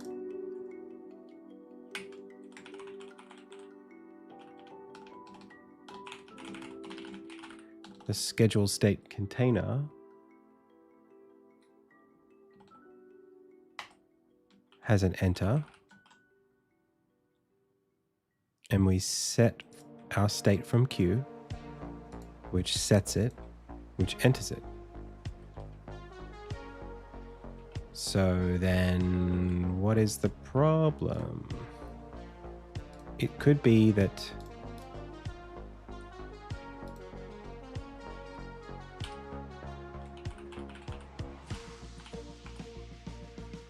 this is null, or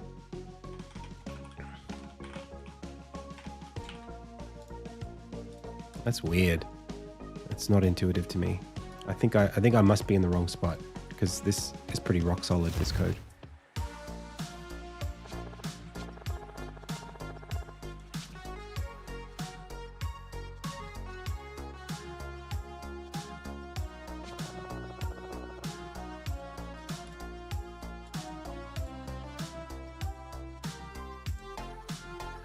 Okay. Schedule clip behavior. Starting inline schedule, move to map location. That's exactly where we are. Then it says moving to. So it actually goes and tries the do before it enters. And then I think it never gets to enter because do happened first. I think it is trying to call this code. I just think it's trying to call this first and then it bails. So let's go back to the clip behavior and check where it's calling do. I mean, it's not going to call do from here. What the heck? What the hecky?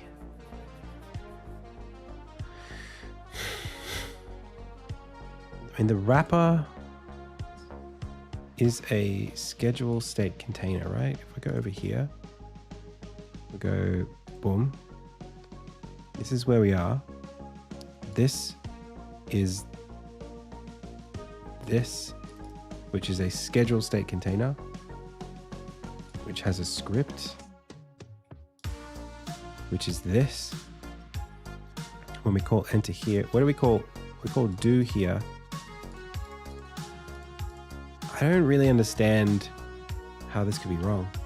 Set from queue, add listener. I mean, seems pretty good to me.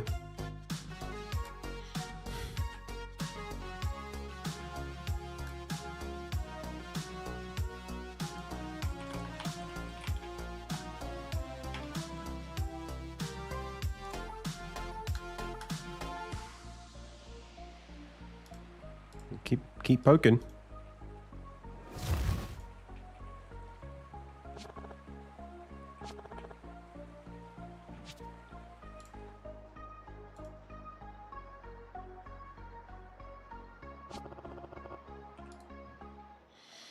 All right, let's have a look-see. So dequeuing state, fast travel, Insignia explained sequence, great. Move to map location factory, moving to node, yep, great. Schedule clip behavior, starting inline, move to map location, great. Moving to. Wow, the next thing is this. That's crazy. We never entered it. Why? We also never...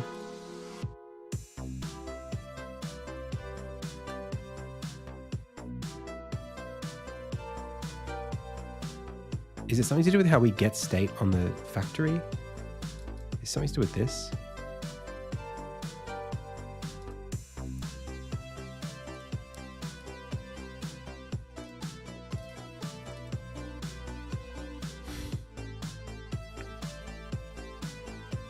Like if I go to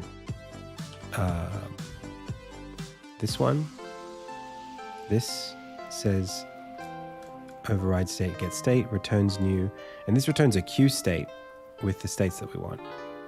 Whereas, and then a queue state, when we set it, well, that needs an enter as well. Like, why is that no problem? And let's make sure that these are serializable. They are. I don't know, dude. I'm not super clocking why it's not working.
trying to figure out what could be going wrong. I'm sort of not really...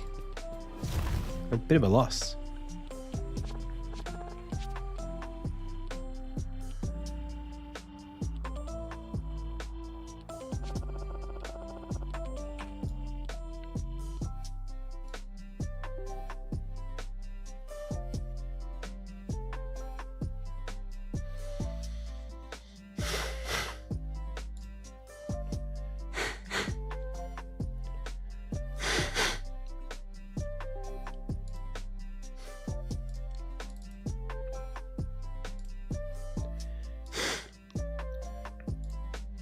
So we get this.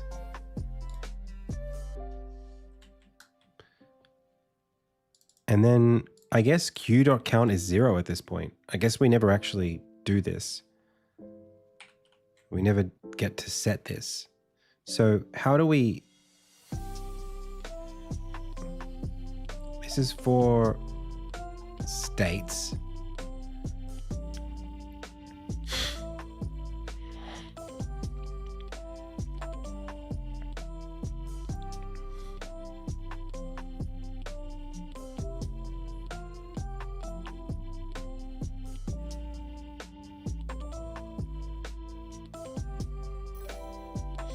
This probably shouldn't work this way.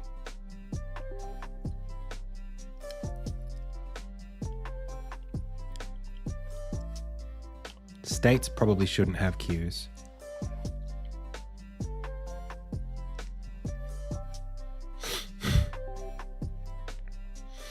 Q states should have queues. Yo, thanks for the follow.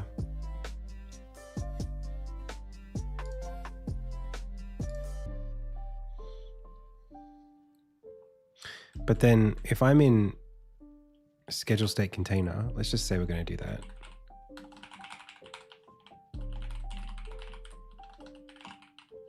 Container.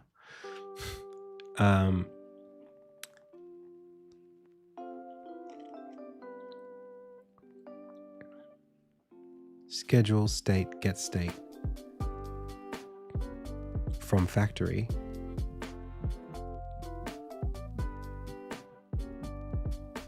State. Okay, but then what are we doing? Are we globally enqueuing that? Where are we doing that?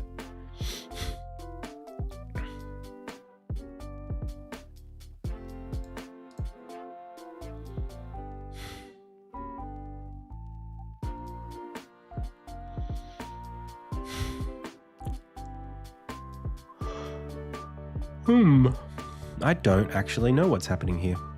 I guess we could go back to the clip behavior. We have a wrapper. Wrapper is schedule state container, yes. Container.setup get state from factory. Okay, so this happens.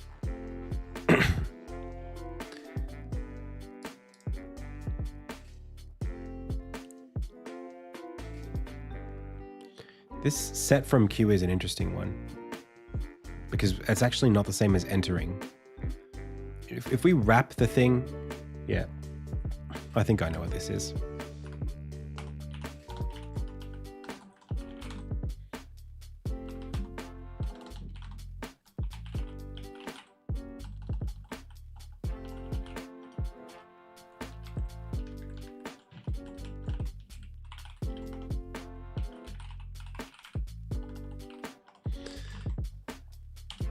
I think it's literally just this problem. I shouldn't even be able to do that. It's just a bug because of an oversight in the architecture that I created. Let's hope this works now.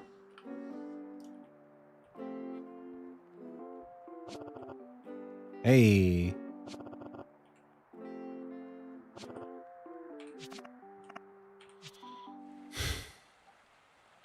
Sweet. So now if we play this from like pretty late,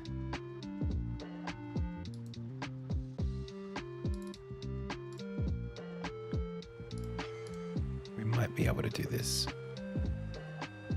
Let's check the map. Yeah, we've been to all these places. That's good. So now I can go teleporter, play, go.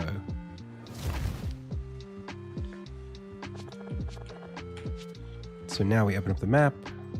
It shouldn't zoom like that. I hate when that happens on Armin. There's no error. It just sometimes does it. So now we can see here. Yeah. Except I think the dialogue should be on the bottom when it says that. But yeah, we're good. We're good now. So this, this are all bottom.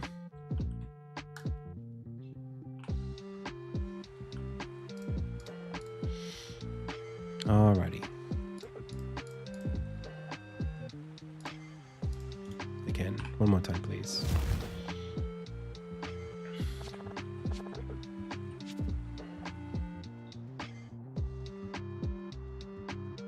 See, he didn't zoom in that time.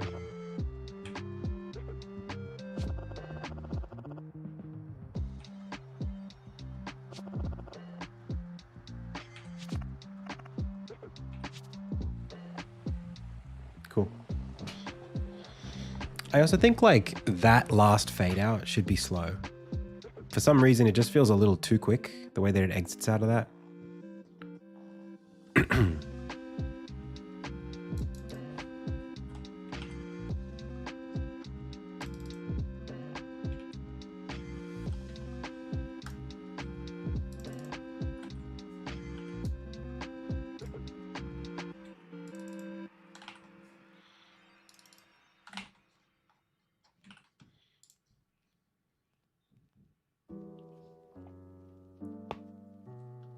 And it would be nice to have,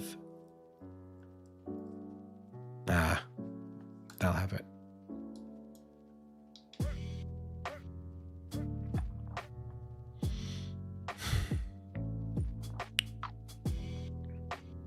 All right, from the top, take it quickly.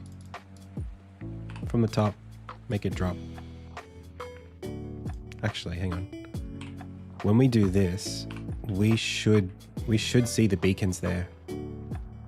Why are we not seeing them?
Wait.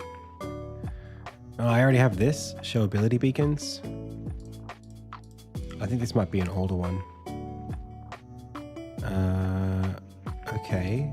But what about when I return from the...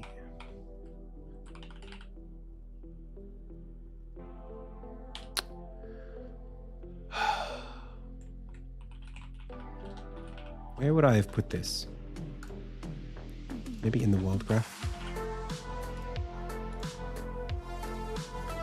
Icon manager. World graph icon manager. Ensign gems. So there's that. And then there's teleporter icon factory, which is probably not right. World graph camera, graph icon manager. It might be icon manager. And then this is the gems. That is correct. So, okay.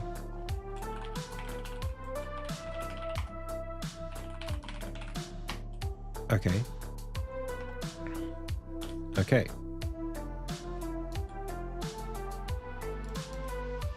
So for each quest in get main active quests. Oh, that's strange. This is flag icons. I want fast travel icons.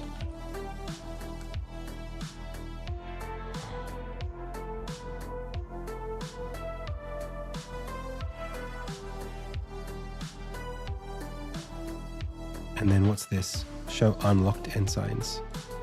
I don't think I need to do this part. Teleporter icon factory generate FTM ability. Teleporter icon factory. Yeah, I think that's our problem.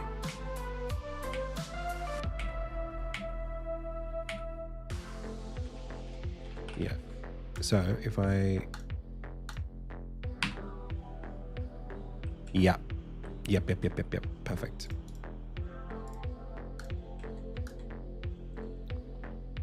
So right now I don't need this anymore, which means what I might do is just remove this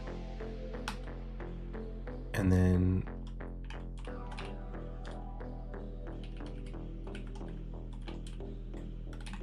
do that and then do that.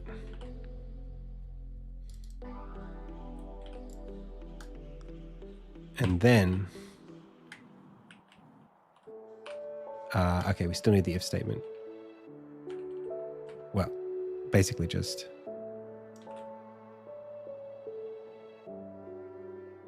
Is there a for loop here? There is. We actually probably should have this outside of the loop.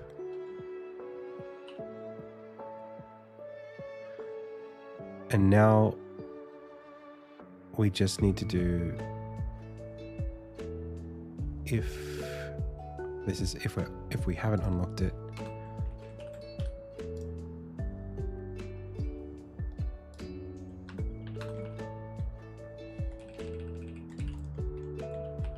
Okay. Sweet. There we go. So we have unlocked this, and that's great. We haven't unlocked that or that. Cool. So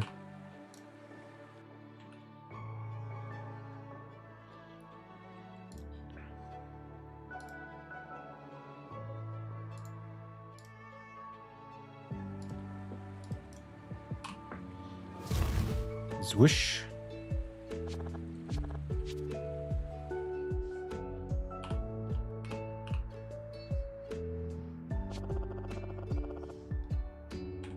Hooray.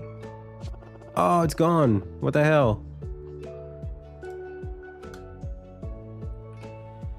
But it's there. Is it something from like open from cutscene?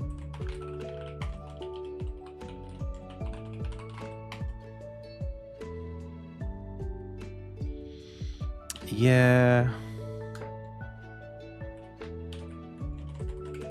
I don't know if we want to do that anymore. We just want to keep them on the screen, don't we? We'll turn them off if we want.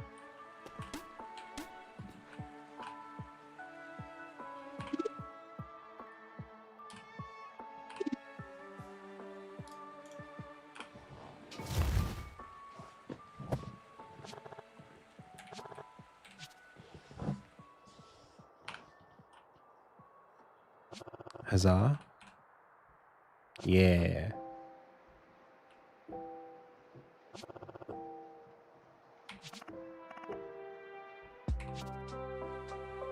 Now we got it. Okay. And the final thing is just that we want to, when we close this 0.05 is really short.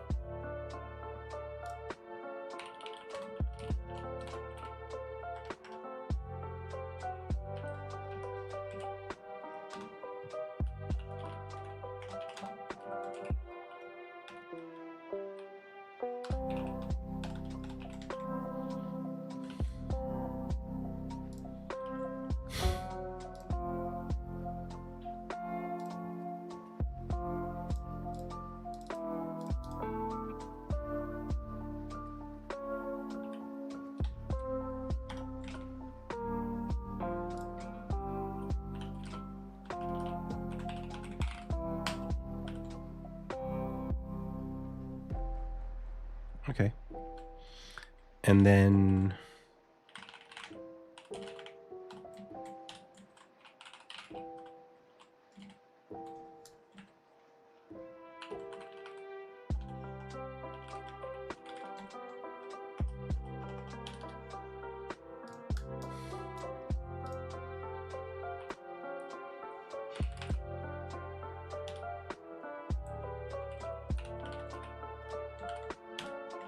Okay.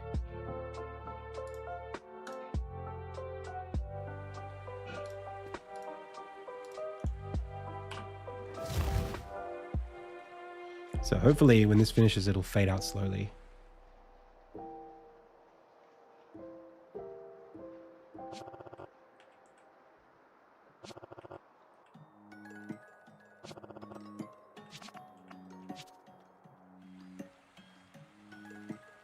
Not bad.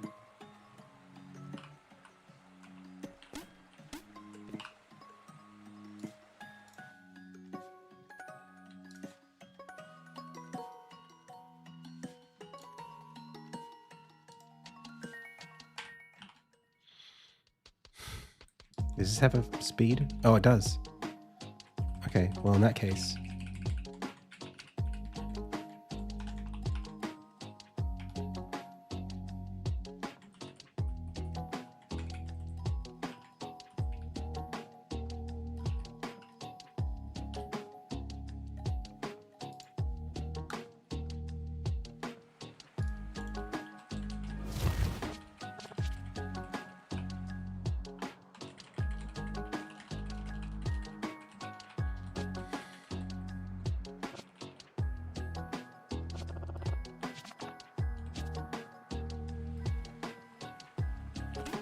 Not bad.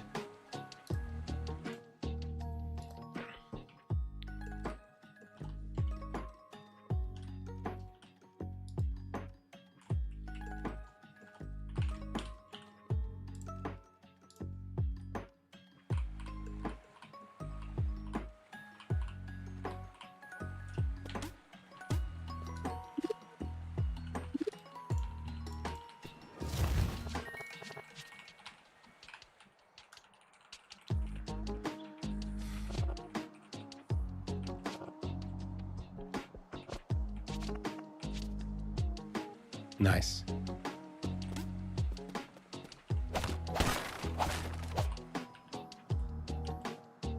Cool.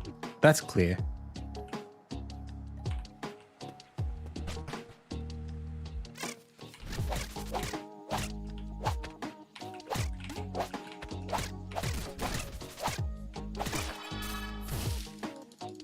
Okay.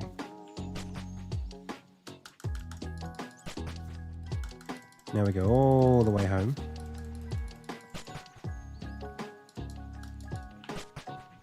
And then we're here.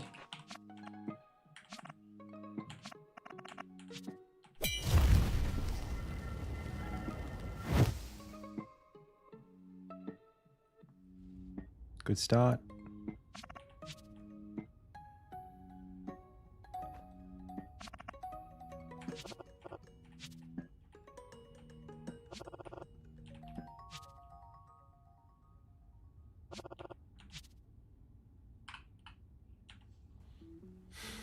Okay.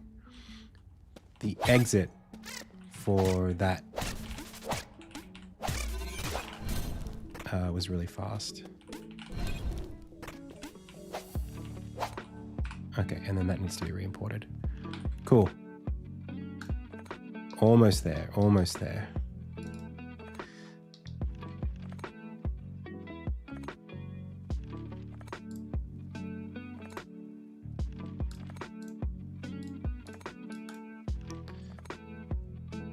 The camera transition track, when we exit out of this, there's like 2 of them. I don't understand what that is doing.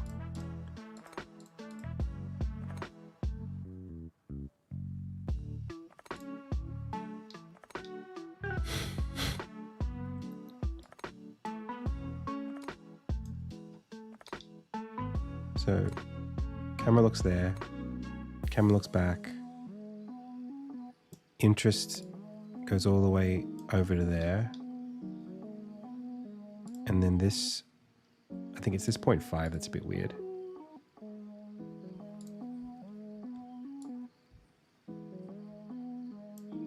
As long as it starts after this finishes, I think we'll be okay. All right. Hello. Hi. Finish up. All right, I'm coming. Chat, Mum's telling me it's time to finish up. I'll catch you not tomorrow, but the next day.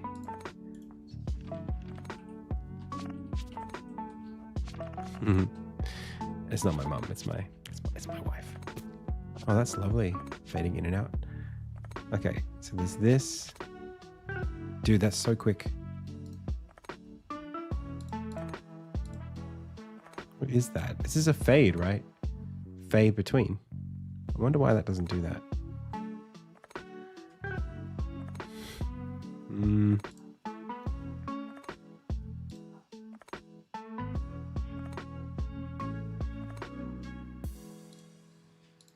I mean, we could do like a fade in here and we could do a fade out here.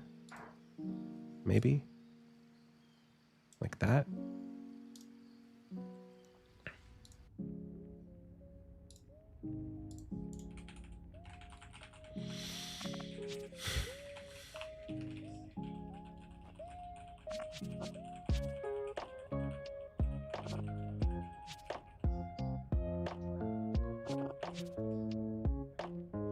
Terrible. Terrible. That's not a fade, also. You know, that was just a move. So unless there's an override on this that makes it do something different, I'll have to do some digging to see why that's working differently. Maybe it's not actually checking the exit condition, because fade out is pretty clear. It's not even doing that. Okay. Well, chat, thank you so much for checking out the stream today. I had a lot of fun. I hope you did too. You should wishlist this game. Wishlist Insignia. That's not how that works. Wish list. That's not how that works either. I'm going to get there. There we go. Thanks, chat. Alrighty. Let's raid. Oh, Bad Cop. Bad Cop's doing great. Let's raid him. Thank you, thank you, thank you. It's been a pleasure. If you want to see more content of mine, check out my YouTube channel at Adam C. Eunice. Or if you want to watch this stream on YouTube, if you're watching it somewhere else that's not there, you can watch it at Indie Tales Live. And finally, I have a new video, a new podcast with Thomas Brush. We chatted about friend slop and making games in 2025. So you should check that out. That's it. That's the stream. As always, I've been Adam. You've been the Pixel Pals. This has been the Indie Tales Game Dev live stream. Until next time.